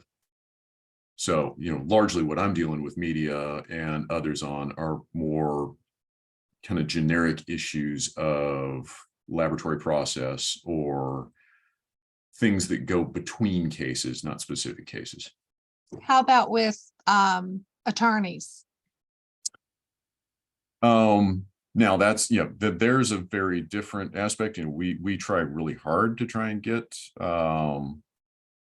pretrials like Linda's talking about. I'm interested, Linda, in how successful you are at getting, any of them there. I know right now we have a serious problem just because the backlog in the courts is so catastrophic right now. It's driving all kinds of unfortunate circumstances. But even we have difficulty getting defense in particular to show up and talk to us. It's a stretch trying to get there. And I mean, I spend a lot of time talking to the defense bar. I meet regularly with the public defender's office around here, and it's still as difficult to get individual lawyers to show up, even though, I mean, our structure and the way Michael Morton Act works for Texas, I mean, literally, I can hand them the information. Just to tell me where to send it. That's all I need. Jeff, how about you, since you are in the investigative area? What's the difference in your agency? Same sort of thing as the other two. We are not involved in the investigation. So obviously we're housed within the Michigan State Police, but we service almost 700 other law enforcement agencies in the state. So I mean, it's federal, county, local, obviously the state police, the whole 9 yards. Exactly what Peter and Linda had said, which is we generate data, we draw conclusions from it, we house the data and the case information, everything, but we don't own that per se. It's the submitting agency that actually owns that information, and we're very, very clear on that. So take it one way: if an attorney gets a signed court order from a judge, then obviously we supply that information. Our internal policies are that if we receive a request in writing for a case file or case file information from either the defense or the prosecution, it doesn't matter from us if it's a request, we will submit that information to the prosecutor. The only reason for that is it's not because of transparency, it's because we don't want to go through the process of verifying that the attorney is actually representing the individual. That can easily go through the prosecutor. So we're very open with all of those things.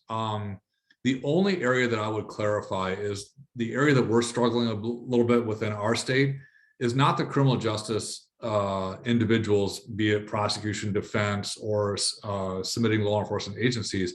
It's the innocence clinics. That's where we're having some trouble with being transparent and sharing information.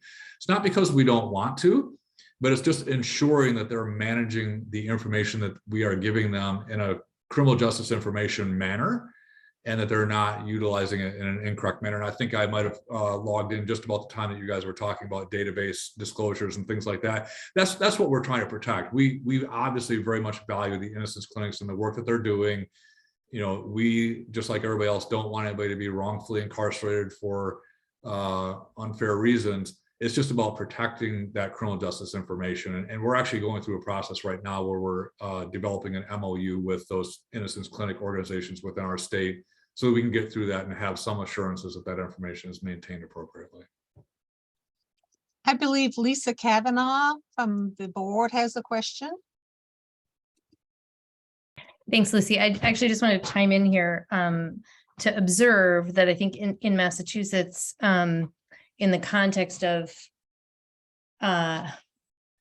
both efforts at post-conviction DNA testing and also our microscopic hair review, that I think we have encountered a barrier that is along the lines of what Jeff just described, which is that in the State Police Crime Lab is happy to turn over the full discovery file as long as the prosecutor in that county agrees.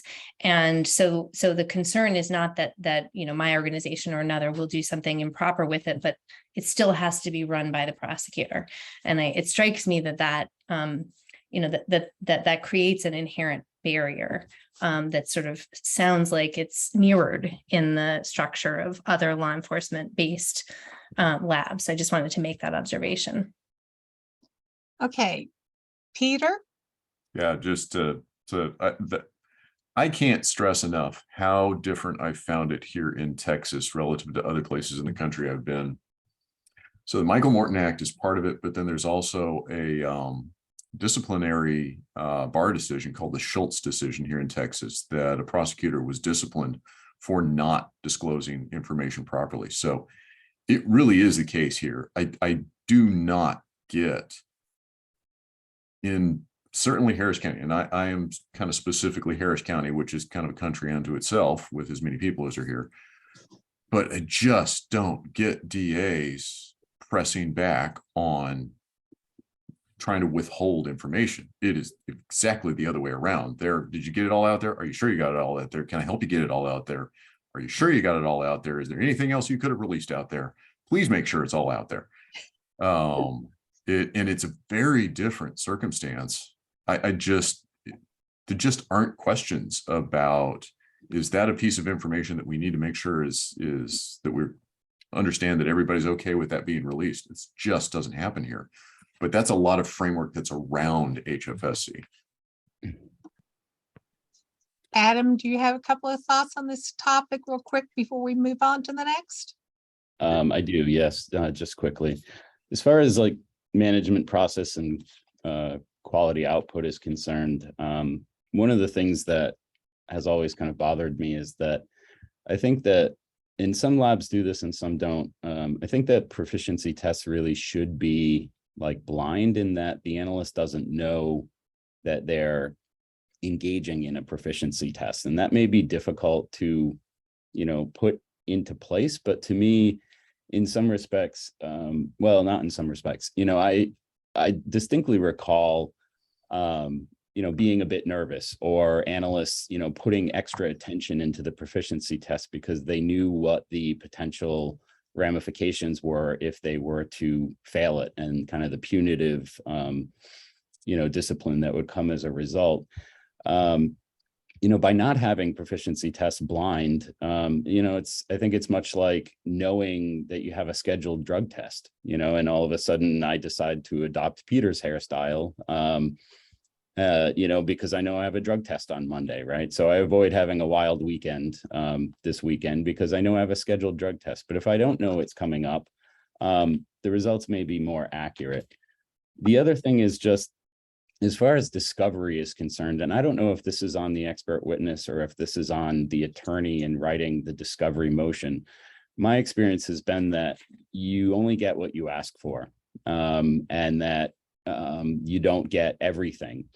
And when the case in Texas was brought up about the individual and, some of the misconduct that was engaged, I personally have had experiences where I've tried to obtain prior case files, and because I'm no longer a member of the state police and I'm not on their team, I'm not one of them. And so to even get my old case file, if the attorney isn't specifically if you're not specifically asking for everything, you only get a portion of the case file.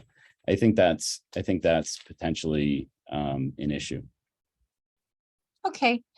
I'm going to kind of switch gears now from what we were talking about before, because you all talked about your staffing and how your lab and staffing is made up. Here in Massachusetts, we have issues with unions. I believe the state lab has almost 4 different unions representing staff. I believe Boston has like 7. So let's start with Peter. And do you have, when it comes to staffing, sworn versus civilian versus union, are there any issues that you have seen and previously? Yep. Any thoughts that you want to bring up? When HFSC was formed, we had 133 total employees, and 55 of those were classified, sworn, uniformed officers. They were mostly in crime scene, latent prints, and the multimedia area. We now are 212 employees. I have 0 classified officers, and I think we have 2 remaining City of Houston civil service employees. The rest are all at-will employees of the corporation. Across the 8 years, we have hired almost 450 people that have worked for HFSC in some fashion. It has been, on the downside of stuff, it has been a monumental task around HR and building HR systems. Good news side of it, a lot easier to fire people when you need to do that. That doesn't mean I haven't fired people that have ultimately had misconduct findings from Texas Forensic Science Commission. They've still come back and sued me for all kinds of stuff. But we don't have a union to contend with. And, I think we work hard at personnel relations to try and make a safe, effective workplace for employees.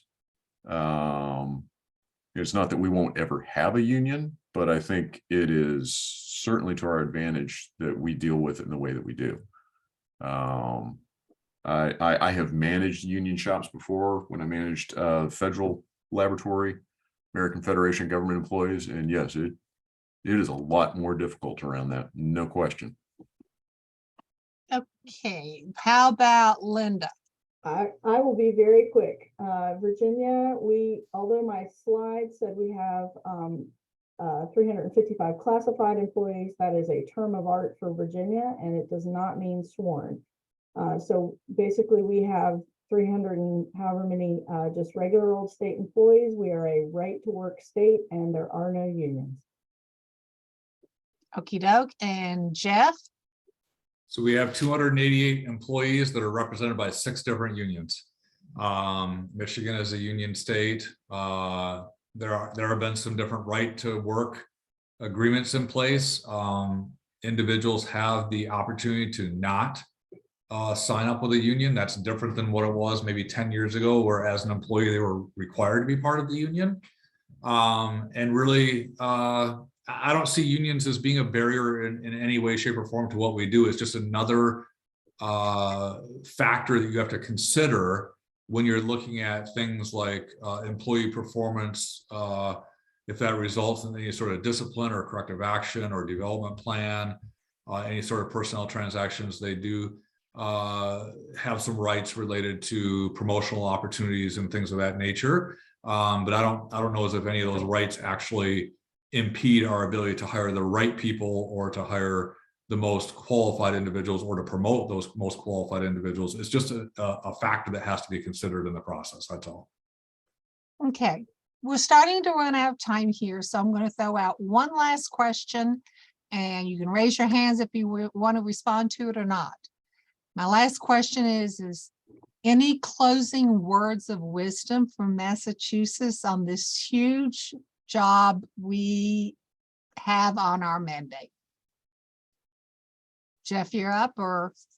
Sure, yeah, so I'm going to go back to our task force just a little bit because I'm not super familiar with what you guys are doing, but it sounds like you're addressing or at least having conversations about the same things that we are having right now.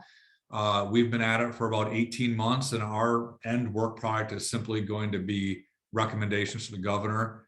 And then it's really up to the governor and the legislature as to whether they're going to accept and implement some of those recommendations. I will say that the biggest benefit I think that we've had from having this task force is simply communication, like you're all having right now. Communication leads to better understanding of the skill sets, the competencies, as well as the challenges. So I like that part of it, of what we're dealing with. And it looks like you guys have pretty open lines of communication as well. And I would just really focus on, and I know we're having some trouble with this in Michigan as well, is focus on what the issues are. Not to be so objective driven per se, but to find out how do you move forensic science forward in the greater criminal justice community if it needs to be moved forward in the first place. So identify your issues and then take your tasks from there. Thank you. Linda?